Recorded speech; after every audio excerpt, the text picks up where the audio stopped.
'Cause we're better together,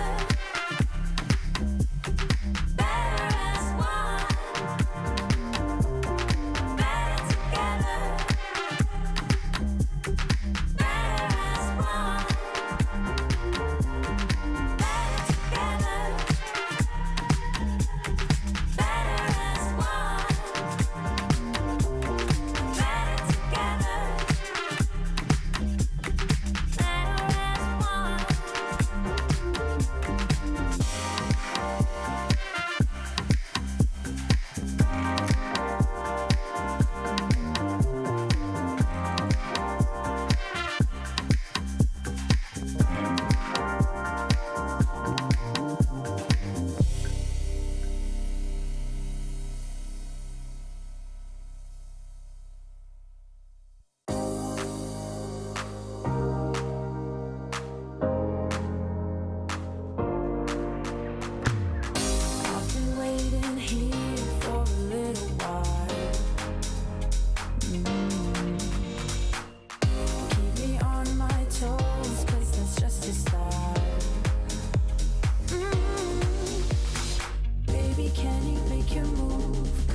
don't have forever. Maybe I could take your pain and turn it into pleasure. Into pleasure. As time goes by, my love grows stronger. Can you feel it the same way I do? As time goes by, I can't wait any longer. Just say that you'll be with me too. As time goes by, my love grows stronger. Can you feel it the same way I do? As time goes by, I can't wait any longer. Just say that you'll be with me too. Just say that you'll be, say that you'll be. I'd be there for you whenever you need me. Whenever you need me. But you've been holding back. Maybe you're just not ready. Baby, do you feel the same? Or do you feel the pressure? I promise I can take your pain and turn it into pleasure. Into pleasure. As time goes by, my love grows stronger. Can you feel it the same way I do? As time goes by, I can't wait any longer. Just say that you'll be with me too. As time goes by, my love. Hi everyone! In PUBG Mobile version 2.2, we'll officially release a new Battle Royale map, Nusa. Nusa is a 1 kilometer by 1 kilometer tropical island. The island is bright and sunny and has beautiful beaches, rolling hills, and dense vegetation. In addition to the natural scenery, it also has many areas that have a unique style and combat characteristics. Without further ado, let's take a closer look now. As a whole, being a 1 kilometer by 1 kilometer map, Nusa is the smallest map PUBG Mobile has released to date. It also has the most compact structure among all the Battle Royale maps. We can make some comparisons by looking at the data. Erangel is 8 kilometers by 8 kilometers in size, and 100 players participate in each match. This means there is an average of 1.56 players per square kilometer. In Nusa, an average of 32 players fight in a 1 square kilometer area. Conflicts are intense, and players will start shooting right after landing. In the southern part of the map is a heart-shaped island. 2 paths connect this island with the gorgeous Pink Beach. The Ferris wheel and hot air balloon are both located on Pink Beach, which highlight the romantic atmosphere of the beach. But keep in mind that the terrain of Pink Beach is rather open and has little cover within a certain area. If players want to move around Pink Beach, they can do so with the help of smoke grenades to obscure enemies' vision, or push the beach balls on the beach and use them as moving cover. But if you do so, remember to keep an eye on their durability. In short, Pink Beach is beautiful and romantic, but you must take care if you plan to spend some time there. Bulan Bay is located in the northwest part of the island, and the coast is quite low there. The cliffs on both sides have a large height difference, and players can move between them with a zip line, utilizing the advantages of high ground. Players at the top can observe where enemies are moving in the bay. Meanwhile, players in the bay need to move around covertly. There is also a cavern connected to the sea in the northern part of Bulan Bay. Players can jump there directly. The cavern extends in all directions, and players can explore this area. In addition to the natural scenery, Nusa also has many urban areas, of which the largest is Telepak Town, which is located in the southeastern part of the map. Buildings are scattered everywhere in the urban area, and close-range street fights can break out at any time. There are premium apartment buildings in Telepak Town. These buildings have elevators that can be used, which adds another dynamic to searching, attacking, and defending in the building.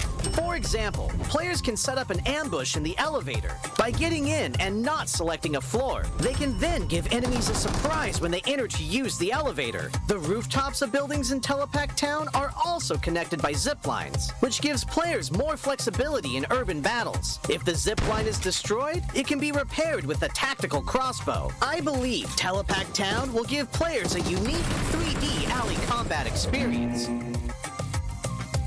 If you like fast-paced battles and enjoy thrilling shootouts right after landing, you can land at the Science Center at the heart of the map. The design of the modern orbital satellite roof feels really high-tech. The Science Center has 3 floors. Each floor is spacious and contains lots of supplies, which attracts many players to loot this area. As you can imagine, very intense battles will break out between these floors.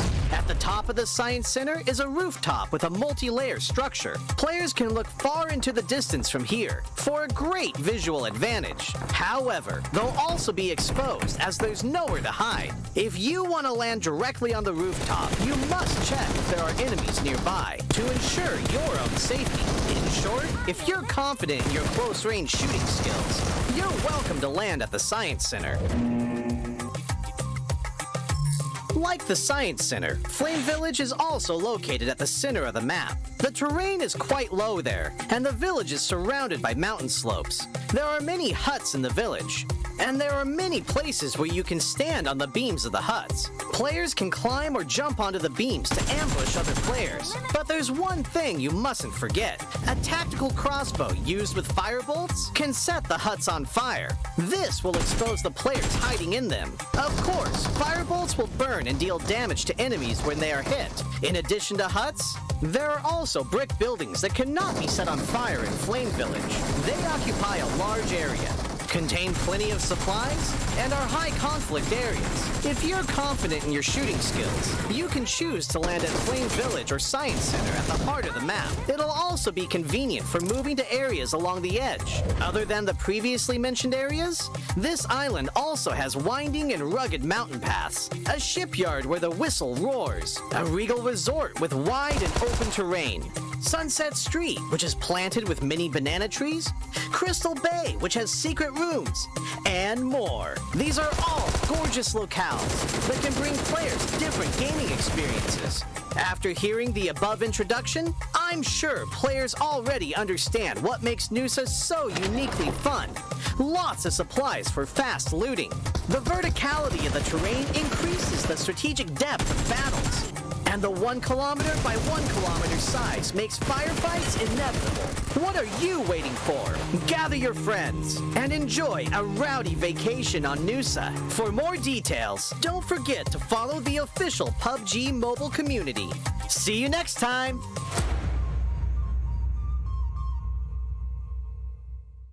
Hey there, fellow PUBG Mobile players! Along with the version 2.2 update, we have made a series of improvements on the game's basic controls. Let's take a look at the improvements.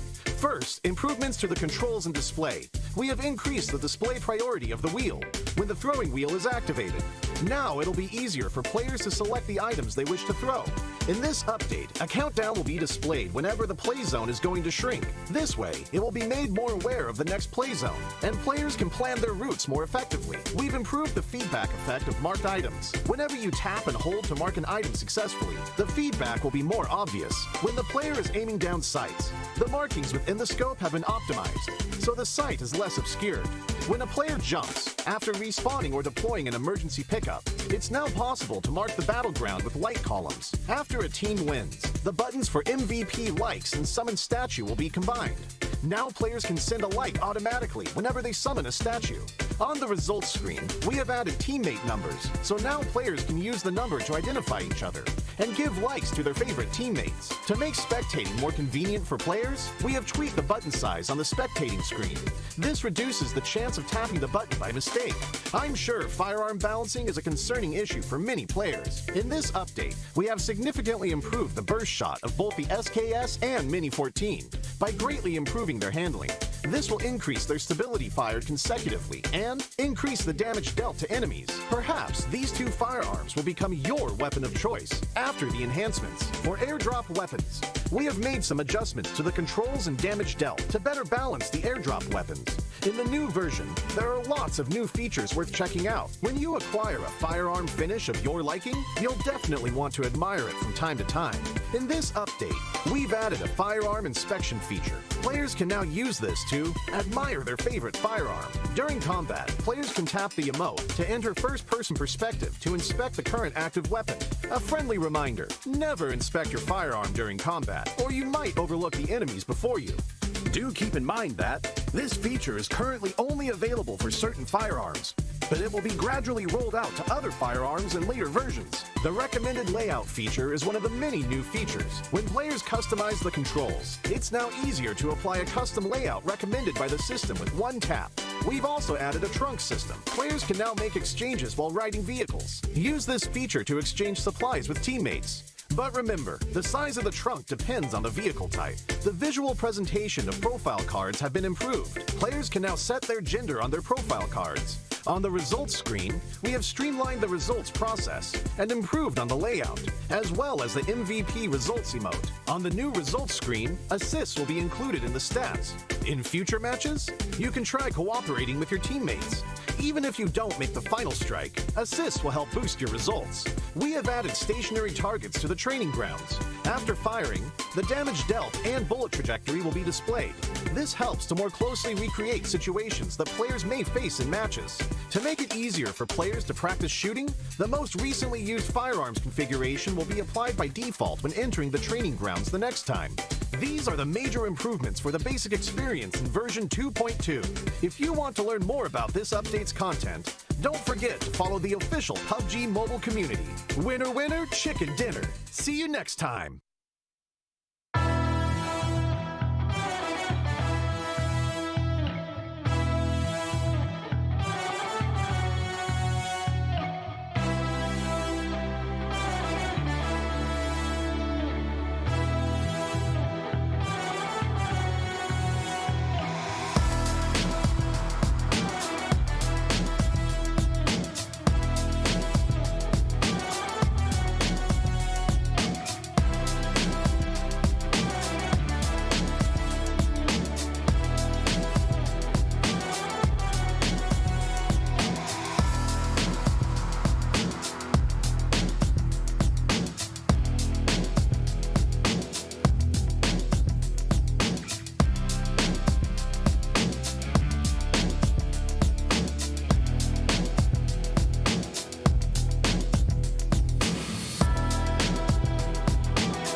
a little bit greater HP for Victor. The boosters are incredible. Just separation could be the reason why they don't close out this game. Swaying on the top. I give it, look at my eyes. There's Lying X looking to swing on through on the side of the I got a lot on the line. This with a different approach. Want to spend time in the boat. Close together and groups up. A good nade might find all they're looking for. Leg C, leg X.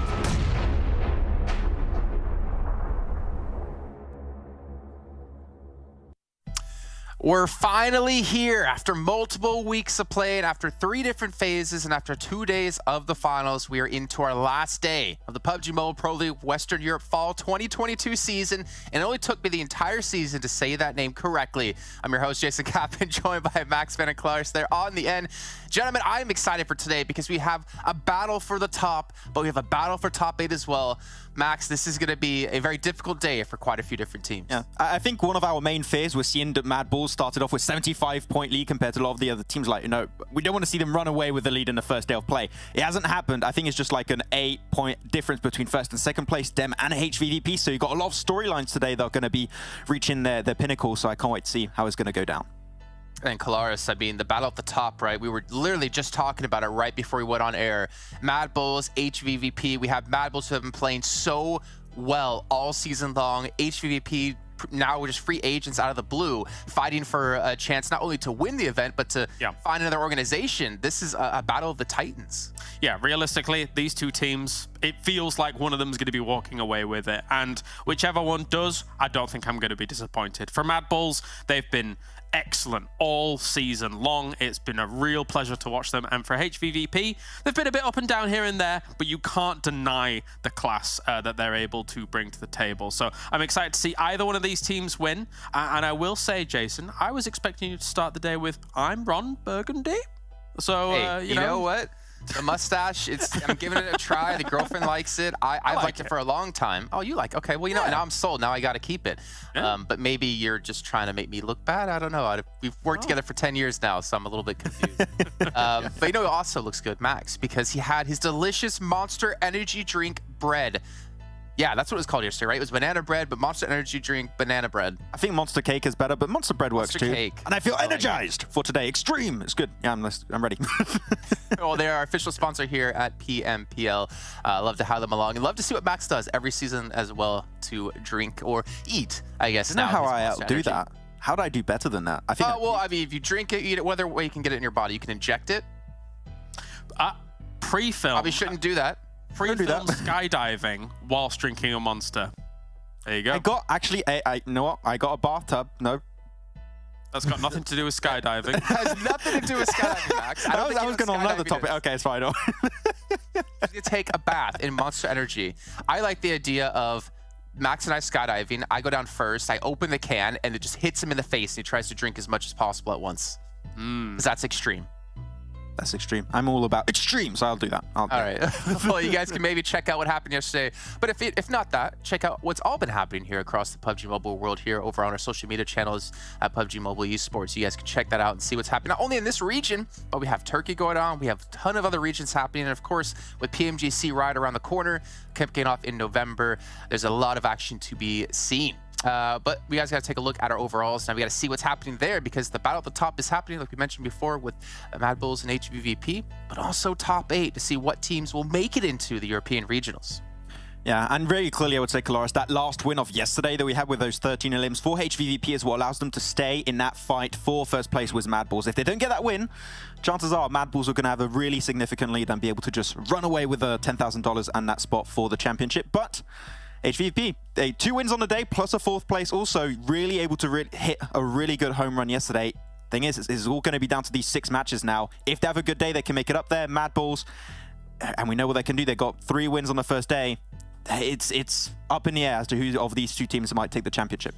Yeah, definitely so. And as I kind of alluded to earlier, I won't be disappointed if either of them do win it. It would be amazing to see the absolute out of, you know, the blue, TJB, Unicorns of Love having an insane day. Those two teams at the top not being able to kind of iron things out in the final day, but you know, that's probably not going to happen here. I think what's fair to say is, Jason, is that I'm just happy to see TJB and Unicorns of Love in 3rd and 4th place right now, considering that CIS was absolutely donking on people throughout the last couple of phases. So it's nice to see. I like it. You're just like, I'm just happy to see them in the running.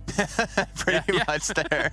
I mean, it has been all CIS all season long, so I 100% echo your agreement as well. Echo your agreement? I agree with your sentiments. Thank you. I echo your sentiments. You know what? Let's just move on from that because I clearly can't speak at 6 in the morning. But what I can say is Death Machine, Ruthless, Shockwave, 3 teams which I honestly wouldn't have necessarily expected in the running for top 8. They are within a reach to break through that. However, they need to continue to improve today, which obviously Ruthless and Death Machine in particular have been able to do, considering the performance we've seen all season long.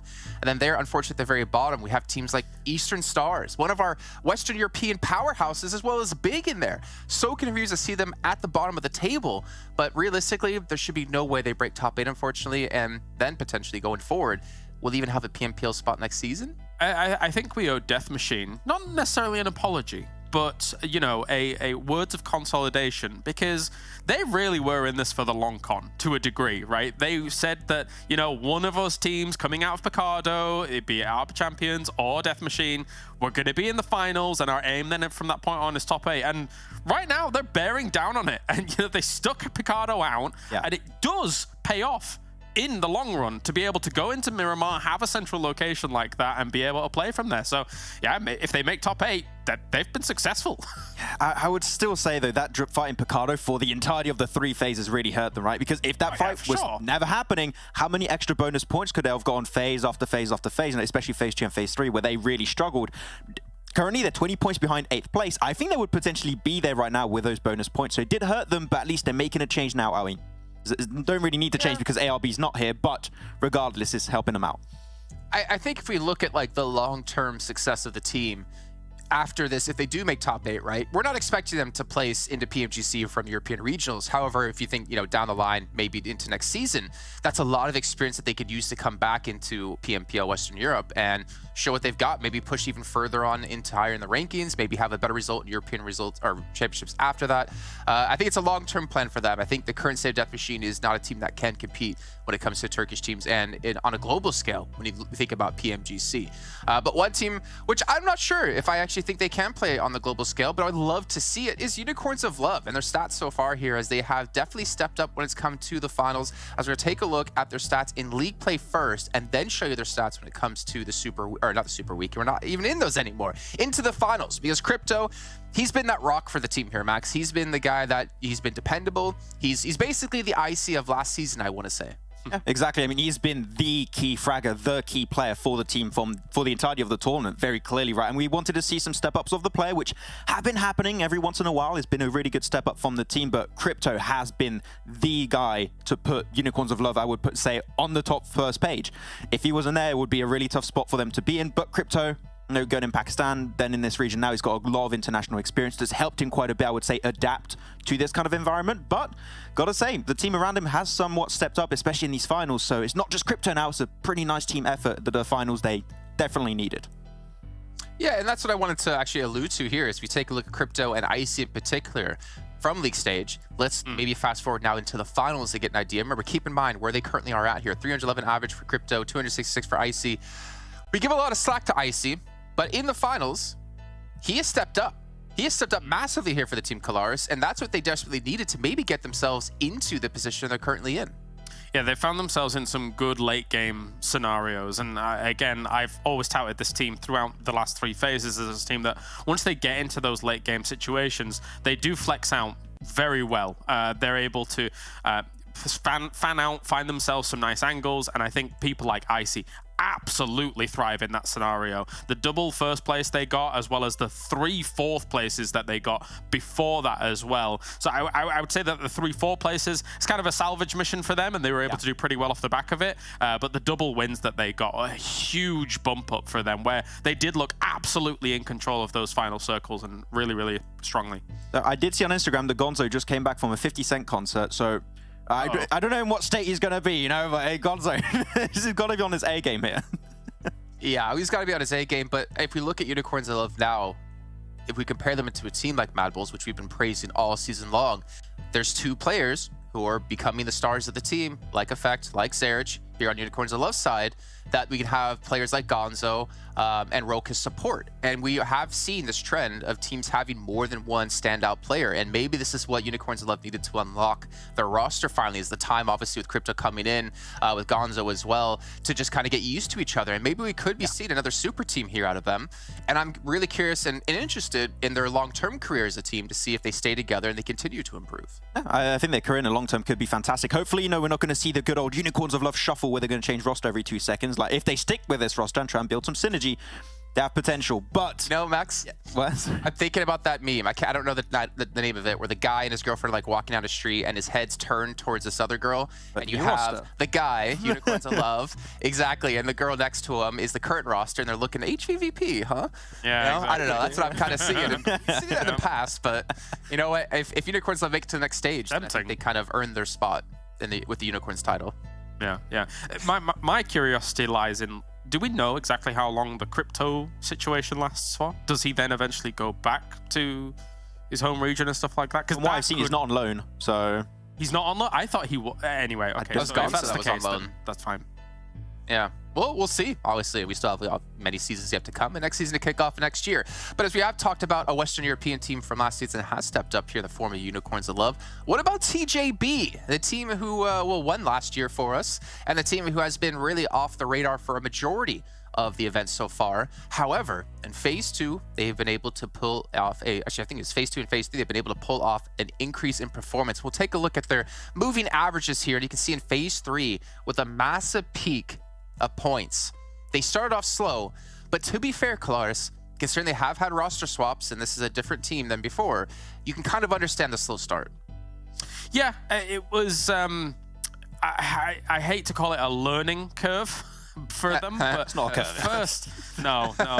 The first phase or two was really them finding their footing a little bit, and once again kind of almost finding their identity, I want to say, because they looked a little bit lost in those first two phases, that's for sure. And then it felt like Phase 3 came around, and I said it multiple times, it feels like, you know, GK First has just been allowed to off his leash and do what he wants, and that's when we really saw him come alive with like multiple games where he was getting 1,000 damage done and stuff like that, and that's where they really started to thrive. So I think that is the better identity for TJB given this tournament, given this kind of lobby, because before that they were absolutely floundering in my opinion.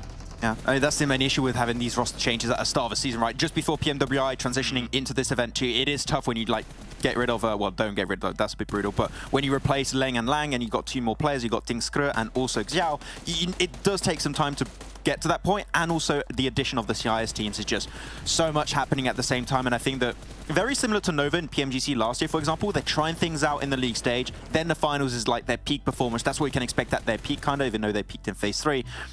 They're currently in a very comfortable position. I don't think their team just currently is racing for first place, unless, as you said, Kalaris, they have like a big pop-off day today, which could happen. Yeah. They've done in Phase 3. But clearly this is a team I would say I want to see go to the championship and see how they perform against the Turkish teams, and also the addition of the CIS teams. That is going to be a trial for me, but some improvements have been made, that's for sure, and I can't wait to see what they can do in the long term. Yeah, exactly. The reason they'll probably just stay in your third or fourth places is because, unfortunately for them, as much as they could be an excellent team and pop off, there's almost no world where a MADBULLS and a HVVP don't have a good day, like, or at least a middling day, right? So whilst it would be lovely to see them do something incredible, I just don't see the other teams having a hard time. Yeah, I mean, I was probably the one advocating that MADBULLS wouldn't do well when it came to the finals, because I can't imagine a team having this many weeks of on-par performance, and yet they are just a great team in here, and they're probably going to close out as well for us. But speaking about closing things out, we got to close out our pre-show because we got to get our matches underway. Let's take a look at what's coming up today for you guys at home. And remember, just like every day in the finals, we have 2 of each battleground. So we're going to go from Miramar into Sanhok into Erangel, and once again, until we're done with the day and we can crown our champions and crown the teams who will be going into the European Regionals. Gentlemen, I'm a little bit sad because this is our last time we'll be taking a talent quiz this season, this year. Well, this season, who knows what happens with PMGC. And our statement today Involves Thai, was it kickboxing, if I'm not mistaken. Can we get that up there and get an idea of what the statement will be? Because this one's a tough one. Izumitsu is a professional Thai boxer. So not kickboxer, a boxer. I said no. I'd say no too. That seems a little far-fetched. But then again, mere listening to his national anthem every match day was a surprise. Kalaris, what did you go with? I went with yes. I think Izumitsu looks like the type of guy that would be into Thai boxing. I can see him in, like, I'm about to say a gi, but I don't know if they wear a gi in Thai boxing. So I'm just going to go with that. And maybe I've insulted a ton of people and their little profession. Max, you said no, right? I said no. So the reason why I went no is not. I didn't even pay attention to the question. Is because if Kalaris gets ahead, that's fine. I'm okay with it. But I don't want to lose a lead to Jason anymore. So that's it. It's a strat. Okay. Okay. Well, to be fair, if I'm right, I pull into the lead for the first time this season. If I'm wrong, Kalaris maintains his lead for the entire season. And if Max is wrong, well, no one really cares. Let's take a look at the answer of what it will be. Come on. Oh, no. What? Yes. I'm happy to see Jason fall. He does. He look at the guy. He genuinely looks like some guy who. I don't believe in stereotypes, Kalaris. Okay, I don't judge people by their looks. We judged the guy. Okay, height, to be fair, like... Rob's. Yeah, I mean, he did look like he was really tall. That is fair. We specifically said my statement. he looks lanky. All right, like anyway, never mind. Some of the player pictures are Photoshop, and they just Photoshop on like a real buff guy. Yeah. Well, yeah. I'm not going to name any names, but there's definitely one that we've talked about so far today that has been. Let's go to our commentators, though, because the match is ready to get underway here. It's our first match of 6. It's our final 6 matches of the day, and it's brought to you by John Allen and Blake. Not only is it the final 6 matches of the day, it's the final 6 matches of the tournament. Blank, we are in the home stretch now. The Mad Bulls sat atop the pile, but HVVP not going to go down quietly.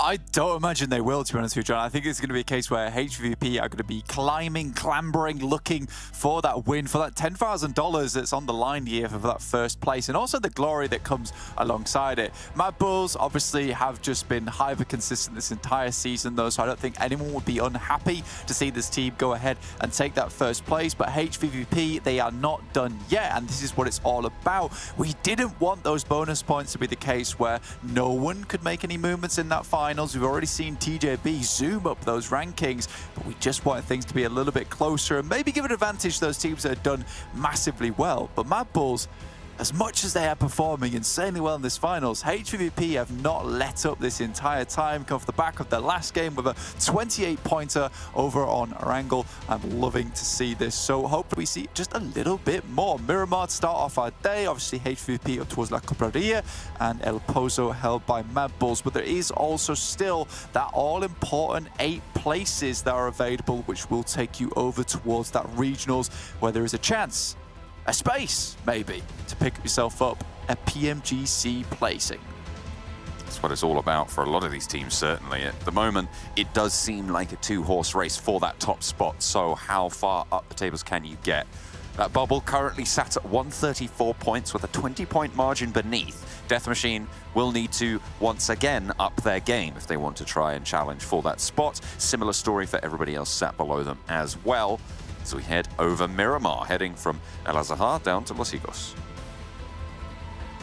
A bit of a spooky one here, obviously, a little bit far towards that eastern side. Now, speaking of TJB, it is almost amusing, right? Because, you know, you look at last season, right, over in 2022 for Spring Split, the Western Europe, it was TJB in 8th place, right?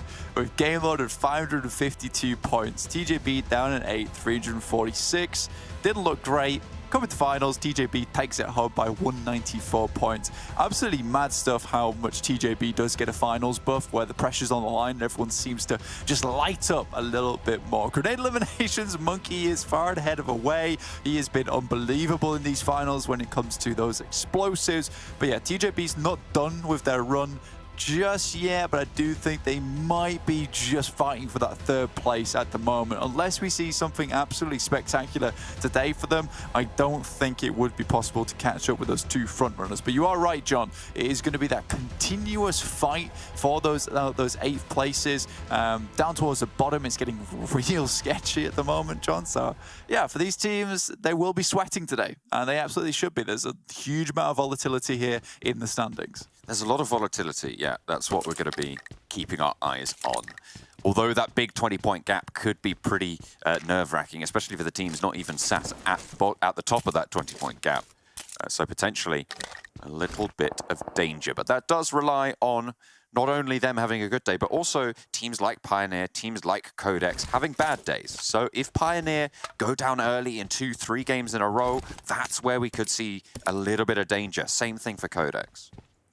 I think for Pioneer, this has been a case where they have been dropping off quite a bit during these finals and sort of been propped up at the moment by their bonus points. Now, the crazy thing is you look between Death Machine and Pioneer, there is an almost 40-point bonus point distribution between these two teams. It's 28 points for Death Machine, 66 for Pioneer. Yet Death Machine sat at 114 points, Pioneer 134. So there is a little bit of a gap there, but I think Death Machine certainly have been dogged when it comes to this tournament so far. This final has been really determined to make their way up towards that top side. An interesting statistic here for MADBULLS, though. Only 2.75 average eliminations from 669 damage. So quite quiet here in the Miramar, and that kind of checks out with how they have played most of these.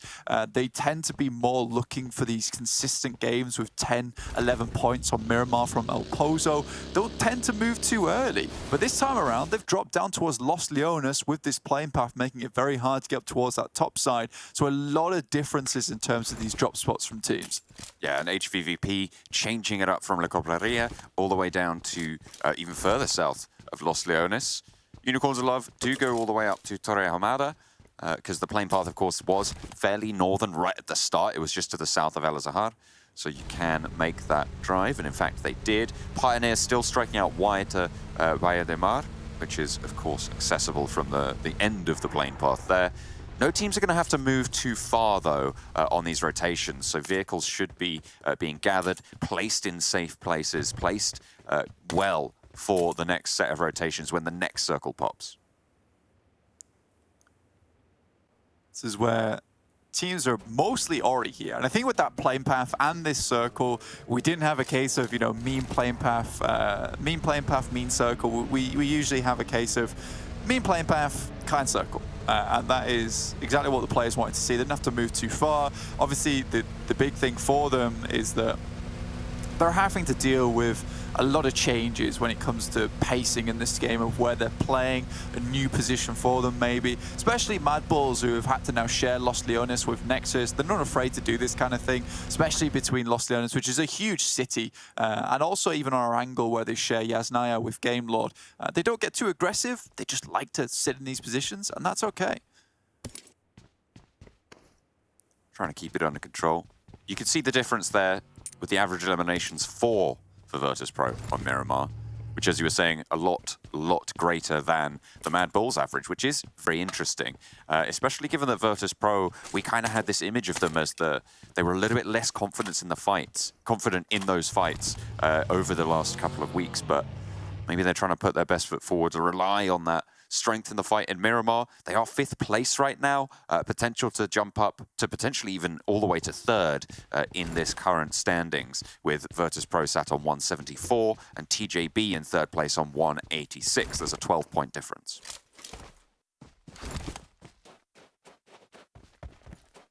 It's going to be a little bit difficult for some of these teams. And I think for VIRTUS.PRO, you are talking about that, right? And it's a case of they just weren't super confident with those eliminations that were coming through.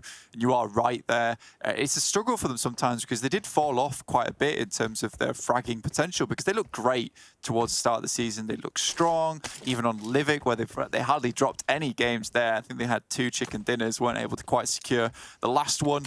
But either way, it's still a case of We're not too sure what's going on with this team, not massively confident in their team fights, but they're still trucking along. It will be something they'll have to adjust if they do head over towards those regionals and pick themselves up a placement for PMGC. Taking gaming though, how does he live?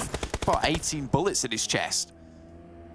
No idea, but Trazen kind of drops the ball on that, to be honest. Had the lineup on 2 of them and goes for none instead. Allows them to reposition, and Taking Gaming are given a second chance. Happy as well, allowed to reposition. Can they find these knocks? Can they finally get this one down? But no, it's in fact Shockwave who take the first knock. Mike goes in and gets the flushed almost immediately. The heals are coming through from Taking Gaming, and Trazen trying to put these nades in, loses Nightmare as a teammate as well. Wants to pop that nade through the door and try and find something, but out wide he goes and finally gets a knock, but it's immediately traded. Shockwave really dropping the ball here against Taking Gaming. Not able to keep it up, and even Hakoni just stepping out a little bit too wide, and he's found almost immediately. Shockwave did not like that at all, and again, this is just forced by the playing path of the circle, squeezing all these teams tight together early in Miramar, where it should be a really spacious map, but no one's been able to take those early positions around the map before kind of making their way into the circle. It has been go from the very beginning. Ruthless, Game Lord, close. Pocus over the top, trying to get the spray. One player from Game Lord already knocked in the back lines. A lovely little spray with the UMP to keep another one suppressed, to keep them down. A nade being cooked, popped over the top, but Pocus is repositioned. Once more challenge. Narvalo not able to get that trade, and Game Lord not standing up right now. Ruthless swinging around the headland. 35 bullets in the UMP, and finally Manu falls. Pocus also soon to follow. Narvalo tumbles down the hillside just that little bit, has the side swipe. I don't even know if Salazar knows, he certainly does now. Out they jump, out wide, finds one, and it's traded off. Game Lord standing up in the fight, but with just Victor remaining, it's a 1 versus 1. Ulysses has to roll on in the party bus. Victor up the top, wants the spray, and it's good. Decent stuff from Game Lord, and again, we talked about this yesterday, where this is a team that desperately wants to make their way in top 8. Losing 3 players here, it's not good, but they're hanging on. That's the main thing, John, that they're hanging on. 12th place at the moment, 110 points, but it is super close between there and 9th for Death Machine. 4 points behind between 12th and 9th at the moment. TJB taking their fight with Eastern Stars at the moment. Tingsker are already finding one over towards Athis. Eastern Stars really having a big fall off, down in 15th place at the moment, but not as big as Big itself. 64 points down in 16th place. Unfortunate stuff, but we're now looking towards the top of these tables. Who can make it into that top 8, and who takes that first place? That really is the question. Still keeping our eyes on Pioneer and QODEX for today, as the 2 teams at risk, really, near that bubble. It's unlikely that both of them fall out today, because that would require them to have not great days. Ooh, that's unfortunate. And for the teams below them to have good days as well. So it would require 4 teams to play in a very specific way. That's probably unlikely to happen all at once. So either QODEX or Pioneer going to be dropping out if that's the case. Yeah, and I mean, for QODEX, which we'll talk about shortly, because Unicorns love currently going up against TJB, which is an extremely important fight here, John, considering these 2 teams are so close in terms of the rankings. Nade goes down, tries to catch the player coming in through the doorway, and Rollcase looks to toss a grenade in of his own. It's over, not getting any damage there, but Icy has an off angle. This could be good. It could be right on the money, and it is. Xiao falls. GK first flushed. Now Tingsker and Lin, 2 players left against Unicorns of Love, who are bombarding the warehouse around the silos. Lin drops a smoke. Well, no, he's sat behind this one now. And in clamber the rest of the Unicorns of Love. Lin and Tingsker need to operate with a crossfire, but will not be able to find one as Crypto handles Lin there. And now it's just Tingsker who falls, and the Unicorns of Love, who are sat behind by 10 points blank, get 4 of them and take down TJB. Set themselves up to 180 points there in 4th place, 6 points behind TJB, and this is a good start to try and get ahead of them now. So very good stuff from Unicorns of Love. We're having some massively important fights breaking out all over the place, and Game Lord obviously getting those 2 initial knocks over towards Death Machine brings them up to a total of 6 after their engagement with Ruthless. I mean, we said it was unlikely that Game Lord would be able to get enough points, but with that start, that's decent. That is good. And with a central position on the map towards the south side of Graveyard, potentially Game Lord can do something with this. Getting ahead of the game, ahead of the pack here towards the bottom of the tables is a really good thing to have at the start of the day. It gives you, alleviates so much pressure, John. That's true, and it's an excellent mental platform to be able to springboard into better performances for the rest of the day, to remind Game Lord that they are a strong team. Individually, each of these players is phenomenally talented. We've seen that before. I mean, we've seen pop-off plays from, I think, the entire roster, but it just has been missing something. They need that key to turn the ignition, and maybe a good game on Miramar to start off the final day, is it? Absolutely. I think Miramar is where, we saw a lot of good work coming through from Game Lord before. It's where they started to pump in terms of points. Our angles seem to be decent for them, but they had very good control over this map, with Narvalo and Victor being extremely good when it came to those long-range engagements. And with this position down towards the south side of Graveyard, they certainly have a lot of room to play with. Circle heads down towards that south side, and HVVP certainly put out by this one as they make the long rotate around that eastern side. They're close to Unicorns of Love now, though, so they could stop Unicorns of Love in their track, or Unicorns of Love could stampede right through them and drop the hooves on top of HVVP, sitting themselves in not a great position. Just trying to find Pioneer. There they are on the hills north of Los Leones. QODEX currently over towards the northwest on Power Grid, yet to move on in. Those are our two important teams. MADBULLS a little bit further into the circle. Solid compound, solid high ground. Actually, massive blessing that they dropped down here towards Los Leones.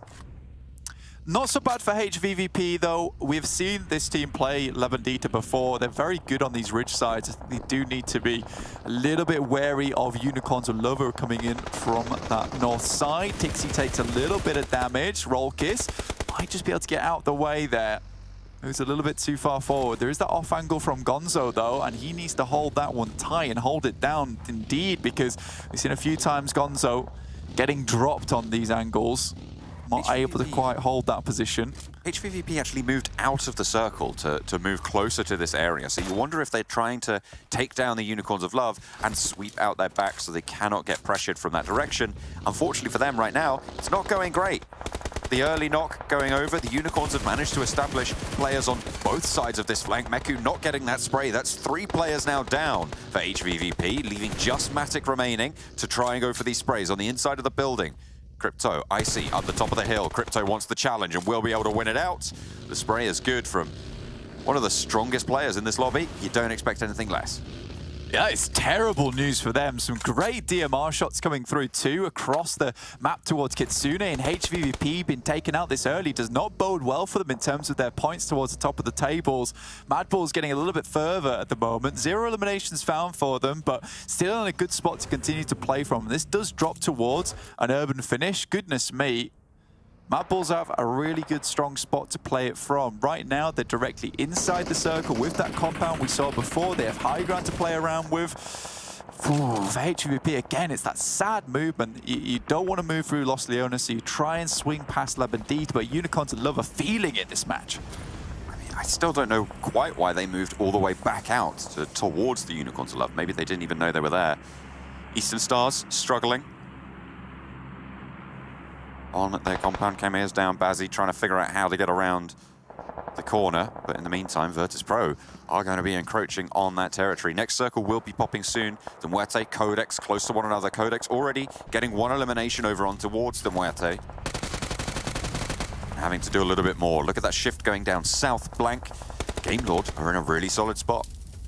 Yeah, very strong. Across the side of the road as well, which gives them a lot of priority on this circle, gives them so much position to hold on that north side. And with the circle heading down this way and the plane path going up towards the north, you'd imagine a fair few teams are dropping on that north side. So Game Lord should be feeling pretty safe. Pioneer down towards their south, and VP, though. 2 strong teams that we've seen in the past, but not quite able to bring it all out to bear here in the finals. QODEX currently going up against the MUERTE English. Terrifying player to go up against indeed. Fortunately, Big have sightlines over towards the rest of the team. And are really going to slow this one down. You've still got Striker out in the blue zone who needs to move forwards. Was being suppressed by QODEX for the longest time. the longer they wait to make this move, the harder it's going to get, Blank. I think for QODEX, they've just left it alone, right? I think they realize that the circle is getting so far down towards the south side, it's not really worth it to take a fight with a team that's currently left high and dry outside in the blue. They're not feeling good about themselves. They're going to start having to patch up, and QODEX doesn't want to get into a similar position there. Instead, they can swing round. That top side, you already see Striker going down to the blue zone. Effect does find Bazzi. This is over the roadside. They didn't actually quite make it across. So MADBULLS still have good sightlines down that way. Split prediction there from the desk. MADBULLS from Jason on that northern side. Pioneer for Max, playing down south towards just the north, the top of Los Leones in those hills. And Game Lord prediction from Calaris. I mean, they have a strong spot, and to be honest, it's going to be hard to move up from that south side towards Game Lord. They'll have a lot of sightlines there.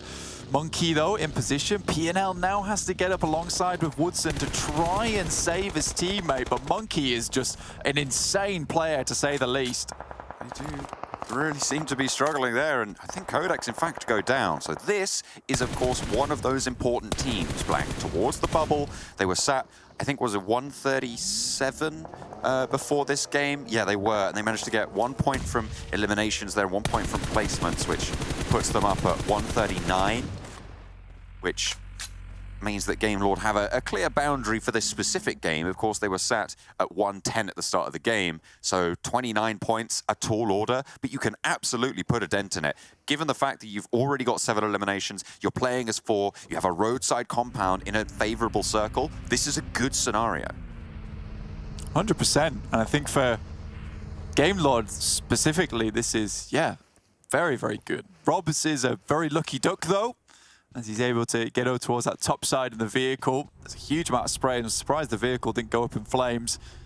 Luckily for him, he does get towards the rest of his team. Victor currently with 504. Now that does look weird to me, considering it's been such a long time since I've seen Victor actually start to pop off, and it's like you can see a feral beast in that lad, but it's been lying dormant for a long, long while. And now finally starting to see the fangs appear just a little bit from this guy. MADBULLS still have to make their way across the road, but we'll wait for this next circle because they might not have to. But with this circle shift down towards Pioneer, they really do have a good advantage. The main advantage for Game Lord, though, is the high ground they're currently holding. And I think that they're left in one specific scenario, which is to hold on this northern side with the high ground they have, try and clear the north space out and play from there. MADBULLS immediately scatter. They're trying to spread around. I mean, they have to deal with Death Machine and MUERTE behind them before they try and make this cross. It would be, I think, a mistake to try and do so before they can clear out the back. I think they might be aware of that. They're also going to know exactly that Game Lord are there. Skills is actually sending early in towards Big and just getting a little bit of information. Some scouting done.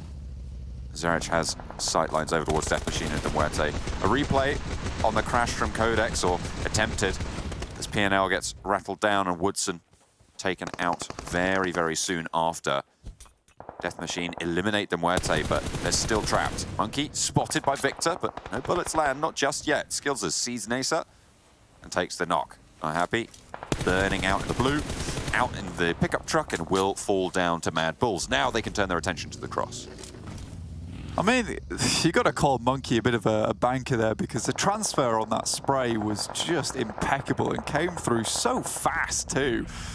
It was very, very good, and this is why MADBULLS are at the top. And you just, again, I'll say it twice, because you just wouldn't be disappointed to watch MADBULLS take it all home. Unfortunately, SHOCKWAVE spotted this earlier on, and Zerich does take a massive beating too. Doesn't quite go down, but Mazzaro instantly has the nade in hand. Kashi takes down Zerich instead from Game Lord across the way. It looks like the old Titans of Europe are rising up, Blank. They have been released. Will put the pressure onto MADBULLS, our current top team. HVVP did go down earlier though, so no real threat in terms of this game for the points. But, Blank, MADBULLS, 1 death power spike. It is the 1 death power spike with 5 eliminations so far, just finding little stragglers around the map. MADBULLS are starting to set a pace. HVP, once again, they'll have to speed themselves up. Try and play catch up here. Mazzaro still aware that MADBULLS are trying to make their way in. Robs with the DMR sends some shots downwards. Game Lord did lose a player in the midst of it all. Narvalo falling for them as they try and make their transition towards this circle. MADBULLS, this is a really difficult ditch to get out of it, but if there's any team that can do this maneuver, I think it's the MADBULLS, Blank. But on the northern side, you've got to wonder, how are they going to be able to manage this? Yeah, pulling that type of thing off is going to be hard, and look at this, Game Lord's taking a huge amount of damage, but the shots coming through from MADBULLS so accurate that even peeking up for a second and getting information is dangerous towards his team. SHOCKWAVE has got into a pretty decent spot though, with a nade as well. We'll toss it over the top. It was a bit too long last time, and Effect's actually able to get that heal off, and MADBULLS wasting no time. Oh, a lot of damage pouring on in from SHOCKWAVE. He's doing so much against them. Skillsys also getting knocked there. Both players down. This should be flushed. Coming on through. 2 players from the MADBULLS continue to go down, and Big can start to strike out to control the circle. Pioneer from the south side looking to try and push on in. They played spoiler to Game Lord, who did go down as well on the top of the hill. But look at that. It's all changing. Big might be able to do something in this game. I know, right? I mean, we said that they'd need huge games towards the end of the day yesterday, and now they need even more. They need to be gargantuan points that they're putting through today to even have a chance to bring it up to speed, and even then it will be chasing for chasing's sake, honestly. Take Aim Gaming coming from the east at the moment, haven't had too much to do, so can maybe come into this game as an unknown factor, but Pioneer looking to secure their spot towards those top 8 places. 2 eliminations, 5th place guaranteed. That's a good record to have. You can get rid of that last player from MADBULLS or take down the rest of Big. Excellent. Brilliant in terms of that point scoring. You do want to be putting up double-digit games every game if you're on that bubble. It will see you safe. Teams will find it very, very hard to compete with that and breach the 20-point barrier over 6 games. Big Aim Gaming moving in from the east side.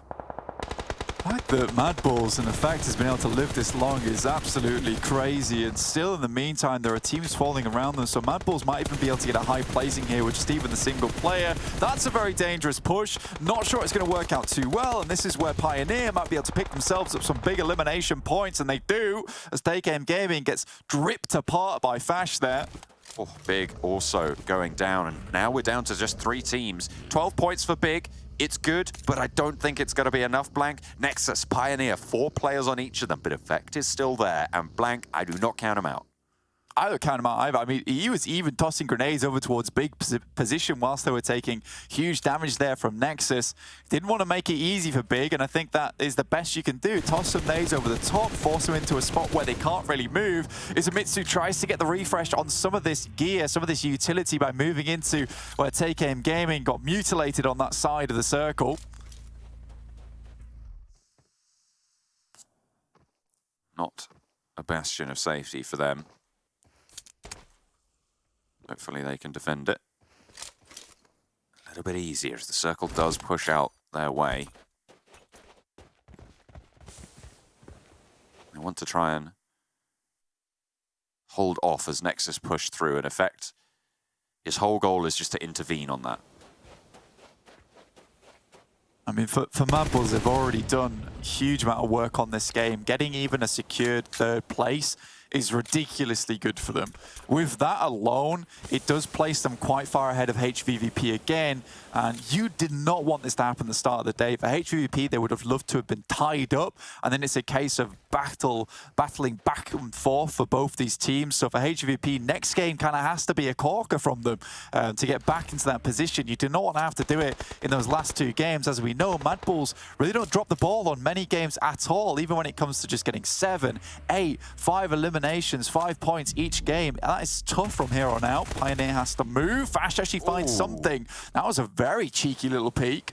Really, really nice find there onto the encroaching powers of Nexus, as now Pioneer are locked in combat. They will have to take this fight. Effect slowly eking towards the zone. Slowly crawling. It's unfortunate that Pioneer don't have 2 routes of exit from that concrete cover, as Effect keeps moving forwards and actually gets to the next ridgeline. Stays alive for now, will have to shimmy over the divots. I mean, the smokes from Nexus to cover that side of the map have actually worked out extremely well here for Effect. He actually moves up, but will be spotted, so it will be a secured third place for him. Got a little bit bold in those final moments, maybe looking to move up towards that loot crate, but as he does that, the smokes dissipate, reveal his position, and NEXUS can fully focus over towards Pioneer, but we do have a 4v4 on our hands, and for Pioneer, this is very, very important for them. There's a lot of double-digit points scored on this game blank. It's really an effort coming in from many, many teams. Pioneer especially, right? Securing their spot here. Even if they go down now, they've already guaranteed 18 points on this game. And when you're sat towards the bubble, they leave QODEX in the dust in this scenario. NEXUS want to try and take it away from them, though. It is a full-on 4 versus 4 battle, but Fash goes down. Everybody else, nice and healthy. If NEXUS can take down Pioneer, then it still opens things up towards those middle placements in the rankings. And for NEXUS in particular, in 13th place with 108 points, remember, it's all very close here from 13th to 9th. They can set themselves up for a strong striking point towards those top placements. Doran cannot take any more shots like this. Fash luckily does go down, probably one of the more dangerous players on the team for Pioneer.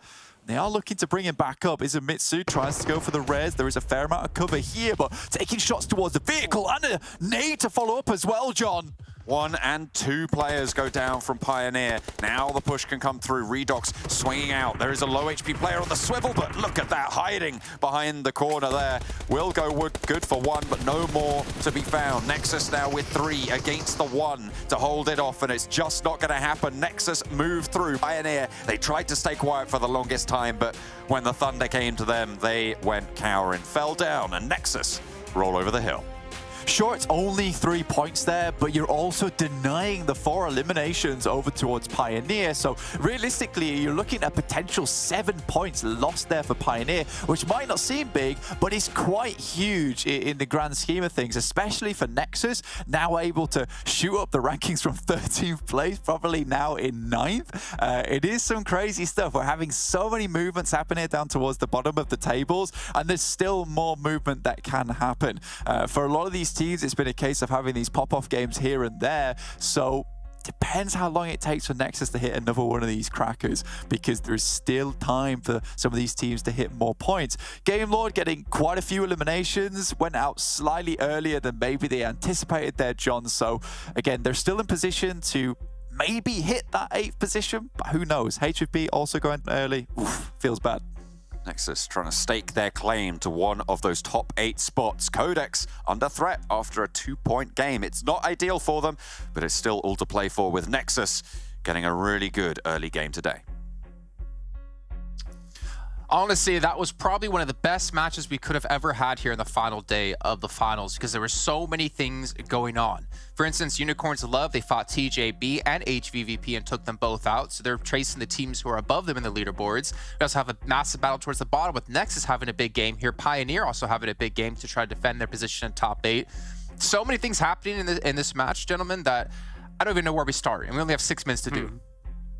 It keeps things fresh, right, heading into the last day. It's super interesting, but especially NEXUS Gaming. The teams at the bottom that were not close to that barrier, one good game, boom, you're back in a race. This is a game NEXUS Gaming for the rest of today they desperately needed. And it was a confident win too, right? They were just still as a 4-man team, really good rotation, trying to avoid a lot of the early to mid-game fights. Dominant finish too. This is great from NEXUS. Of course, they need to follow it up with more results because, man, fight to remain in top 8 is going to be tough, but this is amazing. I would say the best start of the day they could expect here. A little bit of a potential moving goalpost in Pioneer also doing well, but the fact that QODEX did not do well and they're kind of on that bubble as well means that it's getting a little bit more dicey for QODEX, all things considered. But as you say, Jason, there was so much going on. It was awesome. I loved the fact that we have the bulldozer of Unicorns of Love just deciding, you know what, we're just going to fight everything. And then from that point on, just absolutely rolling from fight to fight against some of the most important teams, by the way, for them to take out early. So seeing that go down the way it was with HVVP and TJB dying off pretty swiftly, brilliant stuff. What a start to the day. I mean, that's what we like to see. This is what we always, I think, talk about. We want to see teams who need to make big moves. I mean, they don't need to make a big move necessarily unless they want to get more prize money. But to see these big moves being made, teams taking the action into their own hands, their fate into their own hands. As we talked to Pocus yesterday, I said, are you guys going to play just like kind of the status quo, or are you guys going to try to be more aggressive? And he said, well, they're going to try to be more aggressive here because they realize they have to make those moves happen. And Unicorns love doing exactly that. A fantastic way to start things off, and honestly, very frustrating for teams like TJB and HVVP as well. I mean, HVVP were just a few points away from MADBULLS, but we saw Effect lasting to 3rd place. So that's a massive jump up here for MADBULLS compared to HVVP, making that gap even wider for them to chase down that 1st place. Yeah, it's been a 2 great days so far, back-to-back for Unicorns of Love when it comes to their points. They got himself a back-to-back win yesterday, right in the first 2 matches. And here, if they're able to get himself a lot of eliminations like that, only losing 1 player for 8 eliminations total, that is massive. That's a great conversion rate. And they eliminate the competition, the 2 teams right above them in TJB and HVVP. So if they keep going in this kind of direction, there's a chance they could even compete against MADBULLS for that 1st place, which that would be a big surprise, would make things even more spicy as the day goes on. Yeah, we got to speed up here because we only have 4 minutes left, and we have a lot we want to talk about. Nexus game, let's take a look at their player stats in this last match to shine some light on towards their stars, as we got to see Doran do some decent work here, but also Redox as well. 800 damage. Didn't actually notice him putting up those numbers, but again, all around, I'd say pretty solid team effort.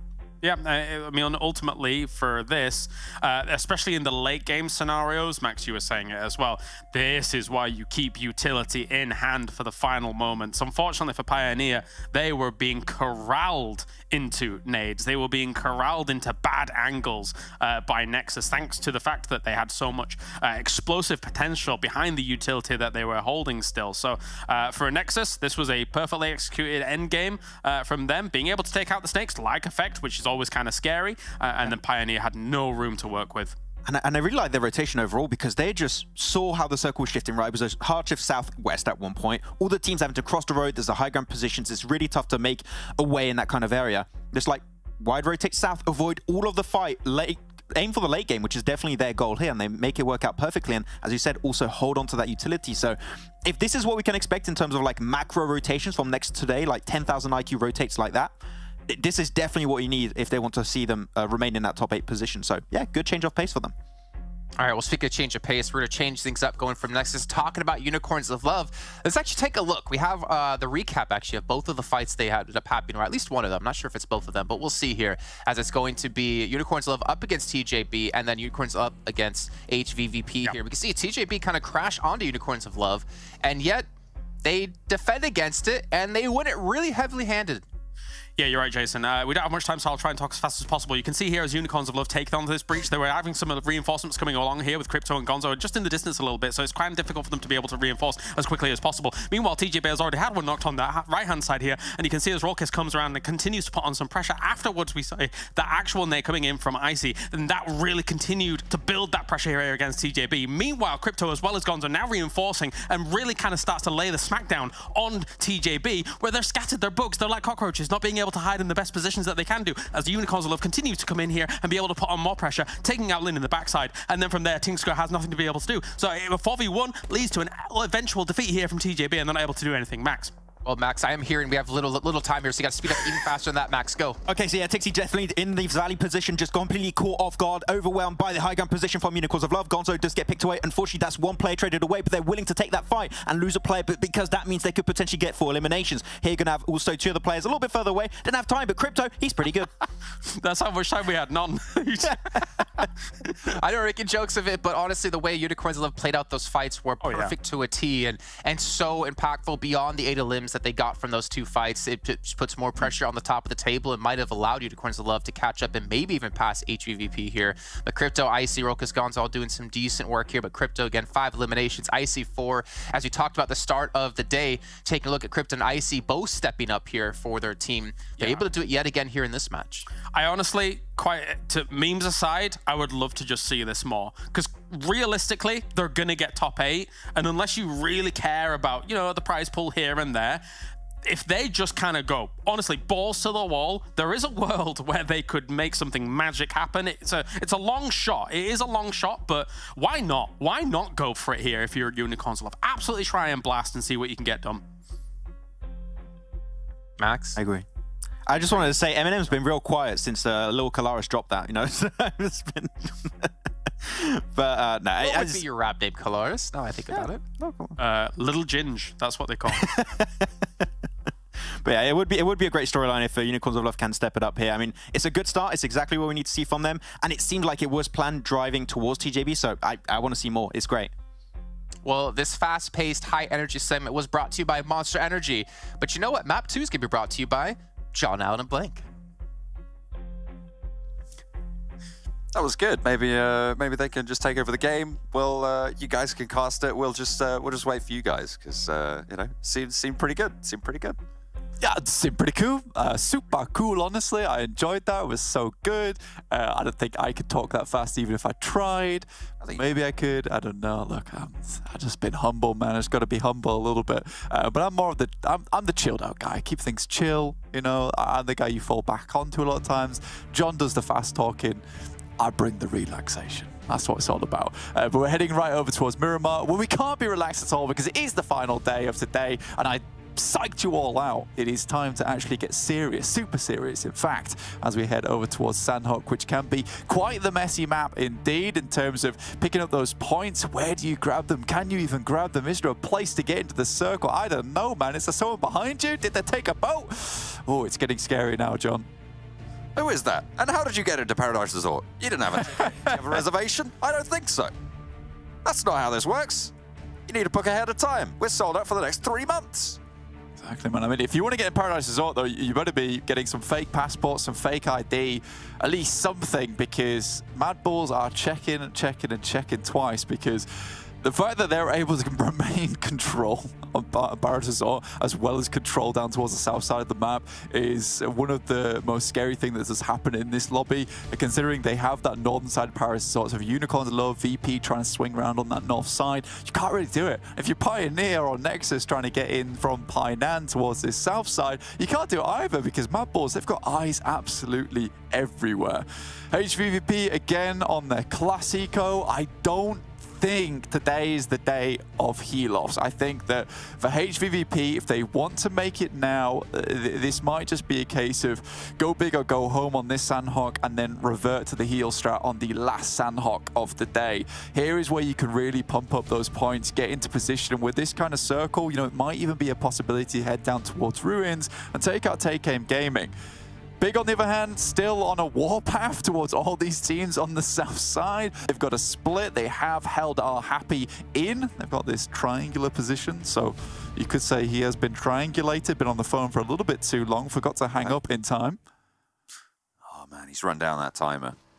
You said, I mean, for HVVP, I mean, you said the heal strat probably off the cards, and I would potentially agree with you on that. I think that that's a reasonable thing to suggest. But looking towards the bubble, I feel like the heal-off is probably one of their better strategies. I mean, of course, MUERTE know exactly how to do it. Unfortunately, the circle drops down southwest, which puts a lot more people in their vicinity and makes it harder.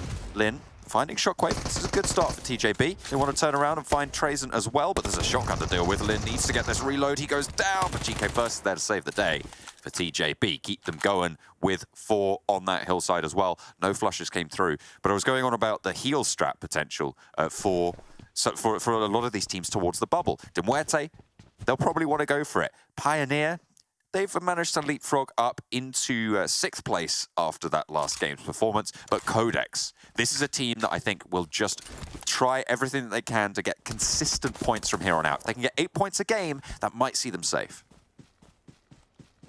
For QODEX, though, it sometimes is a case of a couple of these points here and there. And TJB, unfortunately, get himself to a spot of bother on this side. Zerich gently has a cheeky run down again. We said it before, they control the south side despite not even really being there. Zerich spots out this fight, and then Pioneer equally get injected into this one as well. Take down GK First. So TJB get 2 eliminations, but suffer 2 in return, and not even towards Shockwave, to 2 other teams on the side swipe. I do like the initial start of that fight, though. It went very, very quickly for Lin as he sprinted around the corner there, and then Xiao, in the classic meme format of, let me tell you something! Let me tell you something! Just reloading around the corner. It's like, I need a timeout, dude. I need a timeout. You need to respect this timeout whilst I get some more bullets in the chamber. Unfortunately for TJB, Taking 2 losses there is not good, but also opened things up once again for Unicorn to love after that last game where, yes, they weren't able to get a high placement, but they did get a fair few amount of eliminations, which sits them now 1 point ahead of TJB. 4th place for TJB with 187, and 3rd place for Unicorn to love with 188. Good start for QODEX, though. You said that this team needs to get around about 8 points average to see them safe. Currently directly on that bubble in 8th place with 139, and NEXUS not far behind 132. That, of course, doesn't take into account if NEXUS have just wild pop-off games, right? We saw them do well in that last one. See if they can repeat that here. Death Machine, they want to clamber back up after the Miramar performance last. We'll be able to win out the trade against 2. Beast is there. Hang on a minute. This is a 3rd party coming on in. There's 3 teams now on this engagement. Vito, Sports Beast at the back, gets the flush, but it's going to be turned around as Mihi turns his attention out towards QODEX's way. And in the midst of it all, Samo is just hunkering down in the building as Big and QODEX let things fly. So I was like, look, we'll take that timeout now, in fact, because there seems to be another very aggressive team on the backs here. Moneyken gets in towards the action. We'll try and pick up some more eliminations here for the game. You know, Vito up on high, and even Moneyken still going strong. The thing is, as I said, that I would imagine that a lot of QODEX's success predicates on the back of Moneyken, but this guy has got one hell of a strong back. Seemingly still going. Mihi still down, and SHOCKWAVE last player standing now for Big. Pops the reload onto the UMP, swings out wide. Moneyken has nade in hand, bounces it, but instead it's going to be the flush coming through from PNL to close things down. And now they can just take down Samo as leisurely as they like, because the rest of Death Machine nowhere nearby. They're all the way down in docks. I love this for you, John. They're like, oh, they need to get about 8 eliminations or 8 points per game. They're like, 5 minutes in, we've done 6, so quota's almost finished for the day.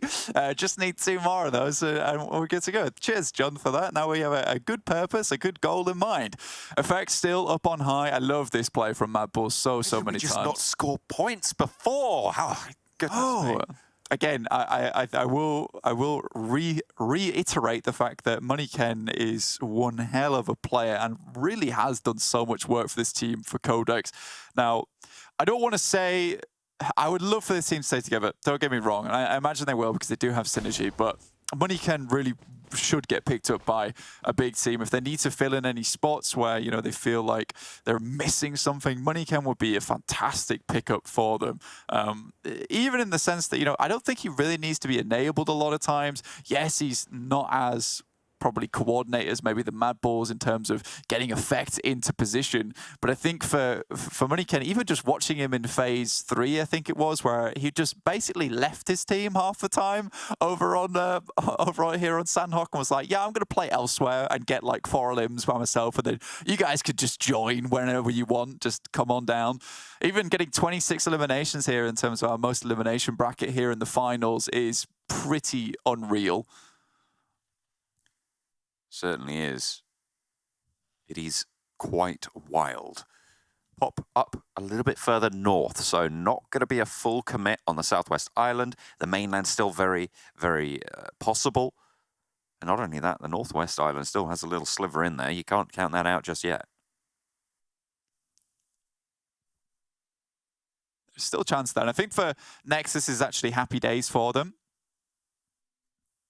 It used to be the team that, in fact, would hold QODEX out so many times, because if we cast our minds back, it was QODEX as well as NEXUS who would play PIONER on either side, in which case QODEX finally just decided, you know what, we'll take some trash loot around the east side of PIONER and try and play from there, pick up some eliminations where we can, and just loot other teams, which seems to have worked out rather well for them. In the meantime, NEXUS now has this awkward scenario of, do we move up? Do we not move up? And I think it's a great change and a great repair from QODEX in terms of their playstyle, right? Because if you remember, I think most of the times QODEX was getting caught off was when they were trying to leave Painan to get up this exact hillside, in fact. And in which case, you know, they would be looking down towards Painan, making sure NEXUS weren't following. By the time they got halfway up here, there was already a team that sat themselves in position to take shots down towards them. They'd get taken out, they'd lose members, and slowly but surely they would bleed out on this map. So instead of trying to leave, they just go straight up this hill immediately and find position and lock it down. So I do love this change from QODEX. It's a nice start for them. 6 points already on the game. As you said, trying to meet that quota early. Kick back, relax on the beach afterwards, you know. Grab a juice, head to the lounges. But you can't be resting easy here, Blank, especially not on the bubble, because there are teams that will grab your parasol, throw it into the sea, rock your chairs around, spill your drinks everywhere, and Blank, they're gonna have a great time doing it if you let them. Absolutely, which is why you need to nail the drinks down, put spikes on the side of your parasol, so if anyone grabs it, they're having a terrible time. And also, remember to keep your Nikes on at all times so you can chase those people down, in which case that's exactly what QODEX is doing at the moment, to keep themselves in position, in contestation, to get towards those regionals. And for a team that has been able to have their ups and downs and still improve, it is a really nice thing to see here. I think QODEX kind of lost their way in the end of phase 1 and phase 2 and somewhat found it a little bit with motivational speaker Moneyken on side. Actions obviously speaking more than words in his case. True. Welcome to my TED Frag Fest. TED Frag Fest. Look what I do. You can do the same. That's it. That's the whole talk. Pay attention. See how I fragged this guy and then eliminated this dude? It's as simple as that, okay? Now follow up. Bang, and big is gone. Great stuff there. Anyway, I do think that Woodson has definitely followed up on that in a big way. He's kind of realized, you know, I can be the flank for Moneyken. Moneyken can kind of distract. It's a similar play that you see from Zerich and Effect a lot of times. In this case, Moneyken would be Zerich and Effect on the side of Woodson. Though I would say that, again, it's still Moneyken doing the large share of the work there. VP get themselves into position. This is on the north side of Quarry. See, Ruthless do tend to rotate in from that east side. This time, though, they have spotted VP coming in towards the vicinity and would like to clear them out as soon as possible. Looks like they might have a problem with that, though, as Corker spotted the off angle, the overlook onto the engagement for VIRTUS.PRO. There's a DBS in hand. Oh, no, Salazar. That's not where you're supposed to pop the nade. DBS in hand for Salazar, so if he can get close, could be good news. Tuluka sideswiped as Ulysses is just moving through this battlefield really effectively, and VP are just not handling him. They've allowed Ulysses to do this to them. VIRTUS.PRO dropping the ball. Just Yankee remaining now, pushes onto the inside, pops the molly towards the door to slow things down, but in through the window, Salazar vaults. Will fall down to it. The Vector did get reloaded there, but not quite back online in time. Unfortunately, VIRTUS.PRO go down, and Ruthless stay up. Yeah, a deafening execution there coming through from Ruthless. Coming in with all the shotguns in hand, and as soon as they got into position, again, yeah, Ulysses, a heroic strike from the side, actually just swinging out wide, John. Just sprinting it down. I think for VP, again, it's just that idea of getting stuck in. They hesitate. They hesitate a lot once they get into a bad position. Corker was meant to be the one that was going to hold them down, but he gets spotted on the back. In this case, VP goes no further. NEXUS now looking up towards the MUERTE, but already Redox in a bad position. Not quite out yet, though, John, which is the good news. Not right now. Staying alive. That's kind of the name of the game, especially for the teams around the middle of the pack. Pioneer south of boot camp right now. QODEX close by to them. Two of our contending bubble teams. At the moment, though, after that last game, it really does feel like only NEXUS and Game Lord can have that chance. I mean, we're down to 5 games remaining now. Death Machine, maybe. Ruthless, maybe. But after this game concludes, I feel like we're going to be finding our list get very, very short, very, very quickly in terms of teams that can make it up into that bubble, into those 7th and 8th places. Yeah, I mean, even for a team like, again, if you look at this, Death Machine 116, 11th place. 14th, 110. So 6 points between these teams. I think for these guys, you know, you really do start to feel the pressure quite a bit here, John. On the other hand of things, Game Lord extremely happy with that Miramar. You know, they got a lot of eliminations. They were good to go. 123 points and 132 for NEXUS. You get this jolt of relief almost, where you now understand that, look, we're in range. Yes, it might be a little bit far, but we can still do it. For 116 to 110, you are feeling very, very sorry for yourself. You're almost in that mental game in that sense. And you're just desperately trying not to crack here, to know that maybe it is still possible. This circle right on that confluence. HVVP take the western compound across the rivers. And we'll be able to hold on that side, I think, fairly effectively, because at the moment, Eastern Stars, who are on board with, and Unicorns of Love, all the way up on the northwestern island, they are fighting off against one another or trying to position around one another. Crypto on the open hillside. Athis has the cover to go for an open spray. Unicorns of Love do not have an answer right now as he ducks back behind the wall, but Athis's position is given away. But in the meantime, taking that leg out from underneath the Unicorns of Love is going to be really, really important. That leaves them at 3 on the northwest, still yet to come in. Yeah, it's rough. It's 100% rough here for Unicorns of Love, and with your boys coming through, getting taken down like that in terms of Crypto. Next circle pops as well. On top of HVVP, a chance for them, a really good chance in fact, but that circle now starts to hurt a lot more, and for these guys, they have to make a move, and with Athis holding this position, it's going to be difficult for them to get down, but everyone's in the same spot now. Everyone's starting to tick away, and we'll have to leave. You see this Athis actually removes himself from that wall. Again, though, did they spot that? Did they know that happened? You're in this awful scenario of like, do we just make the move? Do we assume that they've left? Oh no, he's been spotted. Salazar on the inside. I mean, it's really Ulysses who needs to step up. They roll out, get the flush really fast, and TJB suffering on this eastern side. Ruthless similarly, right in the face of the MADBULLS as well, as Manu gets flushed out. 2 players remaining for Ruthless, and only the 1 for TJB. Xiao trying to evade, avoid, get behind. 29 first aids for Salazar, so they are setting up for a heal strat here. TJB, though, too close by for that to be comfortable. I mean, even with Ruthless's decent performance yesterday, considering on 33 bonus points, moved themselves up to 114. That interview with Poker said he wasn't 100% happy with yesterday. Knows they need to go a little bit further. And with 5 eliminations, I think that a heal strat now is actually somewhat doable and would be 100% acceptable in this circumstance, because even if you only get like a second place or a third place with those elimination points, you're still looking at a good game here to try and catch up towards these other teams. And no offense to them, they are in 10th down to 14th place for a reason, right? They haven't had a successful day, so you don't expect these teams to be putting up performances, putting up numbers time and time again. QODEX locked in combat with MADBULLS. This is a big test for them now, Blank. Woodson going down is not a good start to it. Nade over the top coming through from Skills. It's a triple prediction for HVVP, and you can't really blame them there. It's a really solid position.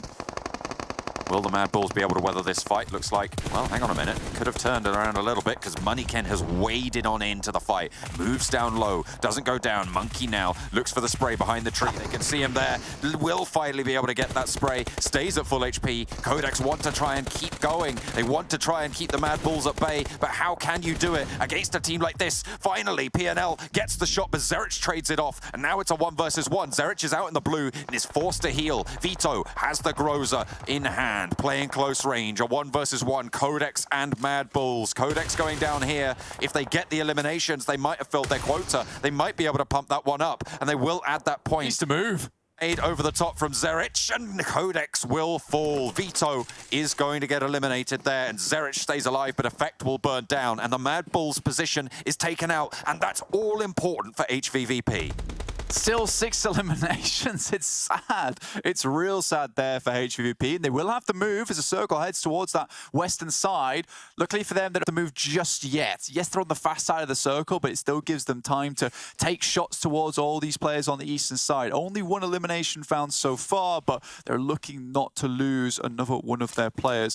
Now, if Xiao can actually take down Salazar, he can pick up the first aid kits, but I think it's already too little too late for him to even find these first aids and pop them on, but that could have been a very, very, very different turn of events there for him. Be able to pick up 30 first aid kits and basically take over the heal strat for Ruthless. Luckily for him, he still keeps going. Gamelord now making the desperate swim across the ocean. It does seem like to an ocean for them right now, considering the distance they have to go. It seems so close, yet it is so far. TJB going down early as well is good news for Unicorns of Love on their chase, putting them a little bit closer more solid towards that second place. HVVP controlling these crossings still. They want to hold out on the east, but there's a lot of teams on that southwest side. Blank, there's a lot of ground being competed for by not that many teams. It's a fantastic nade. Gets two. Kitsune is actually taken down by Victor, who's holding a high ground. Luckily, there is absolutely no follow-up on the top of that one. Havlik now moves in, and Tixi all on his lonesome, trying to hold this one down. MG3, though, will be able to pump a lot of bullets down range.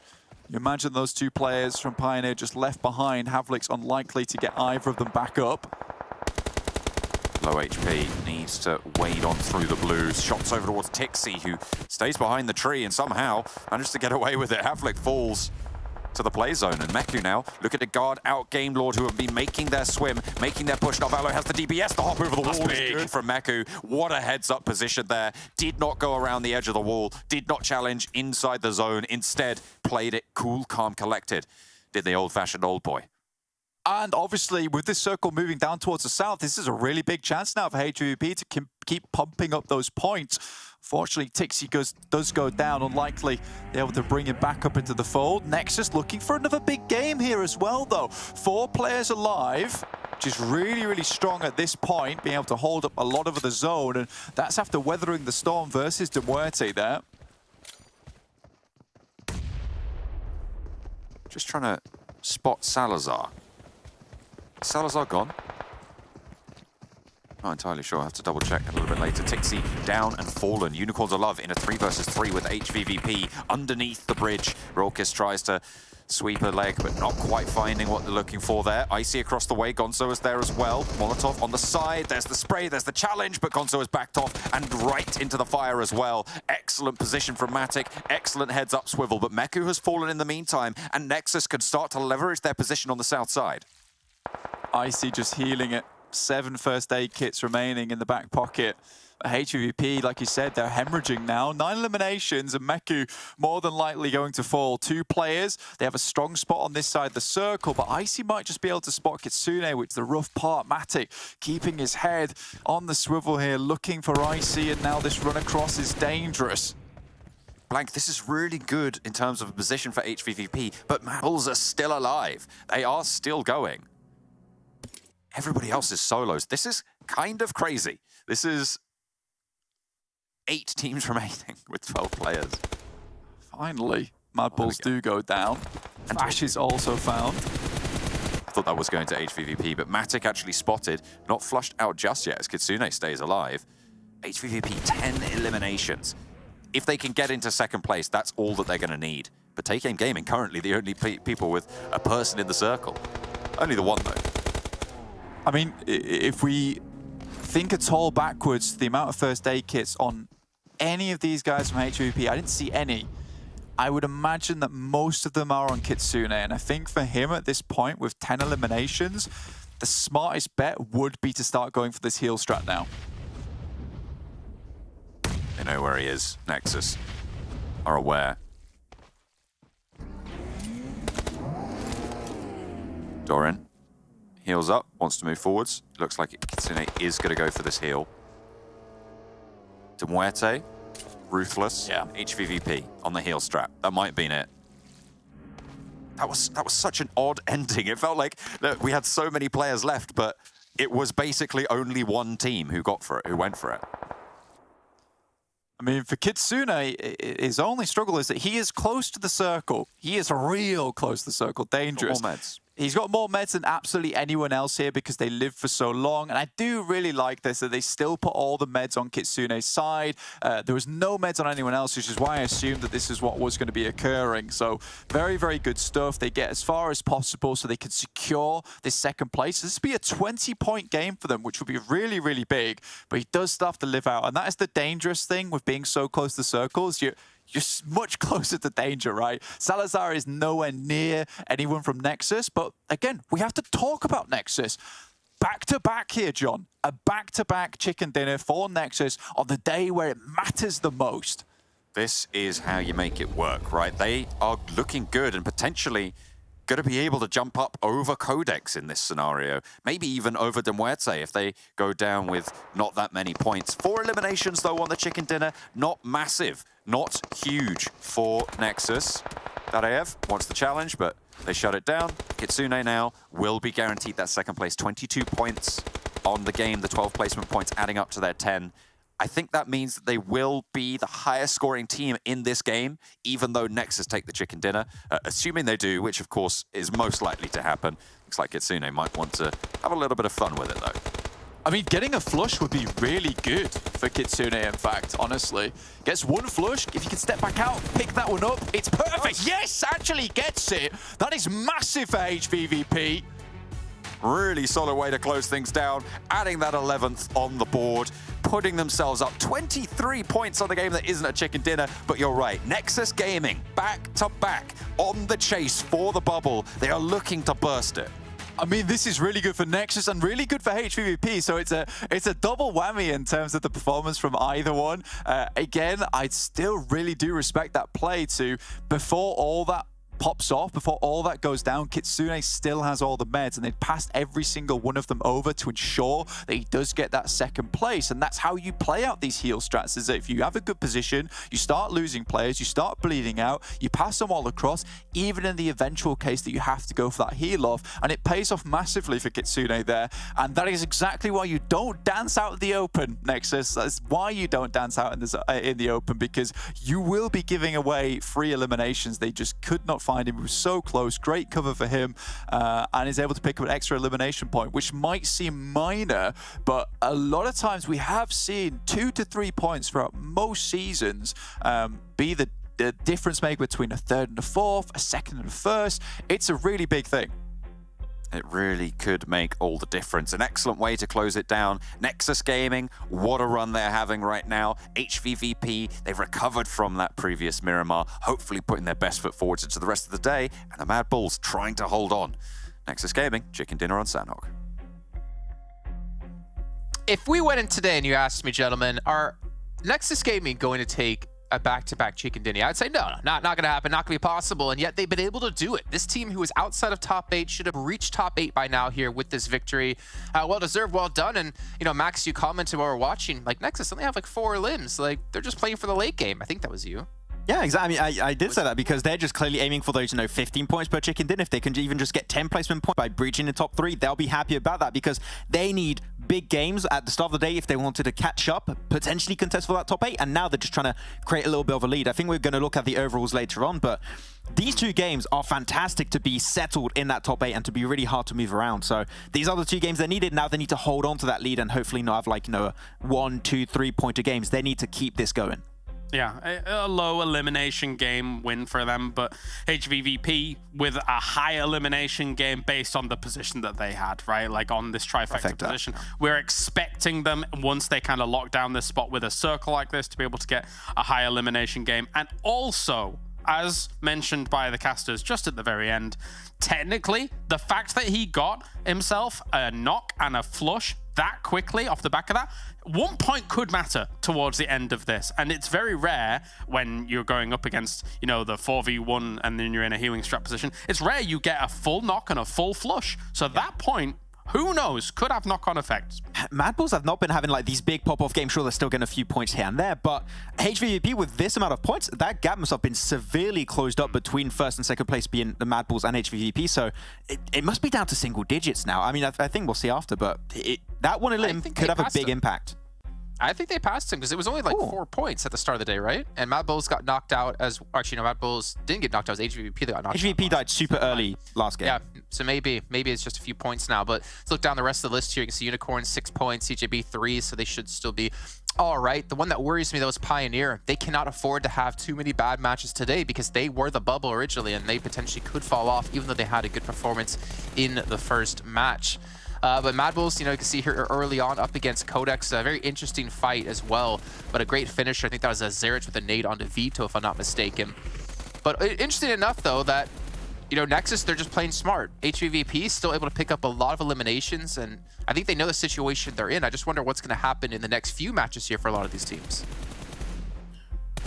I want to see what's going to be happening for MADBULLS too now. Like, the competition being so close to them, maybe you have to do a little bit of a change, maybe play a little bit hyper-aggressive. We'll have to see how things are going to pan out. But I do like how HVVP played this game overall, playing Trifecta. You can never go wrong with Trifecta. Mika here, like, just the Spidey senses were tingling, and he just knew there's a player right behind him. And the French don't make it out of the water. It's unfortunate. The zones we got, Kalaris, though, they were so unforgiving. Like, starting up towards Trifecta, then going away from HVVP into like a more of an open area. Very difficult to play that map out. The fact that you get this much water, as you say, it makes it very, very rough. I mean, even this area next to the water as well is relatively flat compared to most of Sanhok. Yes, you've got rocks. Yes, you've got some trees here and there, but it is relatively flat. I did feel bad, I think, for Unicorns of Love. Kind of, you get caught on the other side of that water, and then what are you supposed to do? I'm sorry, what are you supposed to do? There's not much other than try and shoot at everything and hope you get some more elim points here and there. So yeah, for some of these teams, really, really difficult. I will say for Nexus though, very well done in terms of them threading the needle, coming in from the south side. If it wasn't for Tag being attacked by MUERTE, I think that the situation could have been a bit difficult for them down there. However, they came in at just the right time to be able to clean that up and have that whole area of that circle freed up for them. So good stuff. Well, coming at the right time and showing up at the right time as well here in the finals. Let's take a look at their stats here so far in our finals compared to our league stage to see if they're playing better, worse, or about the same. And well, fun enough, it's kind of about the same here, but I feel like it's, I don't know, I feel like it's been quite different. Maybe just a little bit of extra luck on their side. Maybe some other teams have been more aggressive earlier on. I'm surprised to see them actually breaching top 8 with relatively the same stats as they've had all season long. And these are also decent average eliminations. Like over the course of the entire league play, I didn't think it was actually that high for Nexus, and not really something that really marked my mind when it came to the league stage. But it's a decent enough stat, and with these, of course, these 2 last matches are going to pump up those numbers. So like if you take these 2 last matches away, it could be significantly lower. But it's a step up we needed in this last day. They needed it if they wanted to catch up in top 8, be able to compete for that position. So yeah, the timing's on point for Nexus, and Redox, be careful of those dance. The dance moves are good, but you know that 1 point is a bit of an issue. Yeah, I'm actually curious to see if it works out. That's 1 point win for HVVP over MADBULLS, or 1 point behind. Potentially determine if you're getting home $10,000.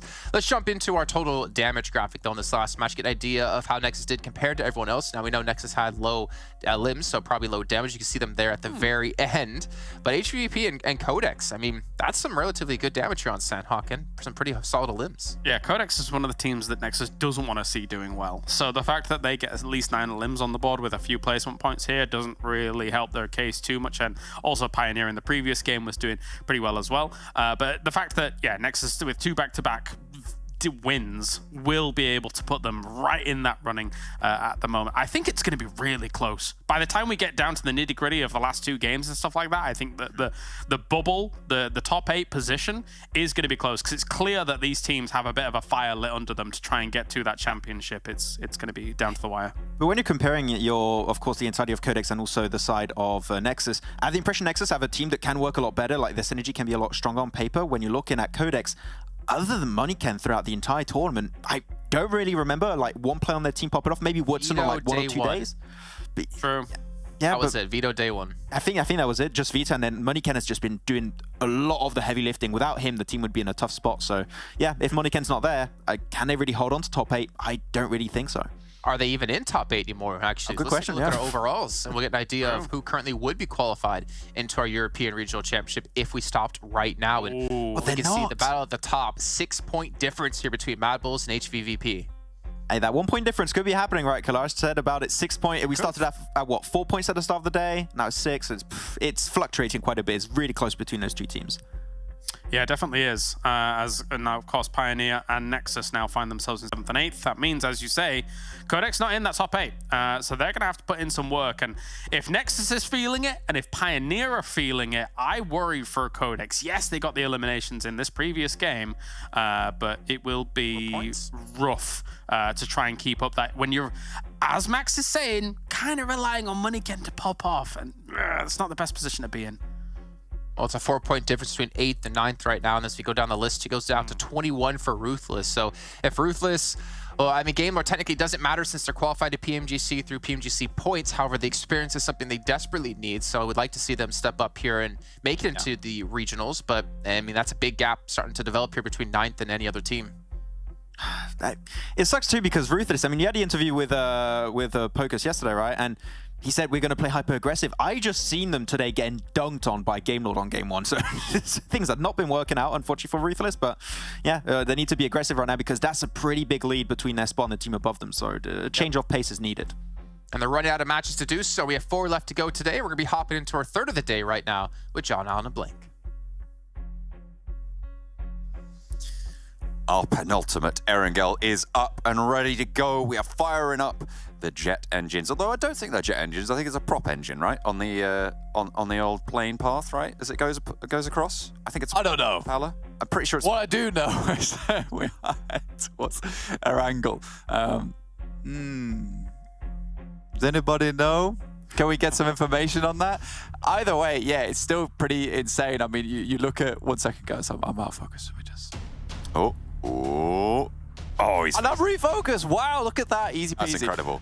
But yeah, we are heading straight to this one. And although I had to refocus my camera, we're going to refocus back in on this game. HVVP 248 and MADBULLS 254. I think you just mentioned to the guys on the desk there, John, that actually HVVP have actually taken over MADBULLS in terms of their placement points. So just lagging behind now on their elimination points. So 102 for HVVP, 93 for MADBULLS. And that's with 4 chicken dinners for MADBULLS and only 3 for HVVP. So some crazy little statistics going at the moment, but HVVP are not done yet. They're never done. They're still so determined to take this first spot. Absolutely. I mean, it's really cool that they've been able to overtake their placement points. But Blank, I'll tell you what's even more interesting is if you strip the bonus points away from this lobby, HVVP have earned more points in these finals than MADBULLS right now. They have earned, I think, like 2 more points, technically, than MADBULLS at this stage. So without those bonus points that MADBULLS got from being so consistent over the course of all of the phases, they would not be in first place right now. But because they are rewarded for that consistency, and I think rightly so, they still have that 6-point lead. As small as it may be, it is still there. Yeah, you know what's funny? That last elimination over on versus Nexus from Kitsune actually would have propped them up by 1 point total over the guys from MADBULLS. I think they are, when you minus that 7 from the bonus points, yeah, they're 1 point ahead. Crazy stuff here coming in the finals overall. Tixi, 31 knockouts so far, the highest in the lobby. Really, really definitely putting in the shift for the team. And you look at that, 78 elimination points, 31 of those knocks coming through from Tixi alone. Goodness me. And you have to put a lot of stock in those knocks as well, because a lot of that is what leads to the flush. That's what leads to the elimination. And if you can't hit those knocks in the first place, you're not picking up those elimination points at the end of the day. Eastern playing path with a very north circle. Haven't seen this bad boy in quite a while here, John. And in the meantime, MADBULLS will pick up the west side of Yasnaya, share that one alongside with Gamelord. In the meantime, HVVP all the way down towards Sosnovka. So a long road ahead of them to get towards that north side, but we know they like to take that western rotate, head over towards shooting range. Hasn't really worked out for them a lot of times though, John, and this scares me. It's a really important time as well for them, as we've covered quite extensively. 6 points in it right now between the top 2 teams. So we'll see for HVVP if they're able to put their best foot forwards, but it's not just about them. QODEX getting dismounted from the top 8 by Nexus Gaming. This is a replay, Take Game Gaming. Who's going to play to Gamelord there on the roads of Fury. But QODEX getting bumped out of those top 8 positions by Nexus Gaming's back-to-back chicken dinner performance today. They're going to be looking to get back into this one. They're sat 4 points behind the bubble right now at 148, with 152 being the bubble of Nexus Gaming. Pioneer, not out of the woods either, 154, so only 2 points clear of that. Both of these 2 teams could leapfrog that. And then even a little bit further up, you've got MUERTE, 160 points in danger. From 5th place upwards, I think you're fairly safe at this stage. Blank, 179 for VIRTUS.PRO, and it goes up to 190 for TJB. And as we know, the top of the table's fairly solid at this stage. And similarly towards the bottom. But I'm looking for now at MUERTE in 6th place, going all the way down to, I mean, potentially even Gamelord in 11th. If they have back-to-back chicken dinners, if they have those Nexus performances, then maybe there is a world in which we can see our PMGC points qualifying team Gamelord make it into the regionals through their performance in this tournament. Yeah, and this is a thing that we'll be watching out for. It's not quite come to pass as of yet. Not a huge drop off from 3rd to 4th place in terms of prize pool, but I mean, $1,000, you'll take it, right? So 3.5 to 4.5. So there's still a lot on the line there between TJB and Unicorns of Love, and 4 points between them. Yeah, it's scary stuff. It is probably the most tight we have seen these top placings in a long, long while. And I mean, VIRTUS.PRO is still in a position to strike out towards those spots. 179, it's not hugely behind. It's not a case where they couldn't catch at this point. So we're seeing a table where those top 5 placings really are quite malleable, and it's been a while since we've seen something like that happen before. It is unlikely that anyone else other than HVVP and MADBULLS will be taking that 1st place, or 2nd place for that matter. But yeah, 3rd place still up for grabs, drop towards that podium finish, which is an accolade in of itself and something that you would definitely want to go home and tell your family all about. In order for HVVP to get bonked off that 2nd position blanket, would need a 50-point game from Unicorns of Love. Actually, 54-point gain for Unicorns of Love over HVVP's performances for the rest of the day. Even getting 44 points in the rest of the day is a tall order at this stage. So it's very, very unlikely, as you say, that that will change. It is all about those battles for those individual spots, and potentially for that top spot as well. A battle that we didn't really imagine we'd be seeing this late. Yeah, I mean, for MADBULLS, they're kind of just, they're living off the back of that 97-pointer they hit on that first day, which is an absolutely crazy result overall. And they still did decently well yesterday, but I think HVVP, although haven't had those ridiculous days in terms of numbers where you come away from, you're like, God, how does a team score that much over 6 games? It's just been a case of that every single game putting up somewhat of a performance. They're not as on the money with points every single game as MADBULLS are, but they certainly do have more of these games where you're seeing them hit the 20-point numbers despite not getting those chicken dinners. I mean, it's the difference between playing a strong average and playing a high variance, a lower average, low variance versus a higher average, high variance, right? That's the difference between these two teams. Bad news. Unfortunately, that is bad news.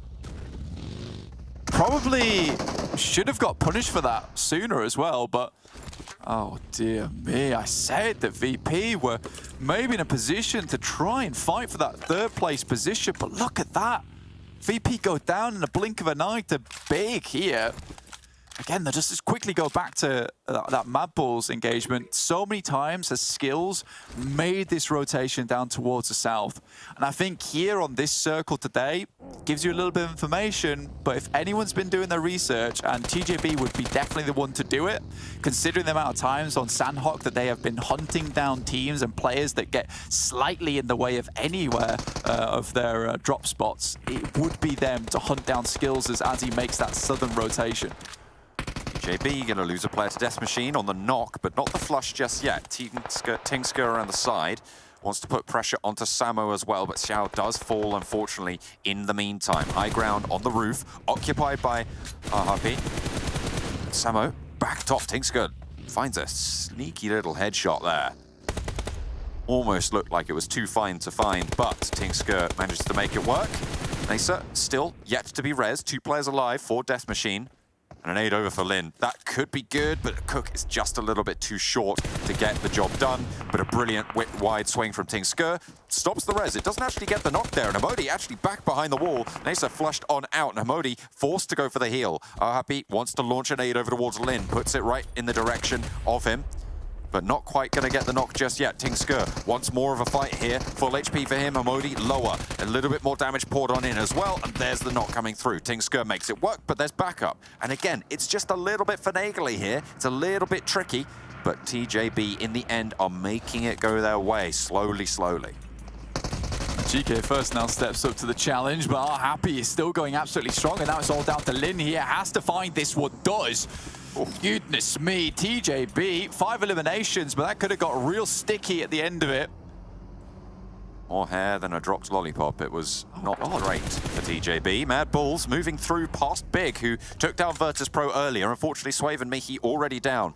MADBULLS on 2 players, so it is a 2 versus 2 at this stage, with Big the potential to get these reses, bring themselves back up. 2 players active, nade in hand, and Monkey gets the peak. How does he live? Oh, on the HP. Zerich on the back, though, is not in this fight. Mazzaro looks to push through, wants the challenge, wants the flush, wants the knock, but Zerich is holding it down and Monkey doesn't get the heal off. Mazzaro now probably wanting to heal as well. First aid coming on through for Monkey as Mazzaro crawls out wide. Beast low. As the flush comes through over onto me, he shots through the window for Monkey as the heal has already come through. A nade out to the right. Doesn't really find what he's looking for there as Monkey wants to put one through the door. Spots the player pushing out to the side. The Swave is flushed on out. Mazzaro and Beast, the last 2 players standing. But the MADBULLS are staying it strong with 2. But Game Lord coming in from the north, and I think they might have heard this fighting just a little bit. There's Robs onto Zerich, and Monkey's down to absolutely no HP again. But can he get away from this one? Is this Guardian Angel looking out for him? No, he is not, as Navala will find that final pick-off, and this is massive for HVVP. MADBULLS going down this early. Crazy stuff. Still get 3 points. They refuse to go down with 0 points in any single game. But again, this is really opening things up for HVVP. Not only that, it's a good start for Game Lord as well. 3 eliminations, playing from the north side here on a circle that most likely will head north of the river, putting those nades in, getting a 4th elimination on the cards as well. This is good stuff. MUERTE maybe looking to move through, but Game Lord want to start their run for the bubble now. Not in a position to take shots as of yet, and in this case, MUERTE will overtake them. HVVP, again, though, I think that it has to be reiterated that this is generally not a circle that they find a massive amount of success on. They do find themselves a lot of times alongside the fencings around shooting ranges, 1 or 2 players, they get split off early on. Matic, though, and the rest of the boys seem to be playing a much more rigid playstyle, where more as a 4-man unit as opposed to the 2-2 splits that have not been successful for them as of recently. So again, this is a very important game for them. They won't know that MADBULLS have gone down early. Either way, just need to play their little hearts out on this game, because this is a massive chance for them, and it's one of the first times we've seen MADBULLS drop the ball like that. It's not great, but they kind of got stuck in that engagement. They got picked off early and maybe just a little bit off kilter there, and maybe even the threat of HVVP doing well into this tournament. That could be weighing on their minds as well. It's been a while since they've had a real contest for the top.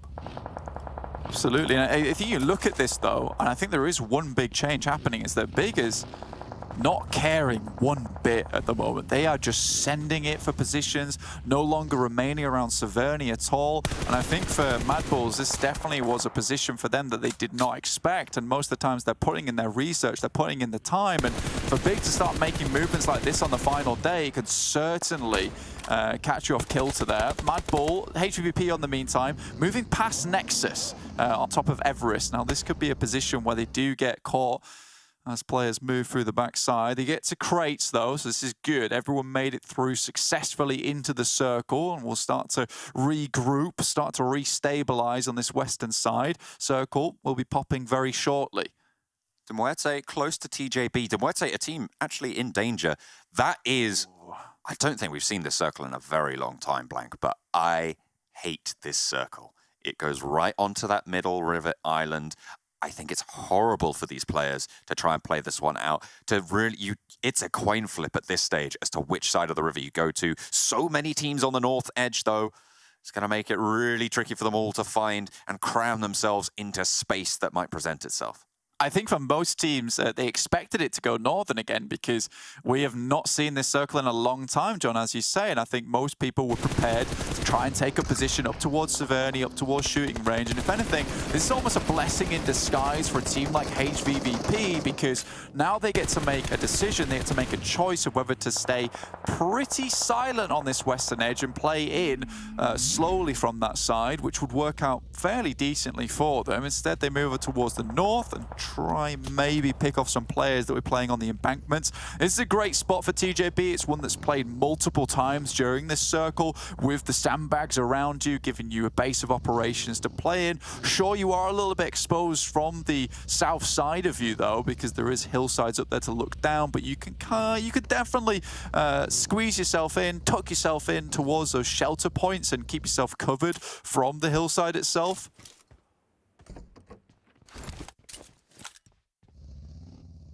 HVVP, spot Shockwave. Spot a player, get the knock. No flush just yet. Unicorns of Love. Crypto run down and flush by Ingush. It's over on the southeast side. MUERTE slowing them down. HVVP did make that cross north. TakeAim Gaming holding on the bridge. QODEX near sunken on that split. I think Unicorns of Love are definitely coming into what I would call at least a QODEX problem. Well, they have the money chem problem with crypto. So when he goes down, the team feels a little bit lackluster at times. I think IC has definitely been able to, as of recently, hole up and basically take that position from them. Box Compound loses a player there, actually, to Kitsune, and they actually find another knock on Hakoni, and these are some really long shots as well coming through, and the crash on the way. Shockwave might just lose this. A very defensible Compound, but unfortunately, they showed that hand too early, and HVVP, with the accuracy from these guys on the team, have been able to find a couple of absolute crackers through the window, and now Shockwave is in a real dire strait. 2 players alive with 3 very, very close for HVVP. You can see them getting ready to go for this one. A nice low swing from Meku, but there's teams potentially on the south that could prove troublesome. However, he managed to get through unscathed. As Eastern Stars swing around all the way on this north edge.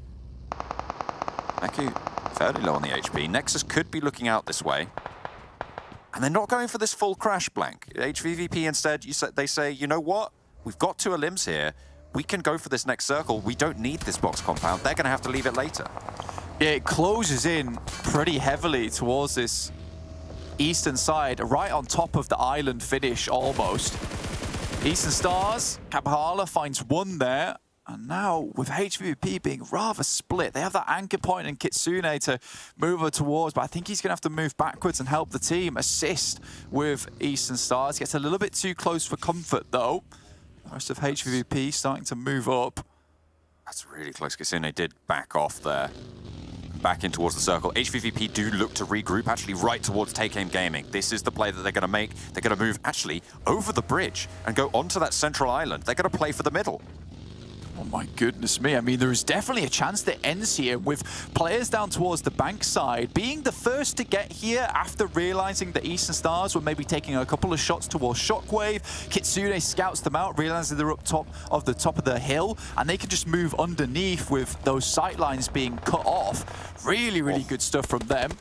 Eastern Stars going to be moving in from the northern side. Shockwave losing another player. Trazen flushed out by Matic, picking up those points. Eastern Stars have the hilltop though. Kitsune, low HP, needs to be careful. The smoke pops. And the Eastern Stars not quite in that team fire position to be taking control against HVVP. Not just yet. With Meku and Matic still on this northern shore though, Blank, this is a lot of control that they're trying to take for their side. But can they sustain it?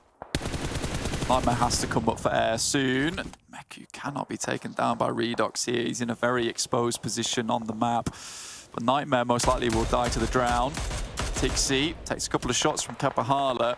Again, I think that right now, HVVP setting themselves up to defend from the north. They've also got an insurgent down towards that south side. I think that is in Matic, maybe? No. We're looking all the way down there. I think that maybe even Kitsune, who's sent all the way down towards the south bridge.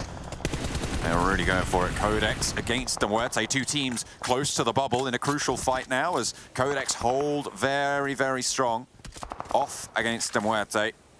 Send them packing. No way that you're going to be able to push through that one. QODEX still on the south shore. As HVVP hold the northern side. TakeAim Gaming, they've been finding these cracks and just slithering through them. A lot of their players died on that north side. You've got a couple of players down towards the south now who are still trying to live out. And again, that's just a case of taking your chances on both sides of the circle. Be interested to see where this one does center up, though, because HVVP have positions on either side. Dangerous, tricky, complicated to hold on to these spots, though. But I think Kitsune is doing a good job to keep himself nice and tucked in. GameLord now move up towards guys from Eastern Stars. Ath is still sending nades over the top.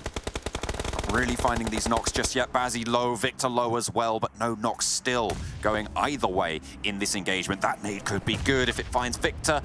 Not quite going to land the damage there. Not what they were looking for. The next circle soon to come through. GameLord will be crunched in by it. They are going to have to take either a fight or a really fast rotation away. Oh my goodness circle me. goes the way of HVVP, Blank.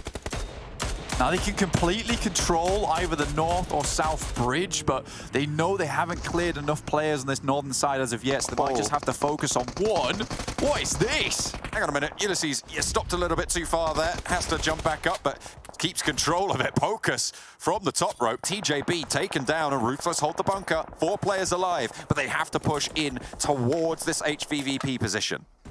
I mean, for Ruthless Esports, they realize that the problem can be quite successfully administered there and found a solution for by just sending over the top. Kitsune does go down. That is bad. That is very, very bad. Luckily for him, though, there will be a massive fight still breaking out between these teams on the south side, but he does, in fact, get knocked and flush. So just 3 players from HVVP, and Kitsune may be sent out just a little bit too far.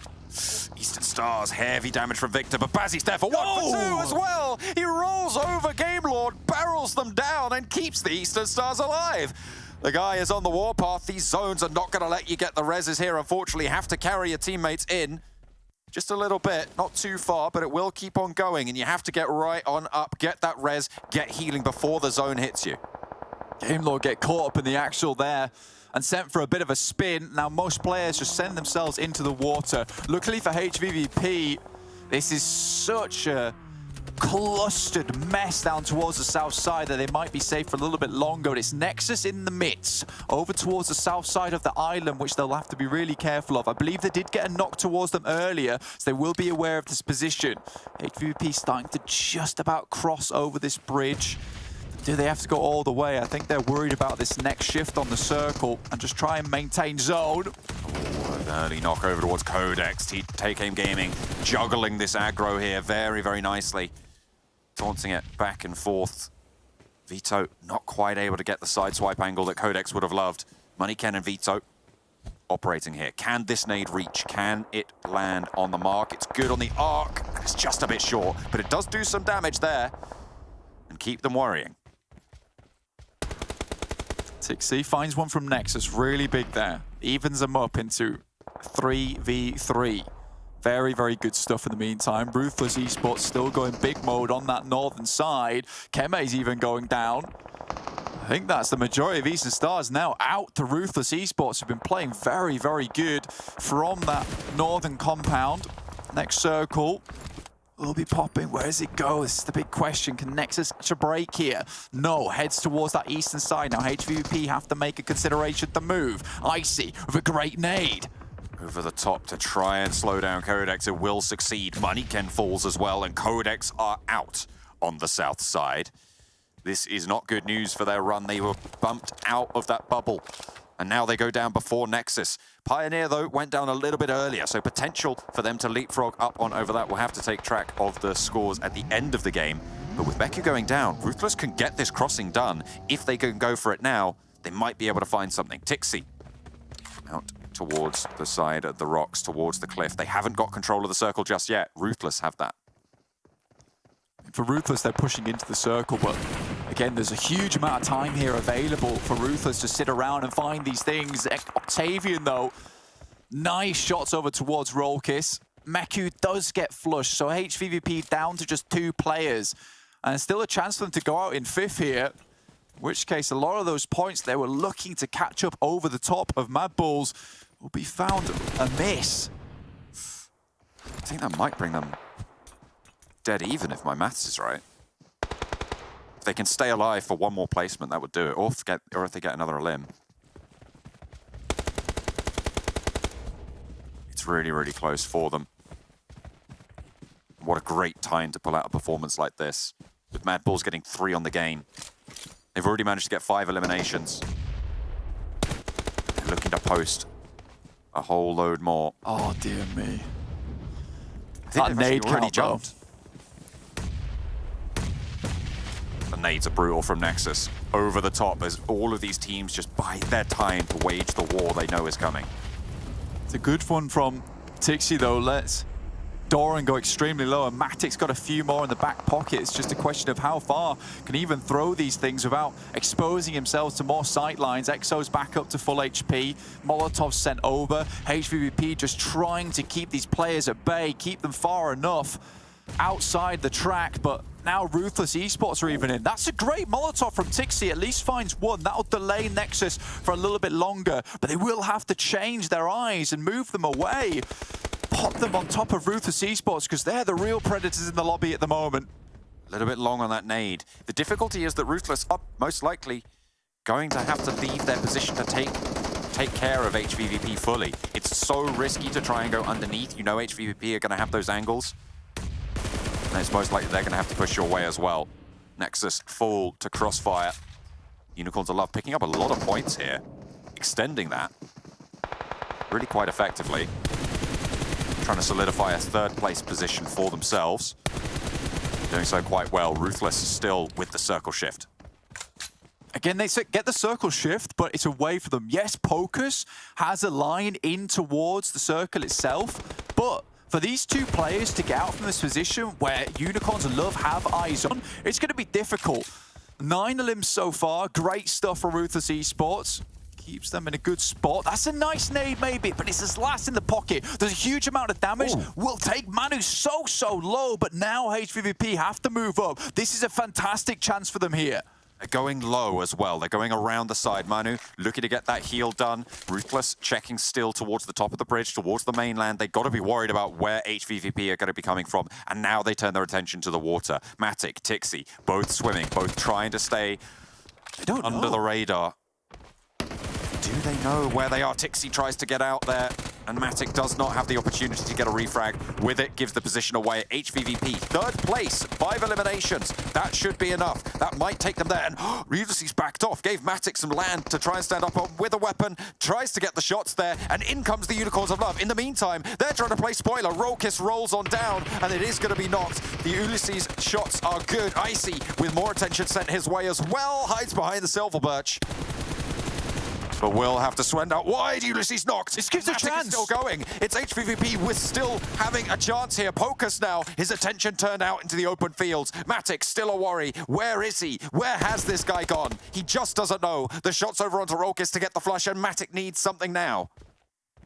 Circle might just be enveloping the two players from Ruthless very soon. And Matic's going to try and get behind Pocus here. He's taking so much damage and will have to come up for breathe soon. But Pocus looks away towards the guys from Unicorns of Love. This gives a chance for Matic to refill the breath bar and actually get back in towards action. Gets down. They know he's still there. They know he's in the water. They have to deal with it. Unicorns of Love, this is their opportunity to swing past as well. 12 eliminations for Ruthless, and finally Matic is dealt with. Add that up, it's 13 going on. Can they find these last two, put a 15 elimination game on the board with that chicken dinner? 30 points for Ruthless Esports could put them back in the conversation, Blank. It is a massive game from Ruthless Esports here. Pocus taking this position all the way on the eastern side, allowing Ruthless Esports to get over towards him and support them was so important. With the Grozer in hand as well, he was basically the playmaker, the guardian of the rest of this team that's held off at bay the Unicorns of Love. Gonzo and Icy out in the field. Circle does shift somewhat their way. But if Gonzo gets spotted, if he gets taken down here, that is curtains, really. Icy in a 1v3, I mean... He's good, but is he that good? Nade over towards one of them. Ulysses goes down, opens it up. 2v2 now, Blank, as Pocus holds behind the rock, pushes up to the teammate, spotted on the cross. Icy puts a nade in, and Manu regroups. They're playing very close together. Do they know there's this player crawling so far forwards. A nade over the top. That's really good, but only half damage there. Manu sprayed out towards us. Unicorns of Love playing off one another. They split out wide on Ruthless defense, but it's not good. Is you going to be able to line them up with the Groza? No! Unicorns able to 1 2 versus 3 against Ruthless Esports on that coastline. It looked all but done, but the Unicorns give it the old turnaround. Second place, they are here to stay. I mean, Gonzo just went Ultra Instinct in those last moments, had the ghillie suit on, but wasn't cowering inside the grass, just stood up, took some shots, saw some those opportunities available towards himself, and Icy with 2 grenades in the back pocket in those last moments really makes the most out of them. You did think that maybe if Unicorns of Love pushed a little bit sooner, Matic could have maybe had the biggest backstab of his entire life, but yeah, unfortunate that HVVP play on that western side of the embankment and the circle shifts over towards the east. It was always going to be so difficult from there. Kitsune tries to control a little bit too much on that south side. Either way, though, that is a good game for HVVP. 15 points total, I think, for them, which will put them ahead now of the MADBULLS. A third place solidifying game for the Unicorns of Love. Really well closed out there, but we're going to need to take a breather after all that excitement on the tables. We'll go to a short break, and when we're back, it's the Analyst Desk.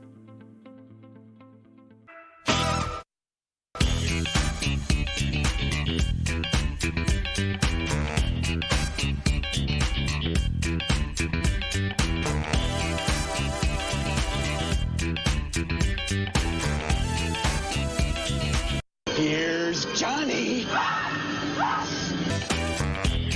You can run, but you can't hide.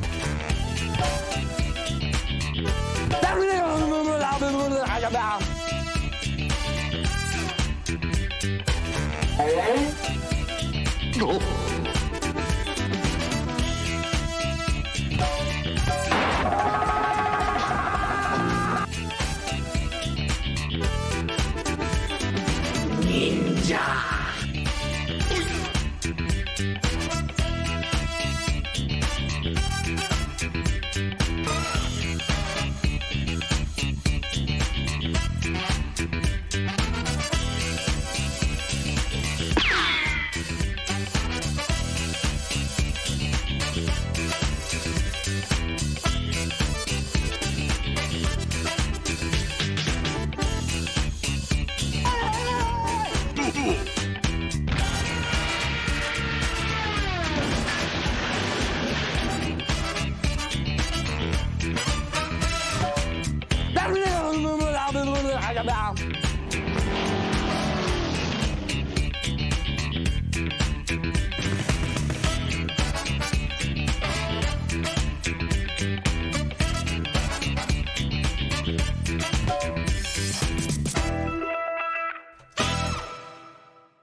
Well, my pick came extremely close, but unfortunately for me, but fortunately for Unicorns of Love, they take the victory, they get the chicken dinner, and they get themselves some extra points on the board to potentially close in on another team above them.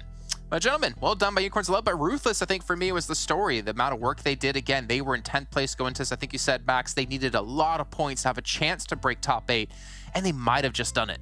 Yeah, this is massive. I mean, we saw in the interview yesterday, right? They wanted to go hyper-aggressive. Unfortunately, the 2 first games, it didn't quite work out as they really wanted. They just got eliminated really quickly in those 2 first matches. But here, man, I think we saw, what was that, 13 eliminations at one point. They cleared all of the northern side, like 100% ownership of the north. Great stuff on them, of course, transition on the island. A little bit rough. You're going to lose a few players in that kind of transition, but these type of games will allow them to barely make in top 8. So good presence from Ruthless. Yeah, I mean, for me, the story of the game was the circle itself, because honestly, the Eastern Bridge especially was a hellscape. It was the most terrifying thing I think I've seen all season long. All of these teams trying to vie to get over that Eastern Bridge and try and get up on this small island, because these are rare finishes that you have on these kinds of islands. And when it does happen, I initially thought the HVVP, damn, they were in such a good spot, but they flexed out too far and losing Kitsune really kind of stifled their progression in that game. So I think without that, they probably get themselves the win, but just too many threats coming from too many angles towards the end. Well, also, MADBULLS going out early was unfortunate. I believe it was a fight up against Big, if I'm not mistaken. Big Game Lord. Yeah, it was an interesting secondary drop, though. Like, seeing the playing path, they're like, okay, we can't go to Promor, so let's go for another drop location.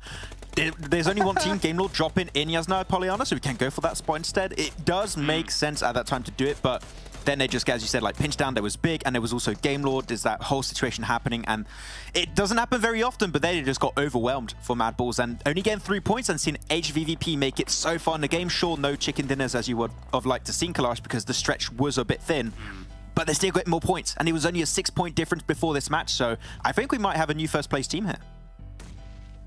Well, I mean, yeah, Max, because we saw the amount of points they did get, and we saw MADBULLS get 3, so... I didn't look at the leaderboards yet, so I don't know. Well, yeah, no, HVVP should have definitely taken the lead from MADBULLS there.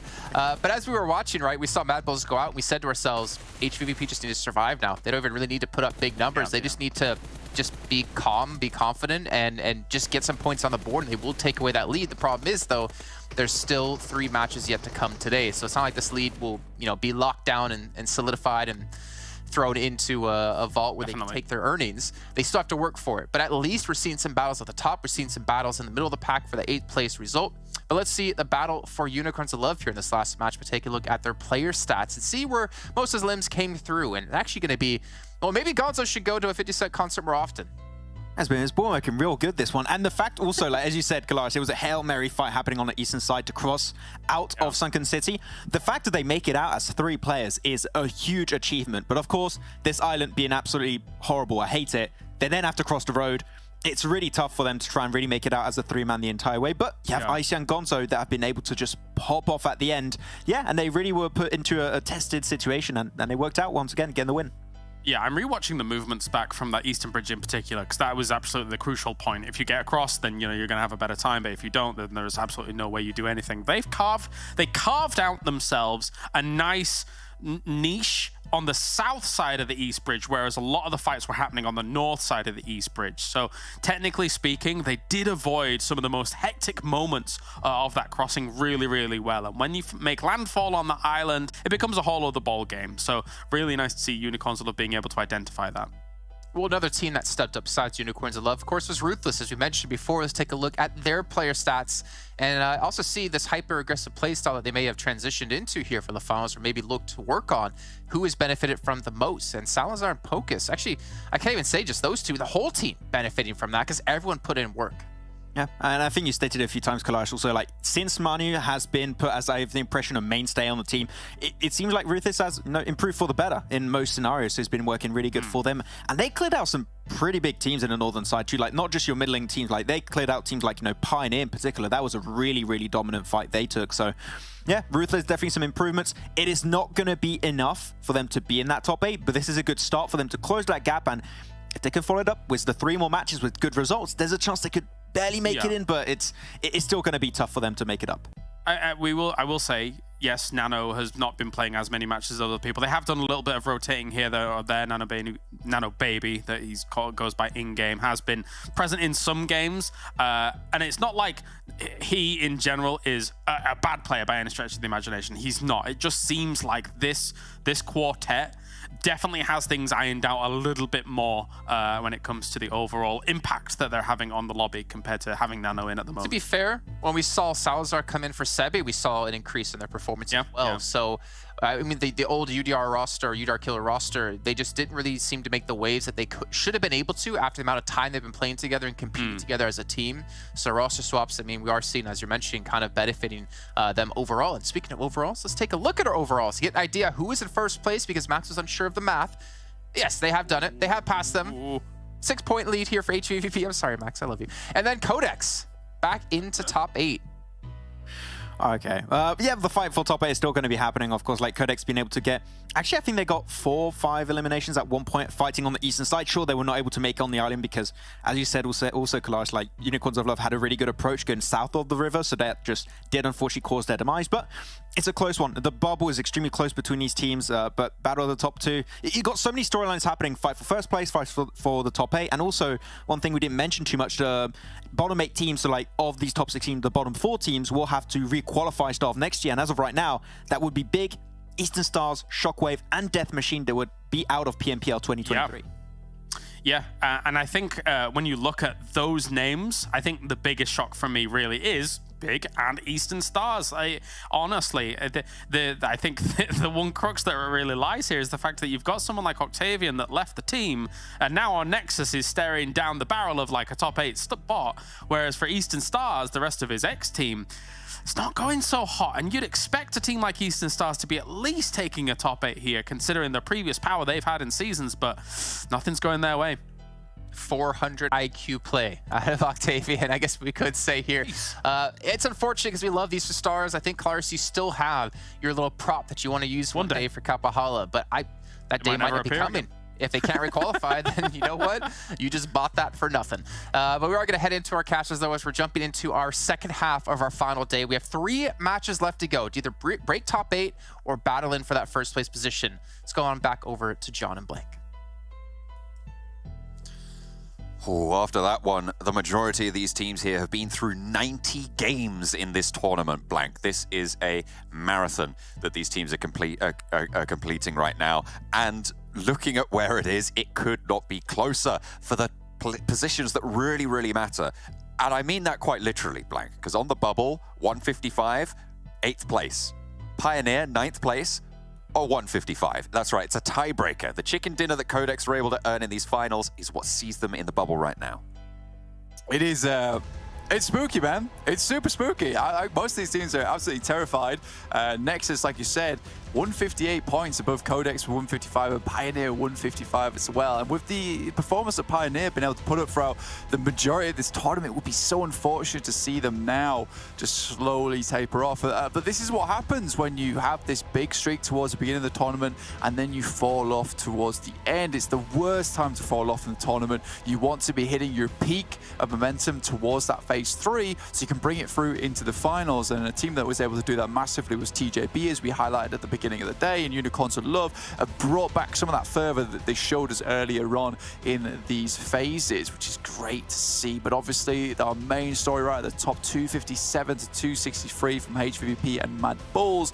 Again though, it is one of those things for HVVP where they are really not safe, and Jason put it well. This is not a case of just tossing your placement now in the vault, locking it away, because that thing is still open to thievery from MADBULLS, who can still pull themselves out. A 30-point game, which is very, very much still possible for a team like MADBULLS. We've seen them do this time and time again. I would even go as far as say I think this is probably the worst day we've seen from the MADBULLS so far. I mean, I don't think you're wrong, actually. I would have to go back and look at the days they've had. Maybe a phase 2 day could be similar. They finished obviously 6th place in phase 2, the only time that they haven't finished at the top of the tables on any metric. And this time around, they will be challenged for it once again. MADBULLS, they're seeing red, but unfortunately, it's getting whisked out of their way. It is painful stuff indeed, John. Looking at this playing path though, heading down from the north to the south side, Monte Nuevo open, El Pozo as well, but for La Cobreria, that's easy pickings there for HVVP. They can get to position super easy. Just drops directly out onto this one now. Pioneer down towards that south side. This is one of those teams that is really quaking in the boots at the moment with that chicken dinner, as you mentioned, John, setting themselves up for that tiebreaker, which currently they are not holding on to. 9th place for them. VP all the way down to Puerto Paraíso. Currently slipping down just a little bit as well. Haven't really found many points at all in the past few games. But yeah, it's very scary. Ruthless Esports even finding after that last game up to a 152 points, despite even taking the 2nd place. It's sad news actually, because with that chicken dinner, how would have that worked out? I think that it would have been a case that they would also, if they took that chicken dinner and those elimination points, yeah, they would have been ahead. They would have been in 8th place currently in QODEX and 9th with Pioneer and 10th. So a costly chicken dinner there for them. Yeah, 3 extra points for the chicken dinner on those placements and 2 extra points on the eliminations would have given them 5, 157.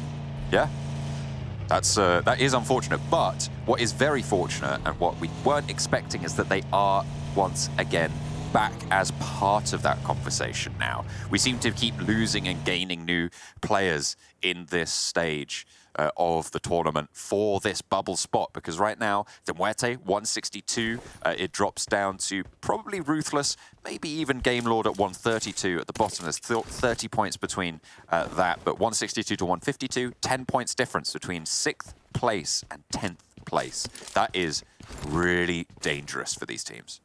And with still 3 more games to go, there is a huge amount of movement that can happen, and teams will be pumping up this performance. And for MUERTE, they are holding on by a thread at the moment. Considering where they are, you might not think it, but 162 points, and with the games that they've had today going out early, basically being a non-starter, and I think you look at yesterday where they did put up some points, you look at that one and you think to yourself, well, was that really the team, or was that just mostly English being able to pop off and get himself some eliminations and pull his team through some very, very awkward scenarios? So I think for MUERTE, it's certainly a time now in these last 3 games that, you know, if you get a 20-point game or just put up a decent average from here on out, you might just be safe. But again, you're now in a spot where it doesn't feel like you're at home with your feet kicked up on the sofa thinking you're going towards regionals anymore. You're out in the streets at the moment and you're looking for those points where you can. There's really no teams that at the moment are safe in their spots. I feel like TJB may be one of the safer teams, but then VIRTUS.PRO with the possibility of jumping up there. TJB also probably really quite motivated to take their 3rd position back from Unicorns of Love, although at the moment it's looking pretty treacherous on that road for 21 points behind right now. Unicorns of Love unlikely to catch MADBULLS. And of course we know all about the top 2 duel that's going on right now. Actually, to be fair, probably the chillest team in this lobby is Big. 100%. I mean, they're chilling in 16th place. It's fine. They've been taking some fights where they can. Now, you said that Unicorns of Love most likely won't catch up to MADBULLS, but again, I look at that and it's 220 to 257, 260. Let's put it that way, right? It's not the exact points, but that is right there. Obviously a 40-point game that they would need to catch up with on top of the point scoring that MADBULLS would put up. But if Unicorns of Love can have some really, really nice games, some chicken dinners here and there, MADBULLS go out early, it's not one of those cases where it's locked in stone, it's set in stone. And I think with the performance we've seen from Unicorns of Love today, how well they've been playing, there's still a chance here. And it's not something I thought I'd be talking about, honestly. It is interesting, right? I mean, we've spoken about MADBULLS as this team that seemed to not be able to put a foot wrong, but they are giving teams the opportunity to jump past them in this scenario. I mean, Unicorns of Love, obviously, with that opportunity. I personally don't think I see it happening. I feel like MADBULLS will be able to just turn this back on because we've seen how they can play. I think at this point, they might just throw caution to the wind and go, you know what? We're going to ignore any sense of caution and just go for what we know we can do and try and take it that way because they've had vast success. Yeah, but again, I think that might even just be a huge problem for them to even think about doing that though, John, because so far, if you said to me, right, lock in a 200-meter space, any one team in this lobby with MADBULLS, now I would say to you, probably 99% of the time, MADBULLS is going to win that engagement. If everyone's given equal gear, equal utility, equal weapons, MADBULLS would win that team fight 99% of the time.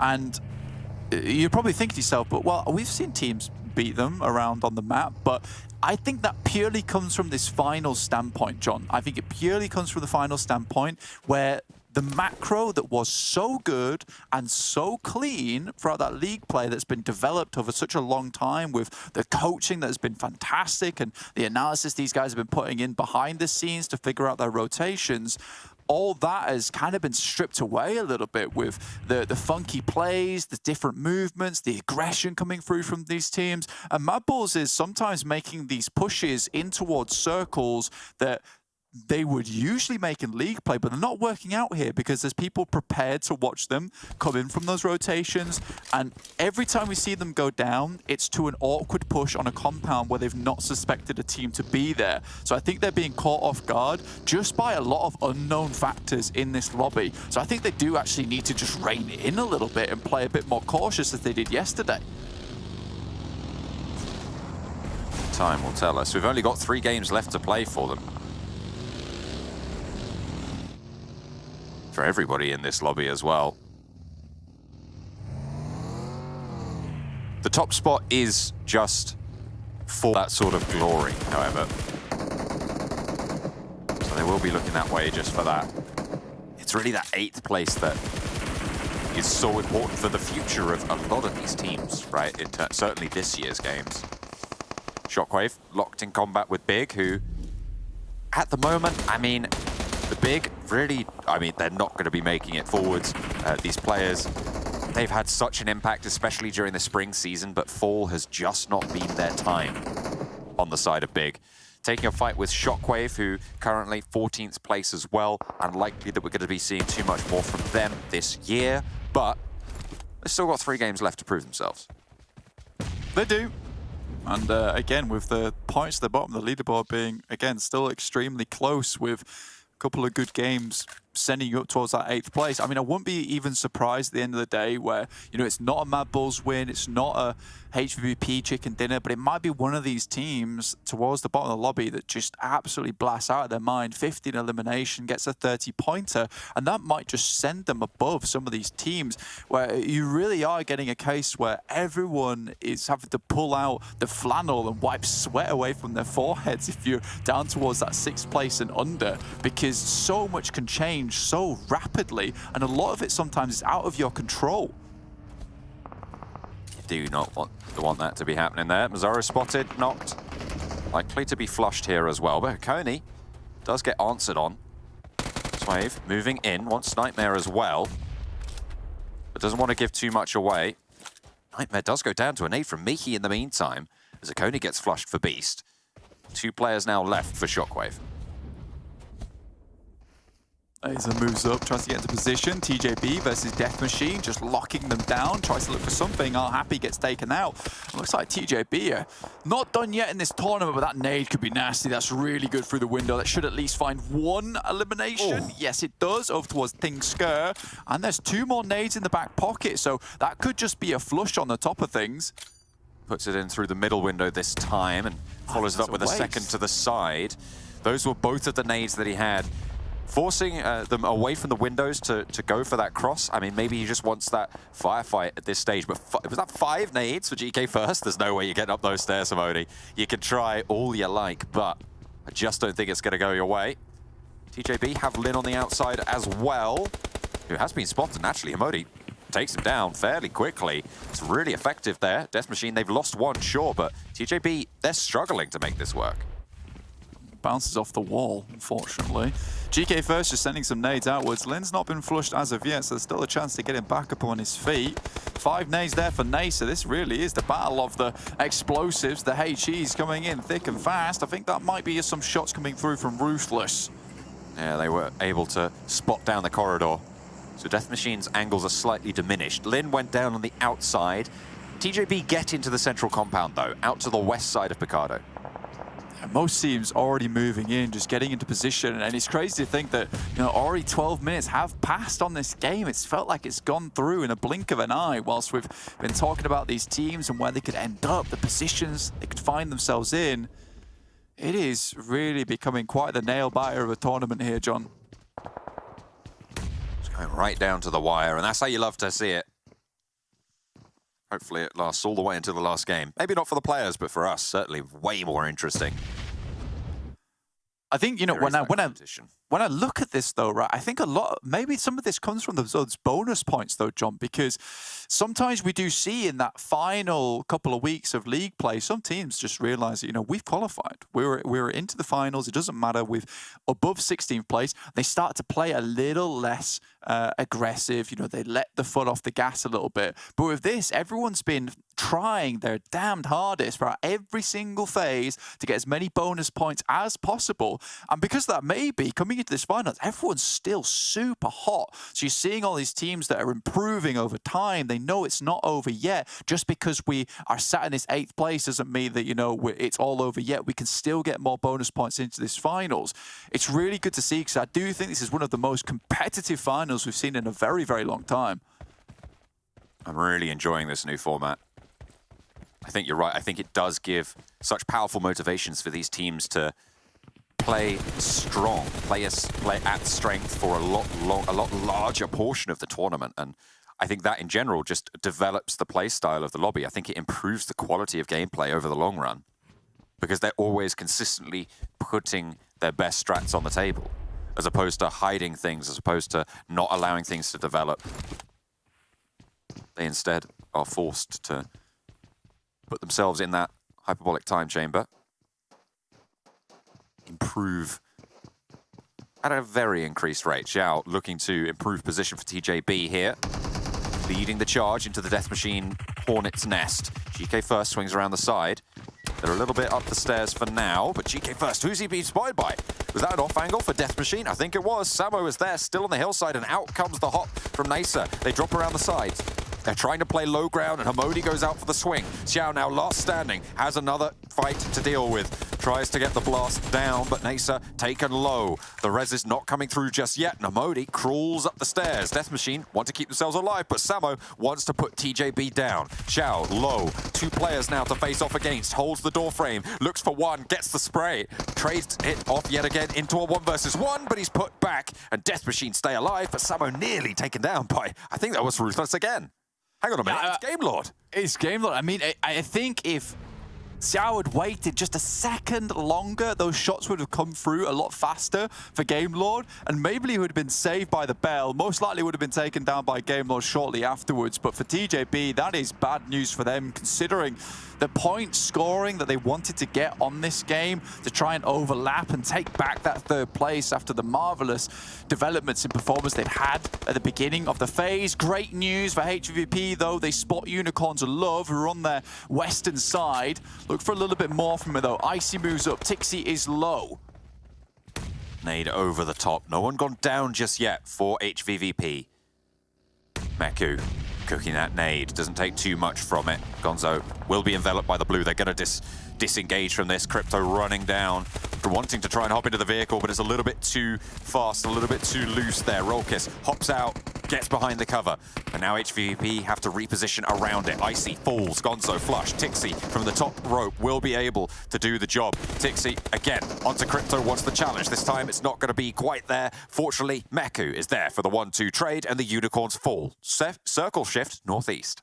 Yeah, it was a great time for them to take this fight as well, considering we're at that moment where the circle just shifts away towards that eastern side. They conclude that fight here, giving them time now to restabilize, get people back up on their feet whilst the circle's not moving, and then opt to move wherever they want to go. And they can actually swing back up towards that northern side, knowing it's clear as they headed down from there earlier on, and maybe pick up a really strong circle, really strong compound within the circle. Here's a replay here as Eastern Stars able to finish off the final players from Big, who are playing very fast and loose down towards this southeast side, and pretty much throughout this entirety of the finals.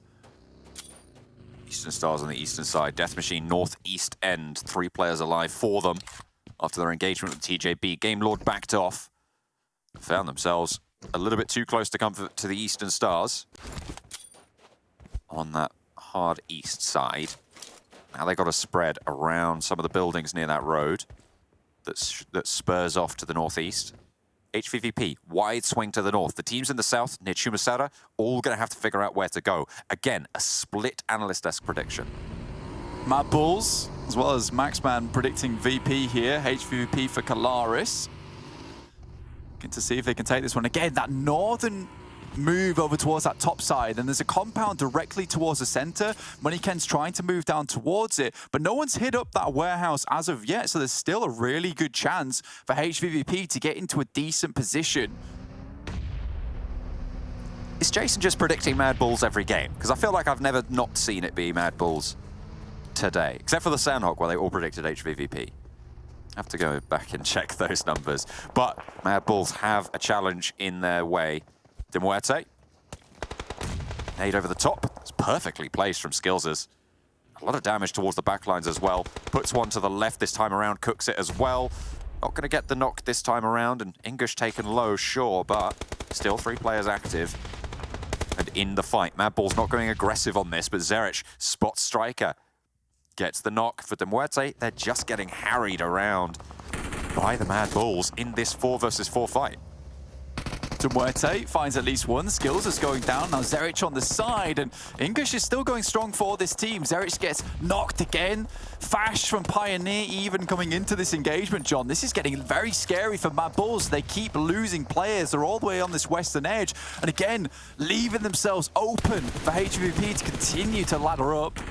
At least the Unicorns of Love have already gone down. Blank MADBULLS have 0 points right now. If they go down here, history will be made as the first 0-point game of the tournament for MADBULLS. And they're locked in engagement, close to Pioneer as well. Monkey, in effect, Monkey spotted. Fash gets the spray, effect, low, and is that it? Have they gone down? Blank, I think it's happened. MADBULLS, no wait, no, they got 2 points. That I have. I mean, 2 points is still decent though, John. We'll take that. I don't know where they found those. I checked their points total very recently. Yeah, absolutely. You've got to go for it. Circle, heavy shift down towards that southeast side, though. Bazzi, Knees and Stars actually have to find themselves a decent position, but HVVP now have a long way to go.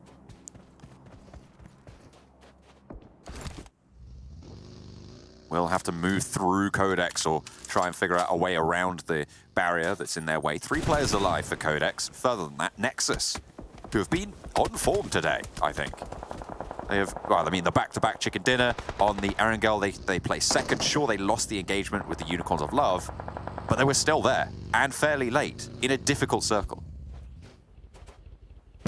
Fash sends that nade over the top, trying to keep teams at bay.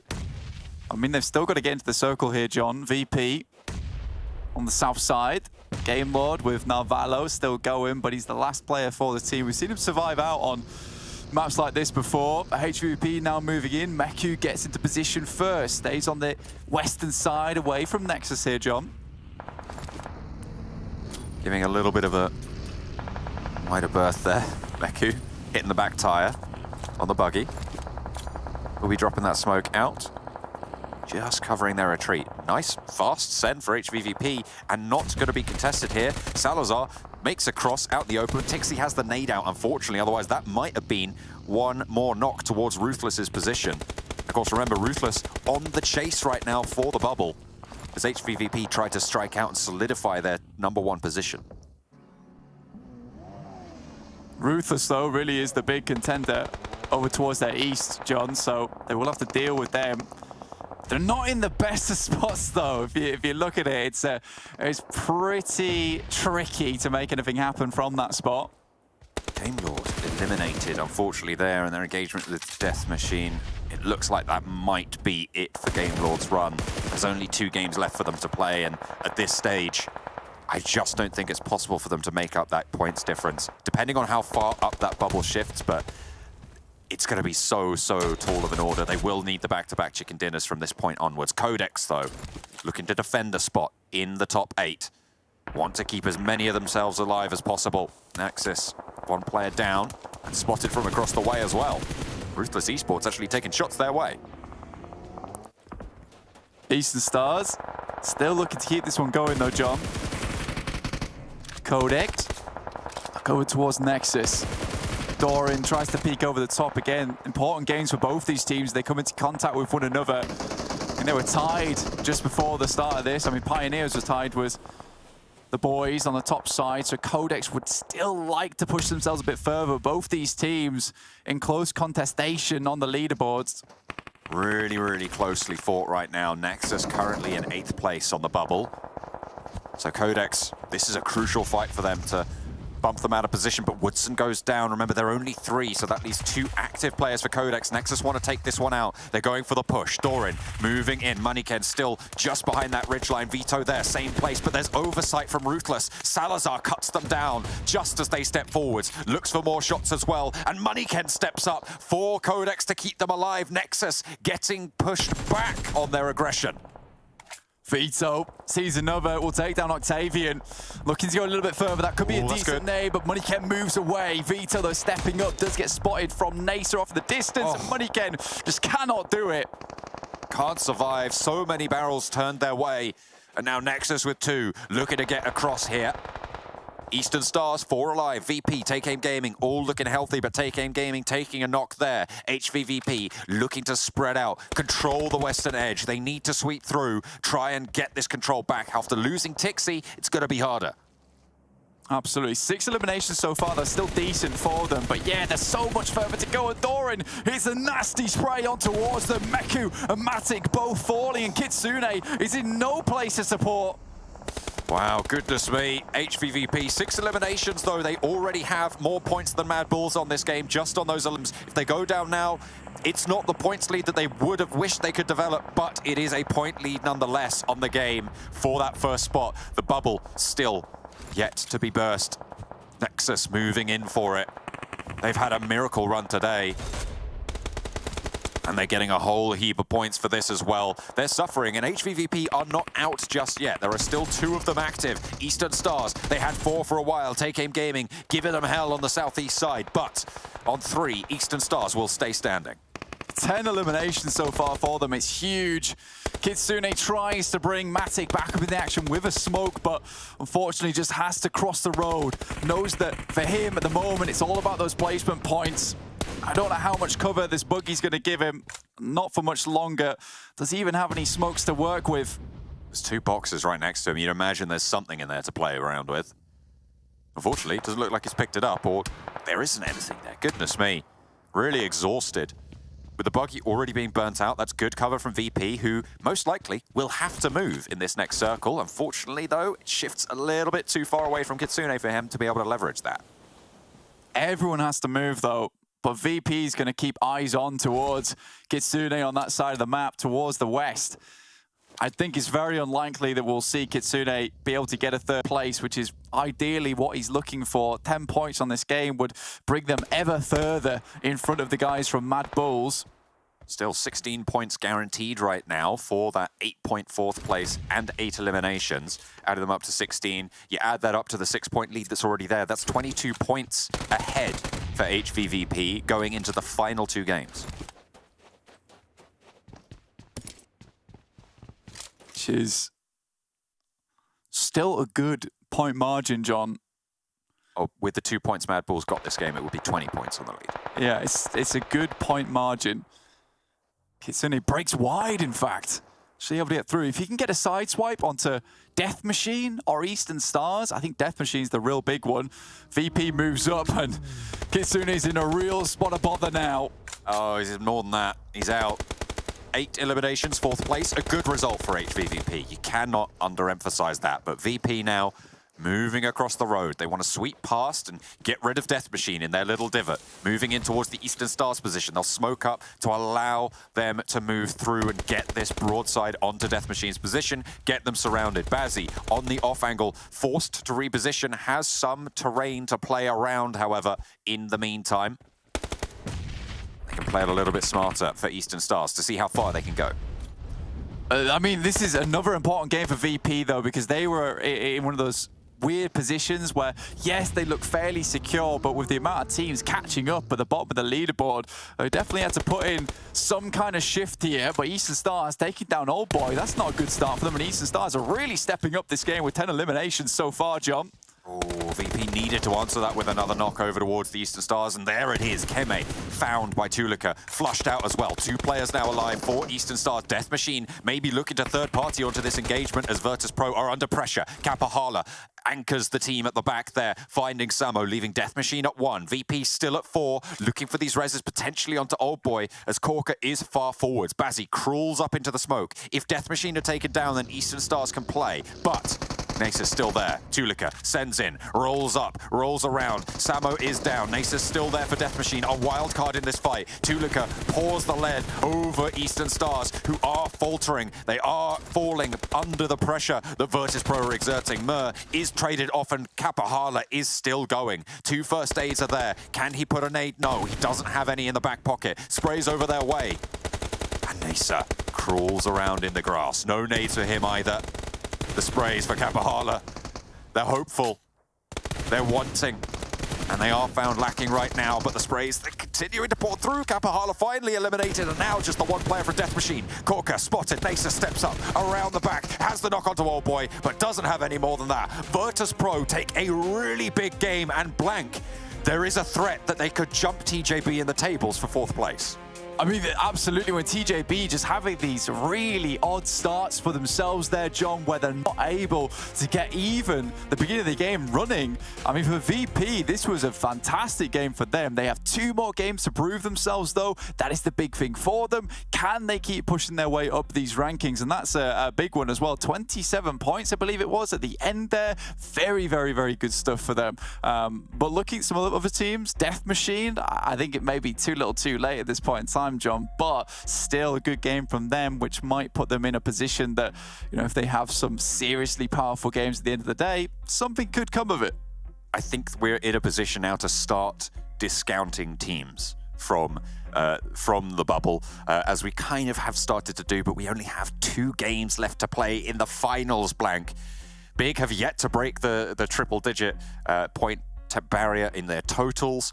Even after that game, they won't be able to make that mark. Will they be able to do it over the whole 18-game set? It remains to be, 18-game set. It remains to be seen, but a really, really good result coming through from VIRTUS.PRO to potentially challenge some of the top teams in this lobby. Maybe a little bit of a resurgence. 2 more times left for them to prove that. But for now, they'll take that chicken dinner on Miramar.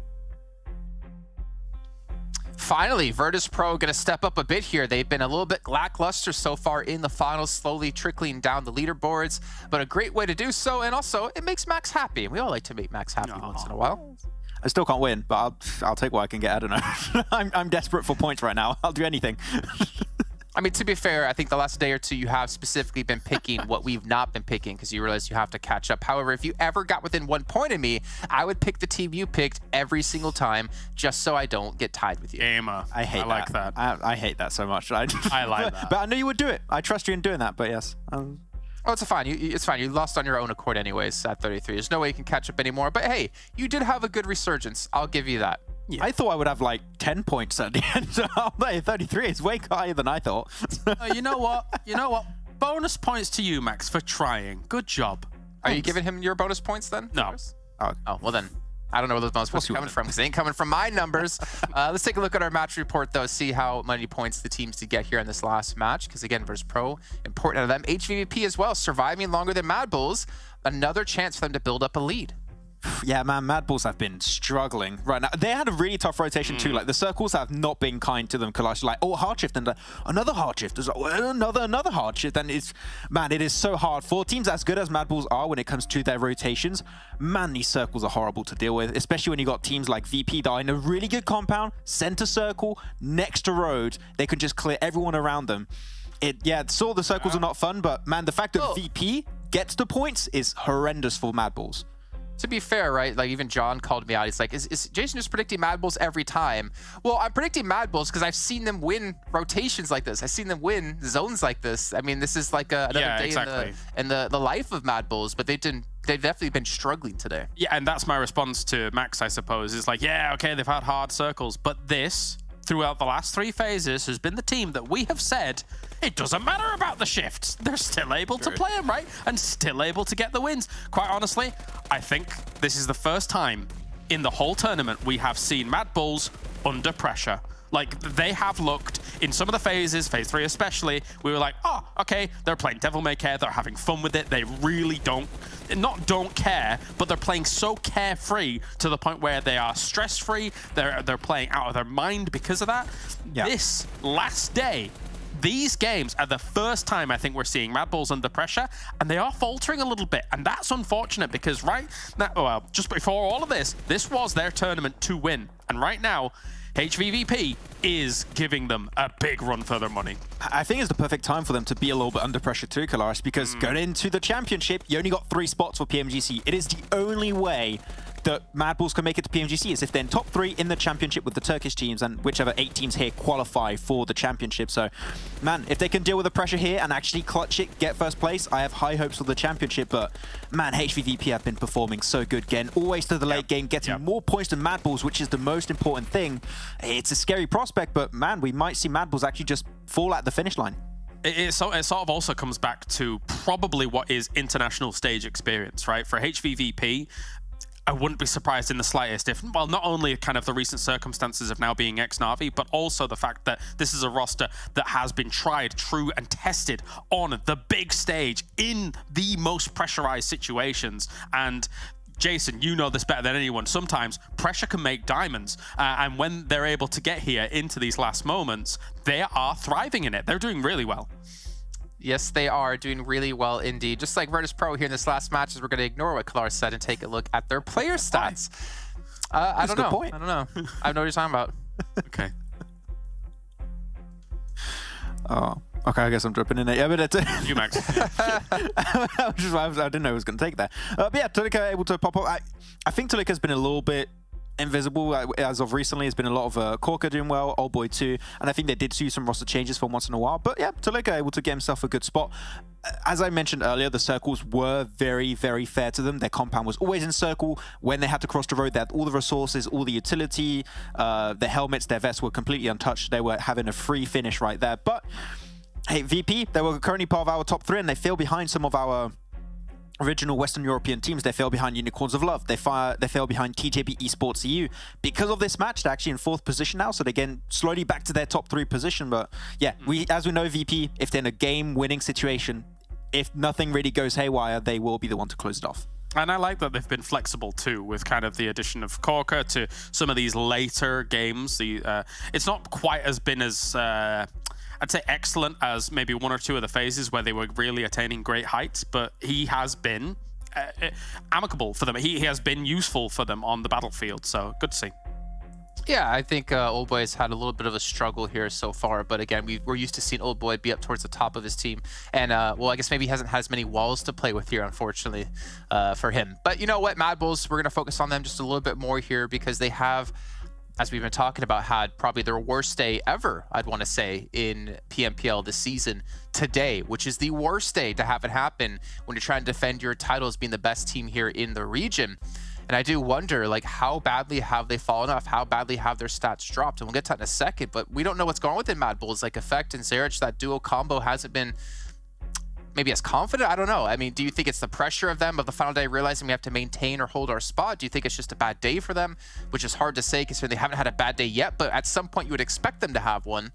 Maybe it's just all the stars aligning and it's just happening on this day. I think it's like teams around them that have been able to step up. Like HVVP, it seemed like they are definitely gunning for that first place. It is their objective right now. And MADBULLS, unfortunately so, they've been taking some fights I think that we've never really seen them take before. We saw them go for a secondary drop location in Yasnaya, Polyana, and Erangel.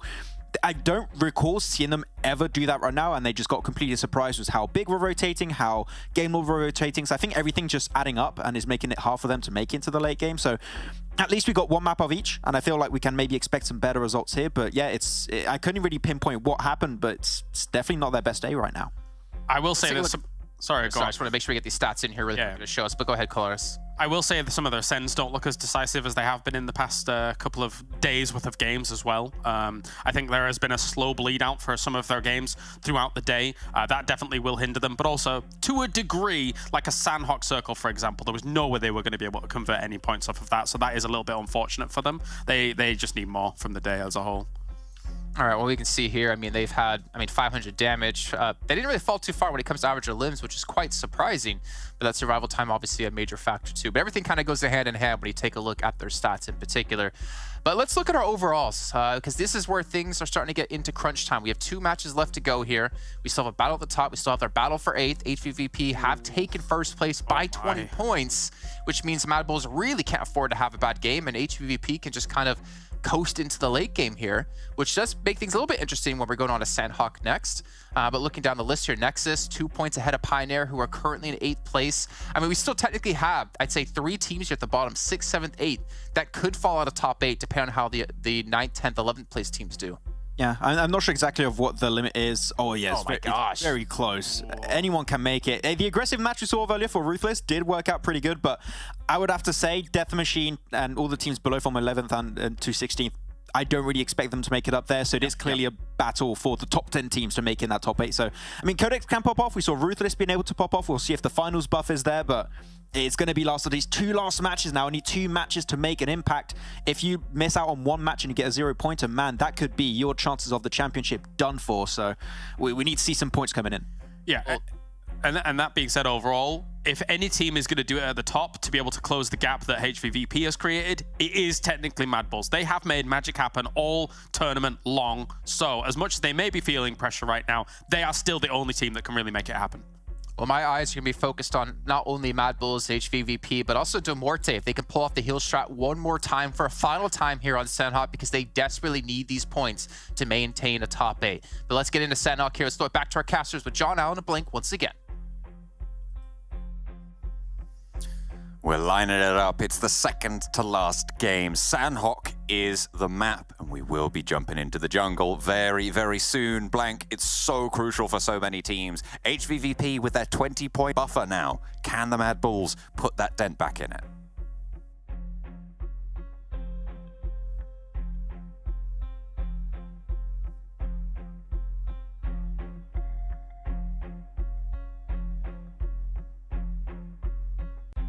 No, I mean, we have seen them perform exceptionally over the course of this whole tournament, right? Like, it is insane how solidly consistent this team has been. So I think to have confidence, to keep confidence in them would not be necessarily a mistake. Just because they've had a couple of poor games today doesn't mean that they don't have it in them. We've seen that before. There is that glimmer there. But HVVP, they are really far ahead now.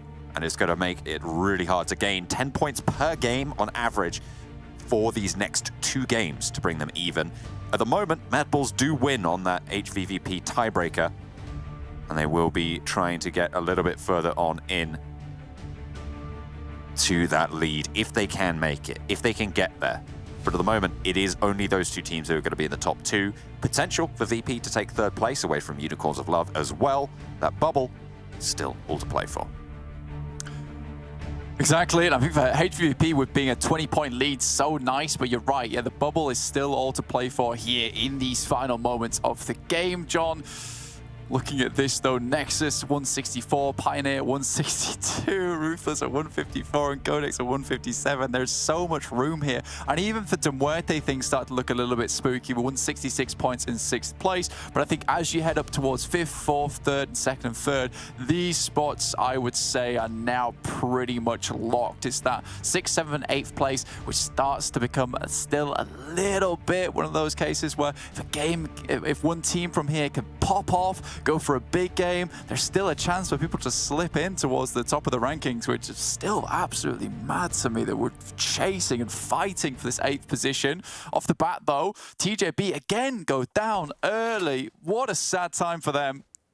They slipped just that little bit. It's losing a player, unfortunately, this early on. I mean, they're not out of it just yet, and we have seen them play quite well, but they started today in 3rd place, and now they're really not even particularly in the conversation for a 3rd place. 198 points. VIRTUS.PRO have managed to jump up over them. MUERTE, not really in striking range, so we might have seen TJB drop from 3rd to 5th over the course of today fairly succinctly. Which is pretty sad overall, because that's going from $4,500 at the end of the day, dropping by $1,500 to 3K at 5th place. Still, it's good amount of money. It's nice to be able to win that, but again, it's a big drop-off, all things considered, with how well they started out this tournament and the kind of things they brought into this. Dropping it right now at the final hurdle is really sad for them. Yeah, it's not great. But they will be seen again. They will be seen once more for TJP. MADBULLS playing Central. Certainly going to be seeing more from them. Hopefully in these last 2 games. Game Lord might have just left it that little bit too late. I mean, we have seen them make some step-ups during this final day, but again, it's always a case of some of these teams are leaving it a little too late. And now as the door begins to close just a little bit, like the chances of getting your foot in the door at this point, it's going to be hard because, you know, there's a tiny, tiny crack here for people to just about spy through towards those regionals, but it's not enough to quite find yourself a position to leap up between. And I think for Game Lord, it would take both of these last games to be unbelievably strong. And I don't know if I see that happening at this point in the game. It just really does not seem likely to me. On the other hand, Pioneer, who had that big buffer in terms of bonus points, really are now just hanging on. They are hanging on, but people keep stamping on the fingers here at the edge of the cliff face on 8th place. And it's getting a little bit more tricky for them to remain at the precipice of the regionals. Pioneer in that 8th place, as you say right now. If you took away the bonus points blank, they'd be in 11th at this stage, with QODEX being in. So it is really, really crucial that they were able to maintain some consistency over the course of the phases for their performance and their chance to be seen at the regionals as well. Can they hang on? I think for Pioneer, I would be pleased to see this team go to regionals though, because the amount of stuff they were able to do through phase 1 and phase 2 was really, really decent. Going from a 3rd place to a 2nd place, everything looked up for them. For MUERTE, things are looking a little bit down. And then heading to a 9th place for Pioneer in phase 3. And after that, the finals just not looking as hot, as pretty as it could be. It is just interesting to see what's happened here. But I do think they're a team that could go to regionals and probably should have that chance to take 2 weeks to really figure out what the problems are and work upon it, because they did look so good. They were such an interesting team to watch as well.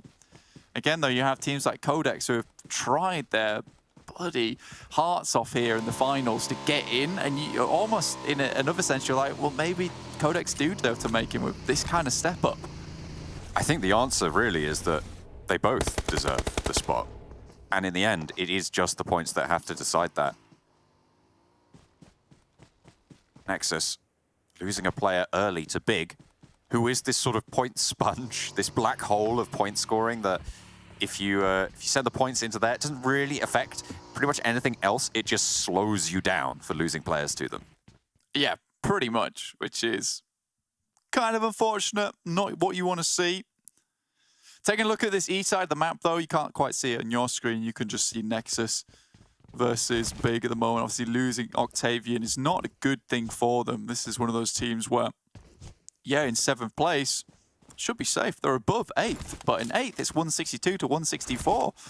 There's still a lot of movement here, and for NEXUS losing 1 player at the end of the day, things do look a little bit scary for them, a little bit terrifying. You know, the things that go bump in the night are Big at the moment, who, like you say, are a black hole in terms of points, just take them away and putting them where they're basically useless. You don't know where they're going to appear in the galaxy, but it's certainly not going to be in this tournament, in this finals, or helping anyone get in towards the regionals.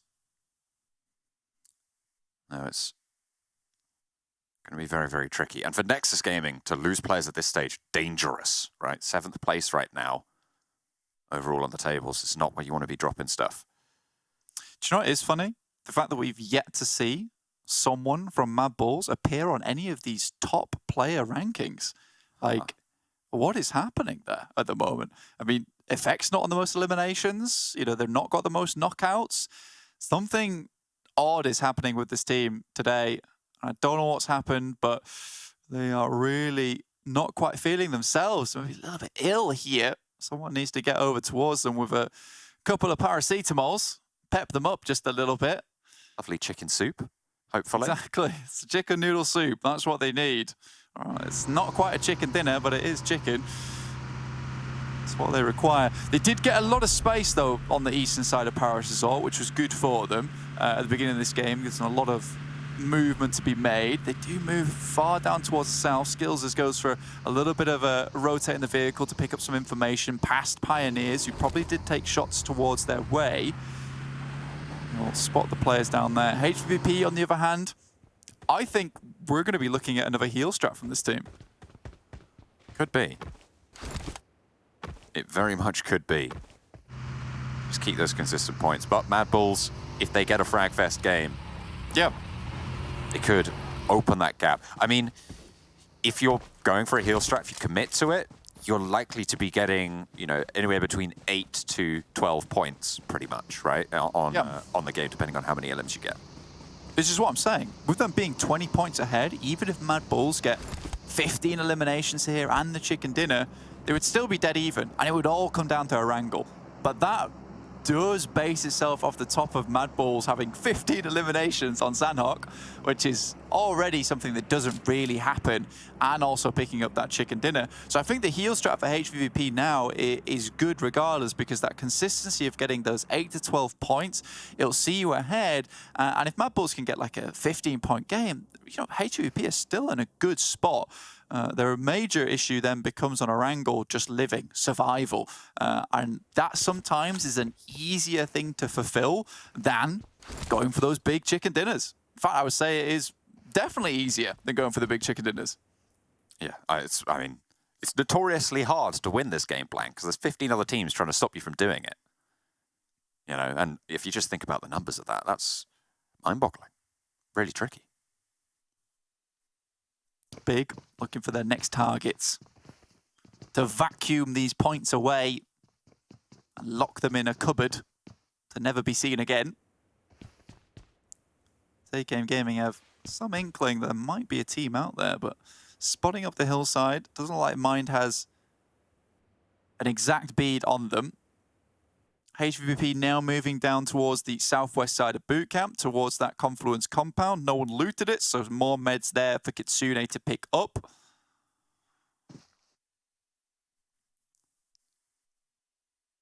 No one really contesting HVVP's crossing. They can play into the circle on the South Boot Camp Hills and wait a little bit longer, not expend those meds too fast. It's crazy how this has actually worked out purely off the back of some of these teams knowing that they need to keep scoring these big games. So for HVVP, on their side of things, they're not under pressure to make it into regionals.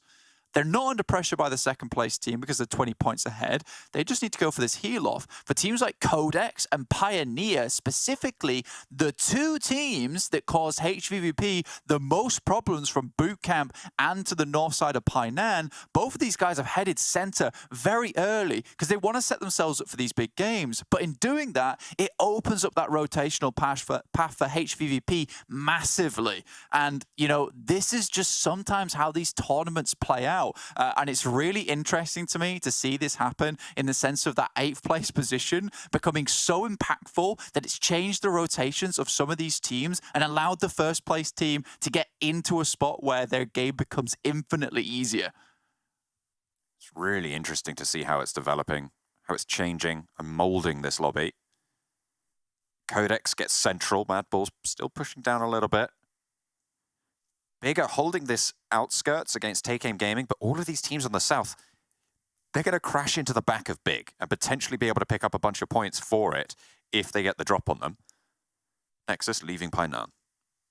MUERTE corralled in towards docks, actually, so they don't drop Sami, which is curious. I think they're hoping not to be taken down by Big, but Big has other plans. Move into the circle, actually made their way up towards the compound itself. In the meantime, Tixi taking down one player from NEXUS. That's the players coming up from Painan. If they can clear that team, huge amount of space is given to them. No knocks for Take Aim Gaming or Big just yet. Plenty of gunfire though, Mind across the way, still nade in hand. Everybody using that utility to stop these peaks from going through. The first opener is there, but it's traded off almost immediately. 1 for 1 right now. The double DBS brings them in close, gets the flush on the cross. SHOCKWAVE not even cut down across the way, but there is a trade. They find that vault in through the window, and there's a player there to be worried about. Oh, he goes through, the gun is out. A nice catch, and 2 vaults attempted. None are successful. You play against a player that close to the window, it's not going to work out for you. Mazorin out with Beast. Left as a duo for Big.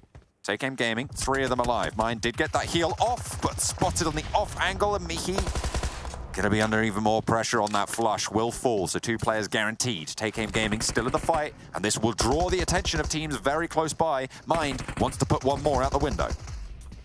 That'll be an easy knock there, thank you very much, but doesn't quite find it as of yet. Beast spots the jump out. There's 1 more player, and Beast is just going for the pre-fires. Oh, he got greedy for the flush there. Did get it through, but Big fall down in the meantime. They stop Take Aim Gaming kind of dead in the tracks. 2 players now alive for this squad.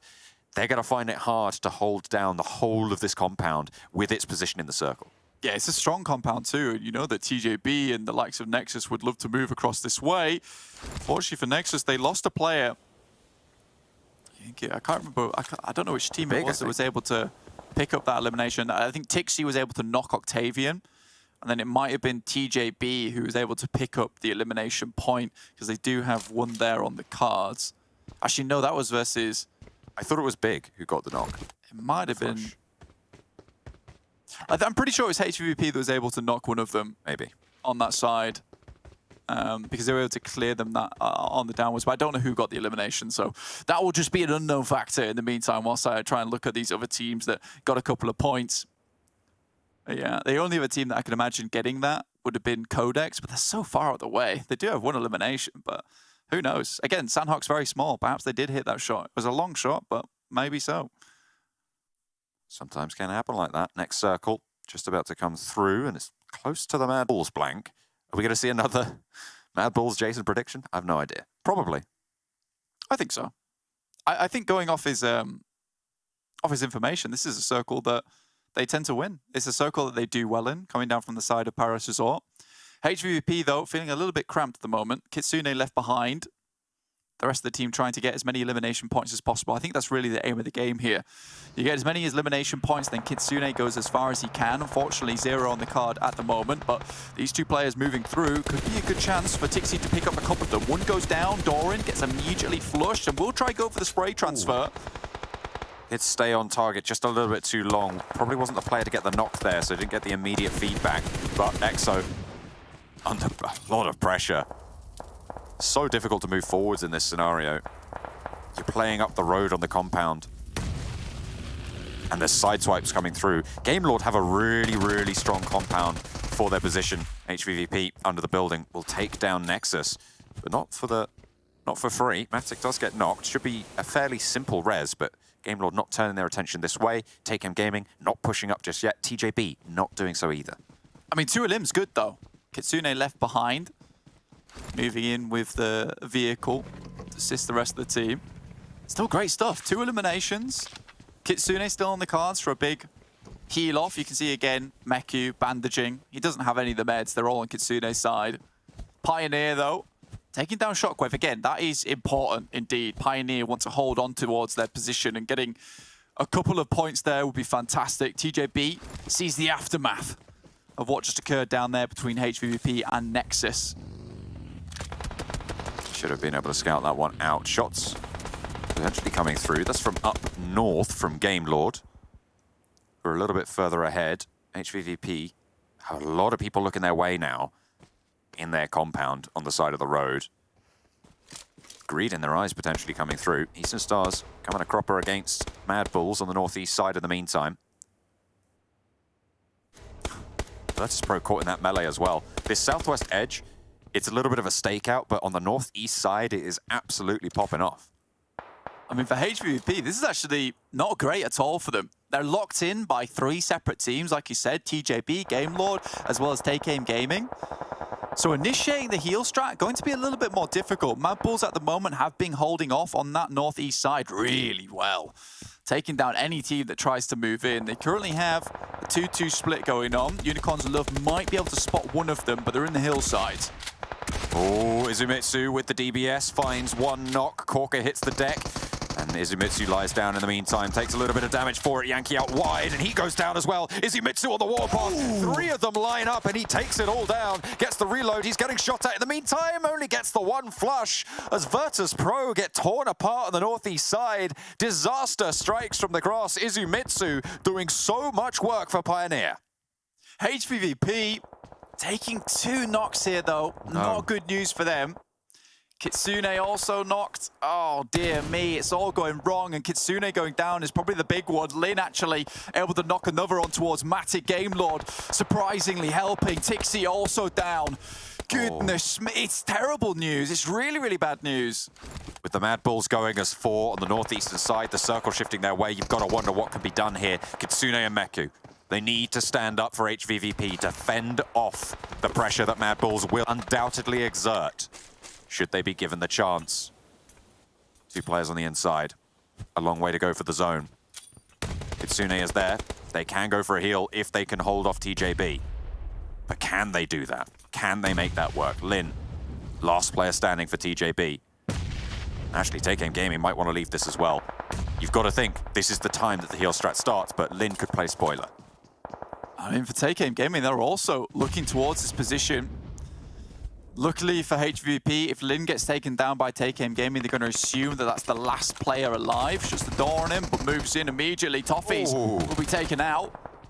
Gets the flush as well. 7 first aids for Lin, but in comes Meku. Hang on a minute. Okay, he's on the warpath, gets knocked almost immediately, and will be flushed. Lin picking up points for TJB. Now it's just Kitsune. Lin needs to pop that first aid to stay alive here. Take Aim Gaming have 14 first aids in the back, but Kitsune, by far and away, the leader here. There are so many healers out in the zone right now, Blank. 13 teams, sure, but I think about 8 of those teams are healing in the blue. I really like that from Kitsune, actually. He's got a huge amount of bandages, and he's actually supplementing the supply of first aid kits with the bandages to keep off the fact that he has to hit that tick on the first aid kit as long as possible. Now, that is really cool. The question is, Lin's most likely going to run out of first aid kits soon and just send himself directly into that building with Kitsune and then just go for it. If he's able to take him down, he'll be able to pick up all the first aid kits. That's something that Kitsune is going to have to be very wary of, and it's so unfortunate that in that case Meku's rollout doesn't work as well as planned, because he knew he had to take down Lin, provide safety and cover for his teammate in Kitsune. Unicorns are love for 1, but traded off by MADBULLS up the top of the hill. Both teams have to leave. Icy spotted as well as the MADBULLS continue to exert pressure on the northeastern side. This is the team that has been dominating the lobby for so long. They faltered this morning. They're looking to stand strong here on Sanhok yet again. 4 points now found. Skills is down, but there's 3 of them. And we know there's the 1 death power spike coming on in. Lin just went down there in the southwest side. 11 teams remain. Blank, it's like 7 healers. This is, I don't like it, but it's how you earn the points. It absolutely is. I think for HVVP, they're not too unhappy with this one. They only got 2 eliminations, which is not huge, but it's something. Rolkis able to find MADBULLS. And honestly, if MADBULLS go down shortly, I mean, with the amount of eliminations they've got, it's still good, 5. But 9 teams, you go down soon, you're still not getting a huge amount of points. And Manu, still in a really, really quite cool position here. Well, the guys from MADBULLS aren't too happy about it, because he really is the unknown in the midst. This is the last opportunity for the heal strat, and you can see the teams are desperate for these points wherever they can find them. VIRTUS.PRO have Tuluka healing on the northeast, Darev with MUERTE, one of the champions of the heal strats, down towards Quarry on the southeast side. Take Aim Gaming, they're going to be running out of first aids fairly soon. Kitsune as well, we saw him earlier out in the blue. That's 4 teams out in the blue healing. I think there might be a 5th somewhere for Eastern Stars. That is so lucky that Manu doesn't get tagged by that. If they got information on that side, he's absolutely donezoed. He is sending smokes out, but for Ruthless, Salazar Great news for him, still healing. Zerish goes down, that's Manu stepping up, but immediately gets knocked back down. Traded it off for the MADBULLS. Manu is down, but Salazar is there, potentially pushing on through. MUERTE, Dadaev out near Quarry, will fall down there. Game Lord getting spotted out as well, Salazar. taken low. Ruthless eliminated for Salazar. And that means that, once again, HVVP continue to ladder up, and they've put a good result up already. Monkey down and low. Nades pouring over the top. QODEX, a crucial game for them, potentially, against some of the tournament leaders. MADBULLS, one player left standing. They're in the next zone, sure, but QODEX have the numbers advantage. Vito looking to try and heal on up. Moneyken is down, but down the hill, Take Aim Gaming fall. HVVP already did fall, but they got 10 points on the game, and that is exactly what they were looking for. If the MADBULLS fall here, there is that chance, but it is a 3 versus 4. QODEX trapped behind the rock. They do not have the inside track. The circle belongs to MADBULLS, and the nades are running dry. I mean, the nades are still great for MADBULLS. They send another. They expect this position. PNL takes a huge amount of damage, but lives just about through it. Cannot step back into the blue. You are right. The utility is so important now for QODEX, but they have nothing. They just have to hit this dry. There is another Molotov that will keep the guys at bay. It's well placed, but on top of the rocks, and will burn up quite a few players. It burns back and forces them out wide. 1 and 2 go down. MADBULLS can move through now. The top of the hill, the major threat right now. Vito is up there. PNL as well. They're drawing out the shots. Vito falls. PNL soon to follow, and the MADBULLS take a chicken dinner and a huge turn for them. HVVP put up 10 points on the game, but MADBULLS trumpet with 24 to try and close that gap. It's 6 points in it going into the final game. This is ridiculous stuff there, John, for them. I think they hit 27 points at the end of it with, what is that, 12 eliminations so far. So, 3 points. Again, I said at the end of the game, I said at the start of the game there that MADBULLS have to put up a 30-point performance to set themselves like in sights of the guys from HVVP, and they pull out this at the end of the tunnel, right, just before we hit the light, before heading into regionals. They really are stepping up the performance, man. And again, it's that pressure that's getting to them a little bit, but now it's starting to push them forward, to push them into position when they can make that final sprint. This is a tight and a really, really close finals for both these teams.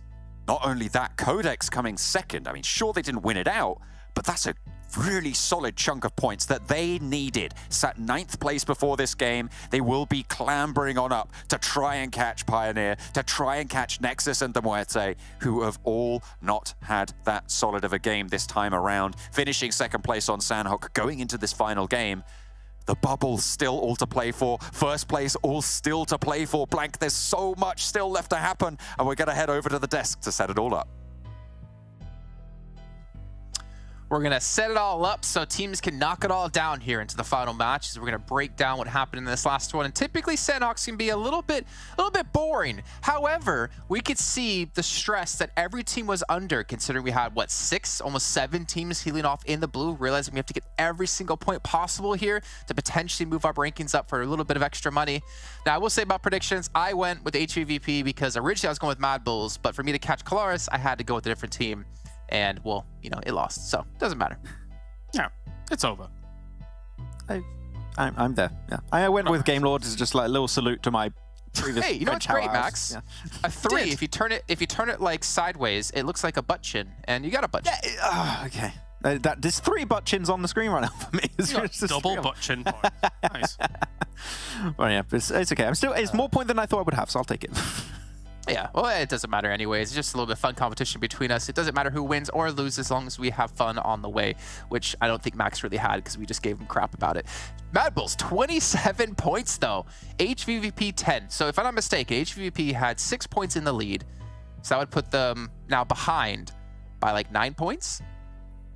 Yeah, I think ultimately what it comes down to is 11 points, sorry. It's going to be really close in the final game, which I think is super exciting. The fact that MADBULLS was able to put up these numbers, HVVP, we saw them in the distance trying to heal things out, getting us and clinching as many points as you could possibly imagine off the back of any scenario like that. But MADBULLS, once again, 3-man able to clutch it out towards the end, 27 on the board. And, you know, we said before this game coming in, There is pressure on them. Yes, they're able to do. I was personally hoping for a mainland circle to give them a decent opportunity to make then this final game exciting, and we're right there. We're right in the thick of it. It's great to see MADBULLS. As you said, like, it was going to be the first time we're going to see them under pressure. It's a great trial to see how they would potentially perform in the championship, and Manzerish in particular stepped up. That molly, you knock in one player, put damage on another player, and then you just go for the low ground angle. It was so good on the execution. This team is gunning for the win. A second place will not be enough for them. So, man, MADBULLS, they're going to try and go the entire way, but as you said already, Kalaris, this last game is going to be hype. Honestly, Zerich, that molly just set the game up for a win. I mean, they were already looking very good anyways, position they were in, but for that molly landing, I think that was one of their last few pieces of utility as well, and flushing out the 2 players out of QODEX just solidified the victory for them as well. But HVVP having a tough time here because we saw, well, I mean, obviously talking about this team, but TJB and MUERTE had a little bit of a kerfuffle over in Same as well. Both teams coming with 1 player down. Really eliminating the chance for MUERTE to go for a big heal-off strat because TJB, I think, took a bigger piece of the pie of all the meds there. It's funny because we've kind of come full circle, right, Max? We start the tournament off, first Sanhok of the tournament, and MUERTE pushes TJB away. TJB, the last Sanhok of the tournament, decides, you know what? No! We're coming back! Actually, something very interesting to think of. What if TJB's plan here, because they're safe. TJB, like, even if they have a horrendous next game, they're in. Okay, top 8, making a championship, fantastic. They had no issue doing a heal strat in the previous championship, right? Like, they were doing it free. None of the Turkish teams were contesting that location. They were doing it easy as can be. MUERTE not safe, though. If their game plan is, we know we're making it to the championship, if we get rid of MUERTE, easy heal off every single Sanhok, 3 points every single time. That's actually a really smart strat from them. So if that's the game plan, I dig it. That's good execution. Well, you know what? Let's actually move on from that, though, because that's something we're going to come back to later on as we look at our overalls, is taking a look now at MADBULLS versus HVVP in here this last match. Very important to note, obviously, HVVP, MADBULLS extremely close when it comes to getting towards the top of the table. And honestly, something like this will be expected considering how the game did play out. And the fact was, Kitsune was healing off in the blue with about, I think, about 21, 22 first aids. So he was trying to just stay alive again, get as many points as possible, realizing we just have to just hold on. We hold on to this lead, and we're going to close things out 10,000 bucks richer, looking even better to be picked up by an organization, and of course, going into the EU regionals on a high note. And once again, I think for both of these teams, at this point, I'm sort of happy with whoever wins because the way in which they've both played the tournament out, MADBULLS being able to make this recovery when the pressure is up against them, HVVP when just in general, other pressures other than this tournament are up against them as well, and they have looked excellent throughout the tournament themselves here too. So for either of these teams, it will be a great accomplishment considering the caliber of play that we've seen across the board in all 3 phases and into our final. Well, you know what? We got to check in with our leaderboards here. Let's take a look at our overalls right now where they stand before the final match of the entire event, all leading up to this and where the teams currently stand. A 3-point lead here for HVVP. 3-point difference. Oh my god. It is going to be hypest one. I think it's been a while since we had a finals in Western Europe that's going to be this intense, right? A lot of the time we saw, your TJBs have an insane lead, your Game Lords have an insane lead, and it just doesn't really matter who's going to win the last game. You pretty much know. But here you have no idea. HVVP and MADBULLS down to the wire to know who's going to make it. It's between no guys. But as you said, we've got so many storylines. We've got the fight for first place between these 2 teams. And currently PIONER is serving as the limit, which I did not expect going into this. But I want to see how close 9th place is right now because it must be just like single digits right now. As you say here, Max, I wouldn't be surprised if there's a world in the next game where TJB actively targets MUERTE early, very early here. So if I was MUERTE, I would be very scared. Sanhok makes up a great chunk of the maps utilized when it comes to these tournaments, and TJB traditionally had such comfort there. They did eventually find comfort on the mainland, but they would love, I think, to go back to their previous strategy. So if I was MUERTE right now, I'd be very scared. 1 point difference between NEXUS and PIONER, but NEXUS have 2 chicken dinners. PIONER has 0. This means if NEXUS just get 1 point and PIONER get none, NEXUS are in and PIONER are out.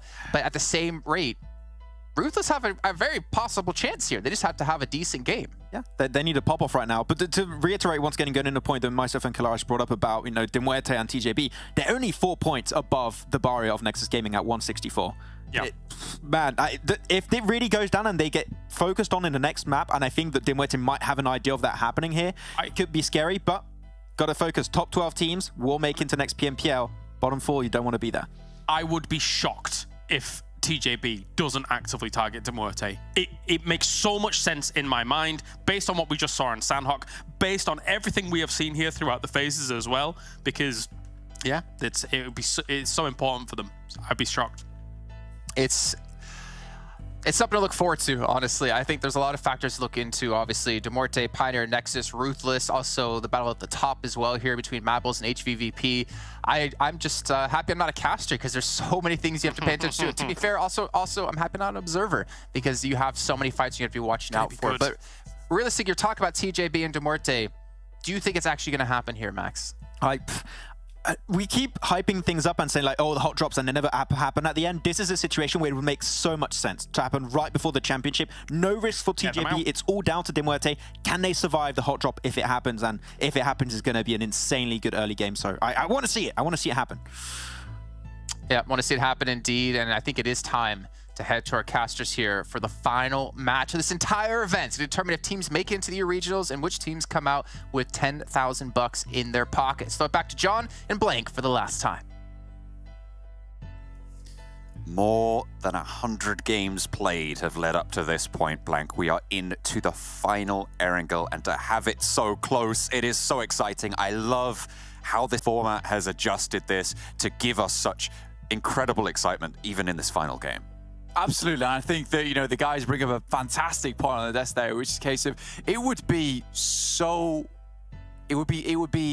probably the most optimal time to go for this hop drop, right? If you are TJB over towards MUERTE, it makes so much sense going forward into the regionals if you could pick back that spot in Sami and don't have to fight MUERTE for it. Right now on Sanhok, TJB's in kind of an awkward position a lot of times. They have gained so much more experience playing center though, so I'll give them that, but I think they would love to go towards a more comfortable spot in Sami and pick up those more consistent points. So this could certainly be an absolute pop-off in terms of those initial moments of the game and which team wants to target who, because anything can happen with this split of points where it's 168 down to 164. That's from 7th to 9th place. Ruthless Esports, it will be weird not to see them going over towards the regionals after every single finals. Before this, they have performed pretty damn well, but there's still a chance for them, John. There's still a chance. Certainly is. If you had taken the bonus points away from this, they would be sat in 8th place right now as well, by 10 points over MUERTE. At this stage, they would have a 10-point buffer going into this game, but as it stands, they're down in 10th place. They have gone a little bit topsy-turvy at 156 there, with a little bit more to chase. Playing path, George Pole over to Lipovka. Is it happening? MADBULLS is dropping out. Oh, okay, I thought the MADBULLS were going to go.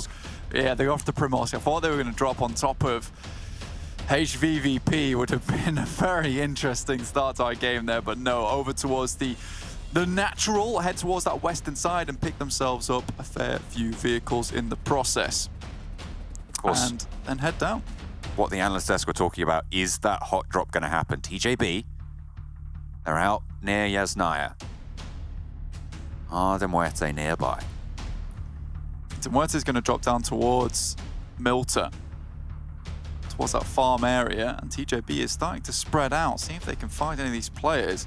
You do really wonder if they're going to go for it at the moment. I mean, they're close to it. They're directly on their heels here, John. It could be. Grabbing those vehicles, get into that position. We'll have to wait just a little bit to see if they go for that conflict actively. Teams starting to spread out. Nexus on a wide split near Shockwave could be in a little bit of danger on the western side. And of course, Nexus, again, a crucially positioned team in the overall standings. Eastern Stars close by to take him gaming in Lipovka. Unfortunately, neither of these two teams really have a big shot at getting up into the top 8, but they're still playing for placements there, taking gaming in 12th with a 146. 14th position for Eastern Stars with 127. Looks like we could see Nexus on the run. Revolver popping shots over towards Redox. It's the wild, wild west down here at the moment. Tries to get the Colt out to get the action done, but not possible here. MADBULLS do make their way into position. TJB doesn't look like they're heading down towards MUERTE as of yet, but there's still a chance where they could move down. Maybe pick up a couple of eliminations, but currently with their split, they're very close to a lot of teams here, John. Circle headed up towards that northeast side, has a fair amount of the map in play, but in fact, TJB lose a player to Crypto here with the Scar, finds the first elimination of the map. Hey, that gives MUERTE a little bit more room, right? They lose a player against one of the threats that could have happened. Solid stuff in terms of MUERTE's results here. TJB down to 3. Looks like they're going to have to play a little bit more consolidated. It looks like they're not going for the hot drop. At this stage, I think we can safely say that. Potentially instead, looking to challenge VIRTUS.PRO in that 4th place. 214 points, it's an 11-point jump. So if VIRTUS.PRO go down early, that's achievable. I like this from TJB, actually. They just move straight up towards the building, get the knock straight off. And I mean, this is something that Unicorns of Love have struggled with in the past. Gonzo also goes down here. This is exactly what TJB had to do versus this, and it's what Unicorns of Love do not do well against. They panic. They play these splits. They go for these wide open spaces, and instead of TJB scarpering, instead they just go, right, send it directly into that one player. We'll send a grenade over the top and look for the elimination. And there's no support there. I love that from TJB. It's look, man, you might be a solo with a gun, but we lost a player, but we still have 3. And you are just one dude at the end of the day. I mean, I said there were 11 points behind VIRTUS.PRO, right? But they're 17 points behind Unicorns of Love in 3rd place as well. So taking down this 3rd place team, it gives them a goal, right? If they can continue to take them down further. Unicorns of Love, however, have other ideas. They want to hold on to that 3rd place spot because, of course, VIRTUS.PRO won't go down without the fight either. They're only 7 points behind. So that 3rd through 5th, really, really malleable right now. The pretty much up to 7th through, at this point, 10th. Still very, very malleable as well. So we've got about 7 teams at risk right now. And of course, you add on the extra 2 at the top for HVVP and MADBULLS. 9 teams are having a crucial game right now. That's over half the lobby. It's funny because we talked about all this and we talked about that 8th place and people getting in, but we haven't quite yet covered until just now the top spots. HVVP and MADBULLS, 3 points separates these 2 teams right at the top of the leaderboard. It is terrifying stuff for both of them. I mean, the pressure's on. MADBULLS just come off the back of a great game, and you know, if it was any other team, you'd be like, goodness me, can they put up the same kind of performance? But the amount of times we've seen a MADBULLS back-to-back, you know, HVVP certainly not out of the woods yet. No, and of course, remember, the tiebreaker, the first tiebreaker is the number of chicken dinners earned in the tournament. And MADBULLS currently sit at 5. This is just for the finals. That is going to be the tiebreaker. HVVP on 3, which means that it is impossible for MADBULLS to lose a tiebreak situation. Even if HVVP win, if MADBULLS get 3 more points than them through eliminations, then it would still go to MADBULLS for that top spot. So yeah, for HVVP, the game of their lives here, really. Newly formed under HVVP, looking to set a precedent right off the bat. Imagine that. Your first game, your first tournament, essentially, let's just put it as the finals. Oh no. Under a new name, taking the win. Tixi might just go down and gets behind. Goodness me. Pioneer trying to take a little bit of some pot shots over towards them very early on. Hasn't happened too frequently, actually. HVVP staying up as 4 for now on the northern side. Not too much threat to them. That did look a little bit too dangerous, a little bit too close for comfort, but Circle, mainland, very central, keeps the Rozhok in, keeps that river in. MADBULLS looking to leave as well. Shockwave on the southwest coast, potentially in their way. Nexus up in Gatka could also prove to be a barrier. Ruthless. I mean, they've shown us that they've wanted this so much. Currently sat in 10th place. Less than 10 points behind 8th position Pioneer. And they can blast out. We've seen it from them. Can they do it when it matters most? Yeah, such an unfortunate game for them on Sanhok as well, with Salazar being their healer, but actually got spotted out in the blue. For that, he was punished. Wasn't able to send the heal strat all the way through to the end. With how close he was to the circle, you'd imagine he'd be able to get a much higher placing than they actually did there. They'd be even closer to hitting that bubble and popping it and getting towards the top side and into regionals. So for Ruthless Esports, certainly hungry. But again, it's just been scraps here and there that they've been able to find. But if they can keep themselves satisfied with that, then that's fine.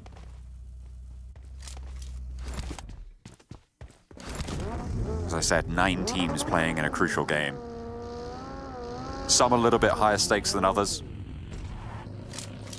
And some a little safer than others. But still, something that will weigh on their mind. The Unicorns of Love on 2 players all the way down south. We will be seeing them in the regionals later. But can they hold up their end of the deal when it comes to the tables? Can they keep themselves high up enough? Can they survive for long enough from 2 players down in Novo? $10,000 on the line there at the top for HVVP and MADBULLS. The 3 points to separate them, each point there being worth just a little bit over $1,100 each, which is really quite crazy. But yeah, it's an expensive game. It's a costly game here for both these teams. Now he's finally there. He's finally on the top players. Bringing it back in. That's a bad omen there for HVVP, if anything. Oh, the circle shifts out hard northwest, splitting it north and south again. This is a second time they'll have to make this decision today. Last time we saw this happen, HVVP dominated from that central island in terms of the point scoring over pretty much everyone else. MADBULLS didn't have the best of luck with it, but this is a very different layout. Certainly the playing path was kinder this time around. Yeah, I think with that... on that south side, Moral. I think with that southeast circle as well, most teams assumed that it would be down towards that south side. So you've got pretty much 2 teams alone, Take-Aim Gaming and HVVP, that holds the northern side of the island. They've got a huge amount of space to play with here. So for HVVP, this is happy days for them. They won't have to face too many teams early. TJB now making their cross, though, on the Yaz Bridge. In the meantime, HVVP might set themselves up towards that western side and just take some high ground in the tree line. Underneath shooting range. Hope to pick off some players that maybe are crossing over the island bridge from Rozhok. Shots from Shockwave. Nexus don't eat any of them. Lucky that. I mean, they've already had 2 chicken dinners. I think they're full. Just careening through the map at the moment. Looking for a position. This is the south side of Ruins. Things get a little bit more flat in terms of terrain. MADBULLS all the way on that southwest edge, one of the last teams to move in from outside the circle. Just underneath Gatka. NEXUS are in their way as a solo team. Seem to be sending it pretty quickly through Gatka as well towards NEXUS's position. But we'll stop off just a bit early towards the west side of Pachinki, get some scouting done. Xiao goes down. VP do spot that one. Against TJB as well. This is the team that's currently chasing them. This is good news for VIRTUS.PRO. Only GK first remains now for TJB, and those points will start to close the gap between VIRTUS.PRO and Unicorns of Love. Remember, Unicorns of Love, 2 players alive. This is a big chance for VIRTUS.PRO to make it a CIS 1-2-3. 100%. I mean, for VP, it was not a team that we thought was weak in any term of the word. I mean, they're just much better on placement when it comes to fragging capability. Unfortunately, that doesn't really set you up massively for getting one of those first or second spots, but I still think either way, that third spot 100% available to them. You're right, John, with Unicorns of Love losing a few players, with TJB now down to just 1. I mean, it will be now GK first final game of the day. In the meantime, towards that northern side, Take-Aim Gaming, taking knock from Meku. And it's HVVP looking to hold on to this compound that they have. Sune looking to roll round, see if he can find any of these off angles. This is the first test of the game for HVVP, their first trial. Take Aim Gaming, though, backing off before it even starts. Playing safe, and why wouldn't you at this stage? Take Aim Gaming, though, I mean, it would take a miracle for them to be able to jump up, but stranger things have happened, Blank. They're 146 right now with a bubble at 165. That would mean a 19-point difference, and you can achieve those. You can get those games. Oh, HVVP praying for a northern shift, but now they have to move and move fast. And with Take Aim Gaming moving towards that eastern side, it might just cut off their rotational capability here. I tell you what's tricky, though, is MADBULLS rotation as well. And that's really what matters. Hugely. Yeah, look at that. On that west side, it is crippling to move through there. And most of the time, MADBULLS are very good at rotating outside the circle. But with the crescent on the side of the outside of the circle here, moving down, there's no way you don't bump into some of these teams. Being right on the outside track, very difficult to make your way in.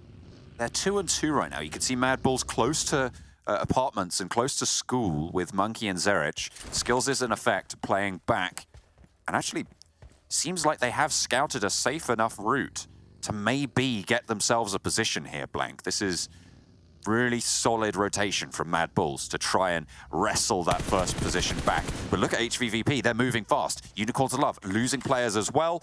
Nexus trapped in a fight with Shockwave. It's a dangerous rotate from HVVP. It's not safe at all. Unlike the movement that the guys from MADBULLS were able to find, threading the needle into this circle, HVVP have a lot of teams around them here that they will have to contend against. Luckily for them, it's only GK first in front of them, a solo. And Game Lord are a little bit close to Yasnaya, and they're not fully regrouped yet, and they can't go for the crash onto position. Would take a knock or two for them to be confident to push further south. Teams start to ping back and forth. VIRTUS.PRO picking up an elimination. Big on 6 eliminations, by the way. They've been ruining plenty of people's days. MUERTE, ooh, they got a knock over to the MADBULLS. MUERTE, of course, down. A really, really pivotal position for the team as well for MUERTE. If they can take down the MADBULLS, that is really good news for them. I mean, for MADBULLS, they got dead center, but they had to give up a player to make that happen. Yes, they're in a position now where the circle will probably favor them no matter where it goes, but regardless for that, losing a player is bad. The 3-player buff, though, for MADBULLS might come into effect here. And it's not ideal. We joke about it with the 3-man buff, but again, losing one player is still a really big deal for your team. It limits the amount of plays that you can make in that end game. Nice nade through the window towards Nexus, a team that is holding on to their position at the moment. This is, well, they're in 9th place right now at the start of this game. They need to out-earn people. If they go down here, that could be curtains for their performance in the tournament. They've had 2 chicken dinners today. They have given it their all, Blank, but are Shockwave just too much for them? Can they push past with the 2 that they have? A nade from Octavian keeps them alive. Trazen looking to maybe go for a peek, but Octavian drops the Molotov on the stairs and falls back on up. Doran, no first aids. Needs to pop those bandages, needs to get some healing. A first aid dropped over to his teammate. Can he get a bandage? Oh, I think he cancelled it. That stim's keeping him alive. Can Doran stay up? But no. Octavian will have to get that res. Does he have enough health to be able to do that either? This is really dangerous for Nexus. They need to juggle it to keep it alive. 3 first aids there. 2 are going. Do they just invest in Octavian as a solo? 2 eliminations so far. Pioneer on 0, but with 4 players. Again, Pioneer would have to go out very early. Those 2 eliminations are very important there for Nexus to keep this going. Make that 3 after another player from the team does fall on their side from Shockwave. I mean, 3 points isn't great, but it might be just enough if Pioneer can go down. What about MUERTE as well? They are also going to be chasing MUERTE on these tables. They started in 7th place with a 4-point difference between these 2 teams. MUERTE, 1 point so far. 3 eliminations for Nexus, so they need to gain 2 more points against MUERTE. They don't have the position, you're right, and Octavian, I don't think he has the meds. But if they could sneak it in, they might still be in with a chance. Nexus, crucially though, suffering right now. Black hole in big, slings up. towards HVVP's position. SHOCKWAVE circles round, looks for something. The nades are in the hands of the guys from HVVP. But Big has the higher ground. 2 players in the back from HVVP. This will be a pretty big fight for them. Looks like they have taken some damage already, so perhaps there's been some eyes on.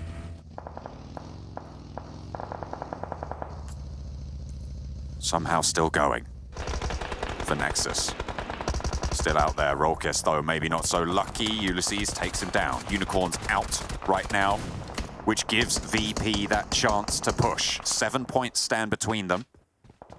And with VP already earning 1, they've equalized. So it is 7 points from now until the end of the game for VP to earn. Goodness me, Ruthless just getting crushed under the weight of the task that's been set out ahead of them. Ulysses on his lonesome. Modi tries to take some shots through. Narvala moves close to the guys from HVVP on this eastern side, and MADBULLS currently still with a fantastic compound towards the center. Zerich taking shots over towards Pioneer, who are close to them. Have no kind of cover to speak of. If Pioneer go down here, blank. That's really important for Octavian on Nexus. That is so, so important, but they don't have anyone really putting pressure on them right now. Octavian's mounted up in a vehicle, trying to get forwards. I don't know how much longer he can last now. Somehow has managed to find enough meds to eke it out, but how much further? He has to just dart in towards the circle. He wants to get into this game. HVVP still at 0 limbs so far. MADBULLS also 0 limbs found. Pioneer biting at the heels. Ruthless down. That is another team in contestation for the bubble that is out eliminated. 10th place they were, so there's no change in the actual qualifiers right now. But they're eliminated for now. Goodness me, that's bad news for a lot of these teams down towards the southeast side, including HVVP, who take a nade and a knock, and Nexus out. That will end the run, I believe. I don't think that they can catch them. MUERTE is still alive. The 8th place team, Pioneer, are also still in the mix. 0 limbs. True. If they go down now, I think that's 1 placement point. Potentially still danger. HVVP, hang on a minute, they're going low. This is the battle for the top. 3 points ahead right now at the start, and the last player falls. Big, from the bottom of the table, strike out and potentially play pivotal role in the top. That's 1 point, and that's it, but it's the MADBULLS who spot this engagement as well, and no one's challenging them. They're looking for more points, but luckily for HVVP, GameLord is currently taking those points away. But now as we head to 11 teams remaining, the points only go upwards from here. 4 points stand between HVVP and the MADBULLS. The MADBULLS would have to go out right now to keep this as safe as possible, and there's hardly anyone that can challenge them from this spot. Circle, though, moves away from them. Pioneer, a team on the bubble, could make it happen. They could slow the MADBULLS. They could force them into the quagmire, drag them down.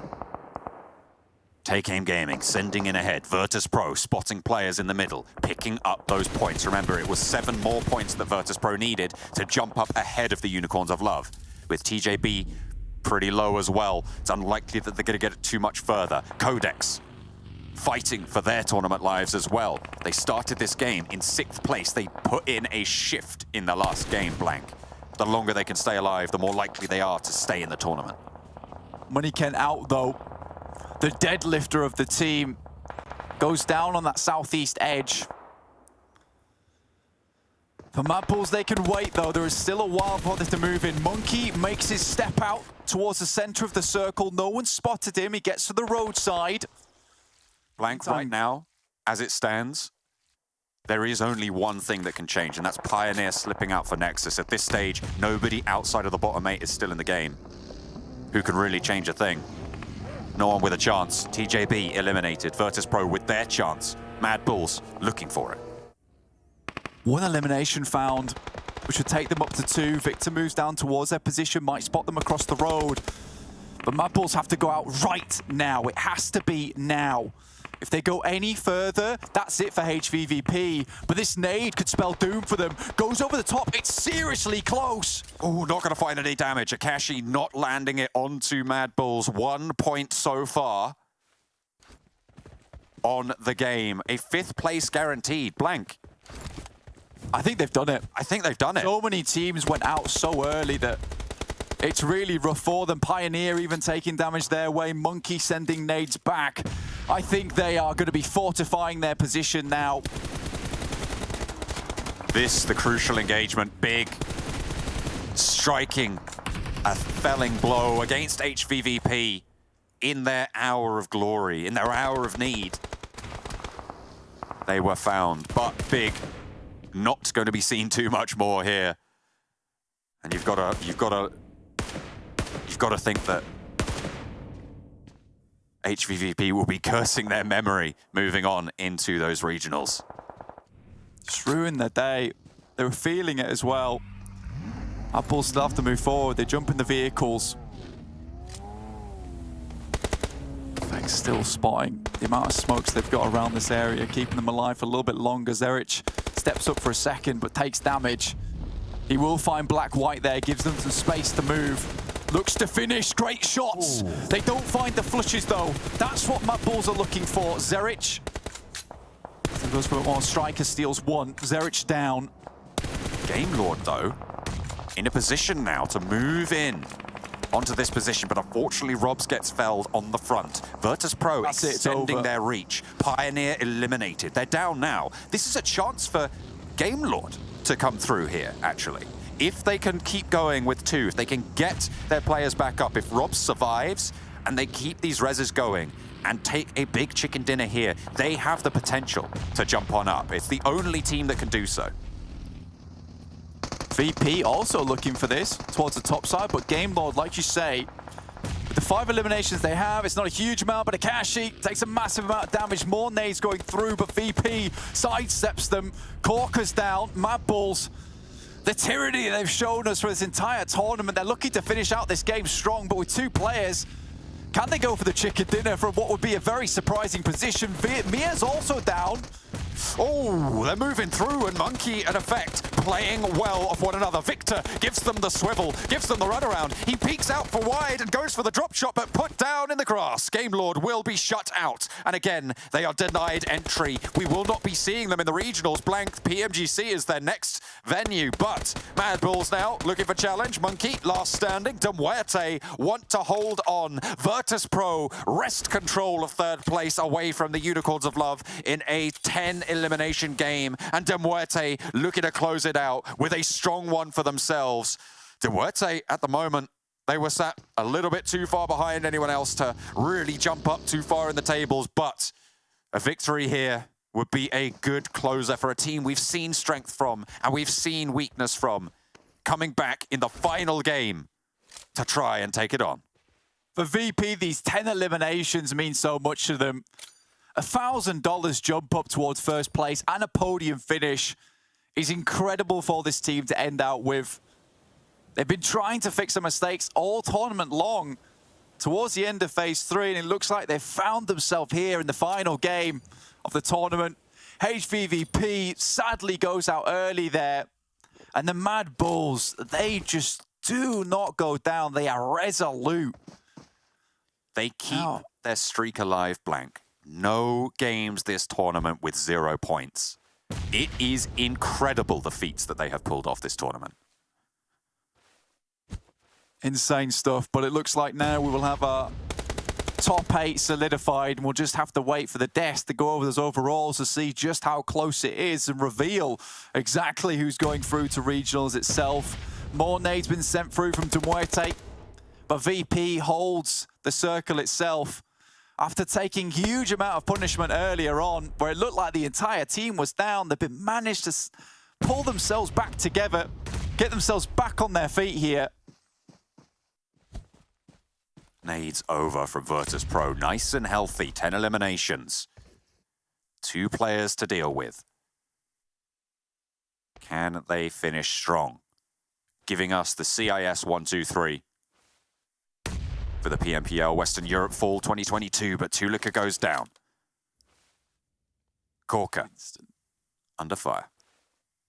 Instant Molotov towards the same position, but immediately Tulika goes wide.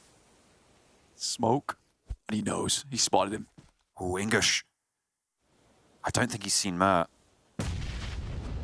Not just yet. A nade over towards Tulika. Gets that flush. 2 versus 2 now. Open battle. Smokes have bloomed. English position known. And VIRTUS.PRO do not have the inside track. This next circle in the favor of MUERTE forces VIRTUS.PRO to move. Up stands English. Does he see Mer? I think he does. Gets the spot and the knock. VIRTUS.PRO might be falling to the cannons from MUERTE. Of death they shall deal. Corker, the last to face it. Their last hope here. They brought him in late in towards the tournament. He certainly made a big step up for them. Gave them a little bit of that fragging potential that they desperately needed, but now they need him more than ever. In these final moments of the game, pick up some more points, really solidify that 3rd place, make it look dominant. They have already made it into that 3rd place, but can you ice the cake? Corker.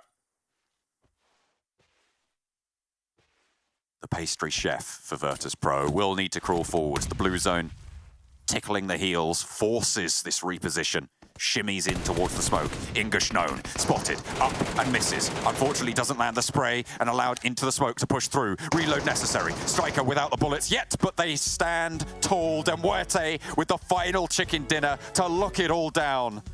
What a way to close out the match. What a way to close out the tournament. It is all to play for around that bubble. But MUERTE with the final chicken dinner.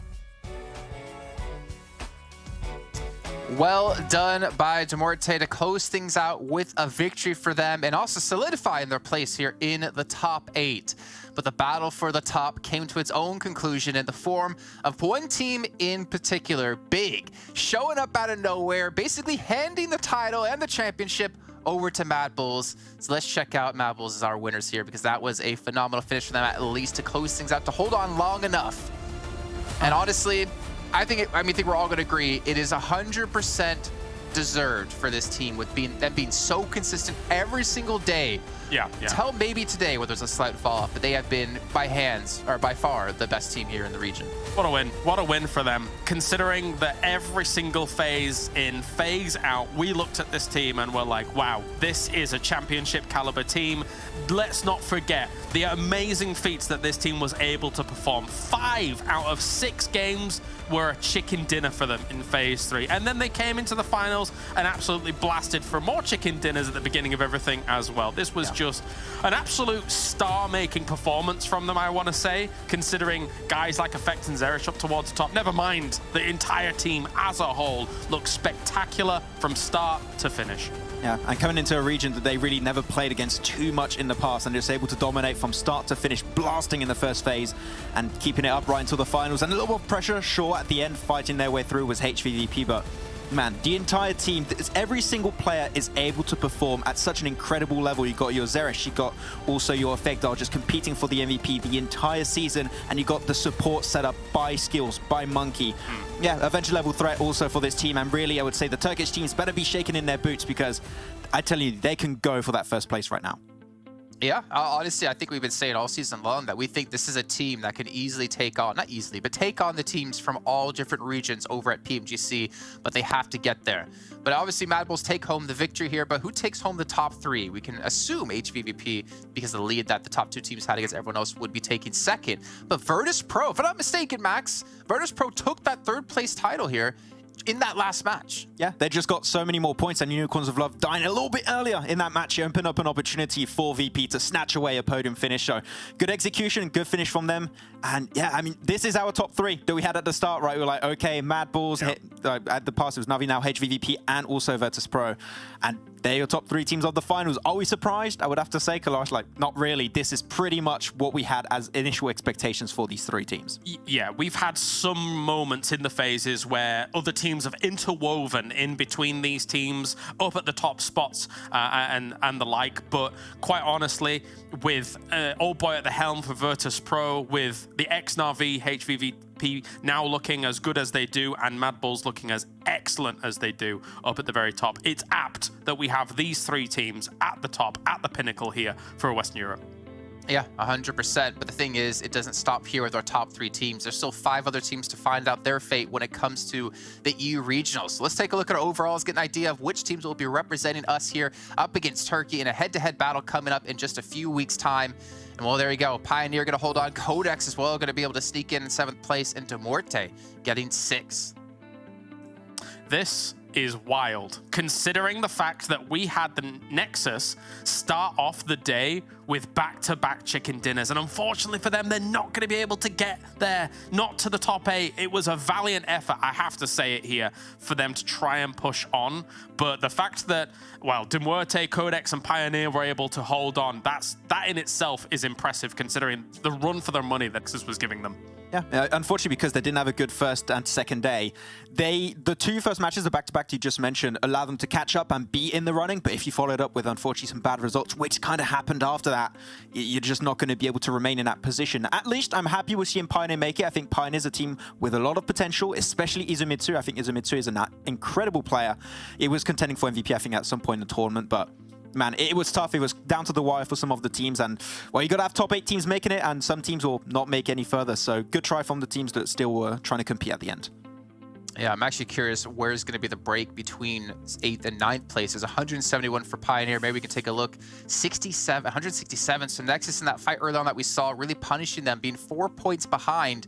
And if they just had 4 more points in this match, they would have been top 8 because they have more chicken dinners than Pioneer as well. So super unfortunate for NEXUS, but great to see such a strong push out of them at the end, as we were talking about. Yeah, a really good try from them. So kudos to them for giving it the big push, but it was just not enough. The one team that I might be even saddest about not seeing in the top 8 is Gamelord here, and they weren't just shy of being able to qualify on through. Bear in mind, they will be going to PMGC, but I feel like they needed this furnace of the Europe Championship to be able to try and kind of mold themselves together to be able to get a great footing going into PMGC, but they're not going to be able to get that. So they're going to be practicing at a different pace to some of these guys going into PMGC, and they better change some stuff. They're going to need to if they want to be successful there. Yeah, at least there's some good things happening on the second page. NEXUS Gaming, Gamelord, Ruthless, and Take Aim Gaming will not have to go to relegation. They will be back for 2023 PMPL unless their slot gets taken by another team, etc. But you're looking at your Death Machine, Eastern Stars, Shockwave, and Big. My big surprise is Eastern Stars and Big. Those 2 teams have to try and re-qualify for 2023 PMPL. That means we might have a chance next year. Those 2 teams are not present at all for the entire 2023 esports circuit, which I did not expect that, and that is potentially one of the biggest surprises of these finals. Yeah, that's the real unfortunate part for them, but hopefully it lights a fire in their furnace for them to step up here when we get to the relegation matches over later on in this year. But gentlemen, it is, I mean, I would normally do like a competition here of who is our MVP between you guys. You would predict, but I think we're all going to be pretty much secure in who we think the MVP of the entire event is going to be. So let's take a look at not only who's our MVP, but also who's taking home $1,000 for themselves. And of course, it has to be Effect. What a surprise. Nobody would have believed it was going to be Effect. But okay, he is the star player for the MADBULLS team, and I really want to highlight how good on an individual level he has been the entire season. He's been MVP of Phase 1, MVP of Phase 3, close contender of MVP of Phase 2 also, but that was taken away by Crypto. Man, this guy is just the entire package. He is so talented. But the thing is also, he has an incredible team to back him up. Like, without his incredible team, without Monkey and Skills doing the support play to set up the team and the scouting to you, without also having Zerish as this fragging duo partner, he would not be remotely close, I think. He is great on an individual level, but the entire team is what allows him to be in that spot. So we always have that question normally of, do you share the 1,000 if you're the MVP? In this case, I would say yes. Everyone deserves a portion of that 1K because, man, not only him, but the entire team is absolutely cracked. Yeah, nothing more to add. That's a great wrap-up of it. Yeah, honestly, I'm excited to see what he's going to do, though, in the EU regionals. We talk about how impactful and how strong of a player he's been here in the Western European region. But going up against some heavy hitters from Turkey as well is going to be extremely tough. And I think a true testament and a true challenge for Effect to see, well, not only Effect, sorry, and MADBULLS, to see if they can have him play at the same kind of level at that event. Because if so, I would love to see him then rise to the occasion when it comes to PMGC, having Paraboy into the mix. That's going to be interesting as well. So many great individual players across the world going to be participating, obviously, in that event. But Effect, he's made a name for himself, but can he maintain it now going into the next event? The only time that I think that they showed a vulnerability actually was the start of this day. I genuinely do. I think that, you know, that there was not exactly the spark in them that they required, but it seemed like they buckled down throughout this day and were able to distill the pressure that was hitting them. So it's nice to see that they were able to come back from that and clinch the title here. Yeah, well, you know what? They clinched the title, but we also have to see which team will be representing us over in PMGC directly, as you already talked about before, Kalaris. Game Lord have been able to make it in, but the most interesting fact is MADBULLS comes in almost second place from playing basically only Fall here. They put up an insane amount of points, and obviously if you're any of these teams going into next year, you better whip yourself into shape here. MADBULLS to be coming for that PMGC slot next. I mean, yeah, but 1,128 points for the race to PMGC in this season alone is absolutely bonkers. I did not expect to see that many points. It almost breaks the graphic. I think you stated at one point, Kalaris. Yeah. Last time we looked at this one, it's just so many points from MADBULLS. But hey, Game Lord, as stated, without the experience in the championship, I have my doubts. I have really big doubts as to how they can perform. That championship would have been a really good, like, scrim, quote-unquote, for them for the championship, for the PMGC, should I say. But it's not going to be an easy one, but I'm here to be surprised. I'm here to be impressed, so you never know. They could have a few tricks up their sleeves, potentially. And a special shout-out to HVVP, right, who got themselves 1,004 points as well. So if it wasn't for MADBULLS looking absolutely insane and out of control, I think we would be sat here thinking to ourselves, damn, HVVP, that's really impressive. But they are just slightly eclipsed by what we see from MADBULLS. Well, also, if HVVP had a better phase one, they would have probably been much higher when it came to those settings too. So a lot of questions about whether or not that would have happened. But the fact of the matter is, those two teams at least will be going to the European Regionals for a chance to get into PMGC in a little bit of time. But that pretty much rounds out our entire event here. And we obviously want to hear feedback from you guys at home. So make sure you're checking out over in the YouTube chat. Look for a link where you can fill out a survey and give us your thoughts on how everything has gone here. And we always love to hear what you guys have to say. So make sure you guys get that done for us. And if not for these guys, do it for me, do it for the show, do it for your love of PUBG Mobile. But gentlemen, quickly wrap up this entire event for you. Give me a few words, Max. It's been fantastic as always. This is the most hype I think I've been for a PMPL Western European tournament. Of course, because the addition of the CIS teams has been changing things up quite a bit. Of course, that was going to be the biggest change of the season. So I'm really impressed with how some of the teams have been able to fare. Happy with Unicorns of Love and also TJV being able to represent the OG teams up there. But man, the championship coming up, I am so hyped. Like, seeing how that fight is going to go down in particular, I can't wait to get over there and see how it's going to go down. What about you, Kalaris? It's always a little bit bittersweet for me when we finish things up, because we're always together for like 20-some days and we get to watch these tournaments together and we get to sit in the back talking about all the games and stuff.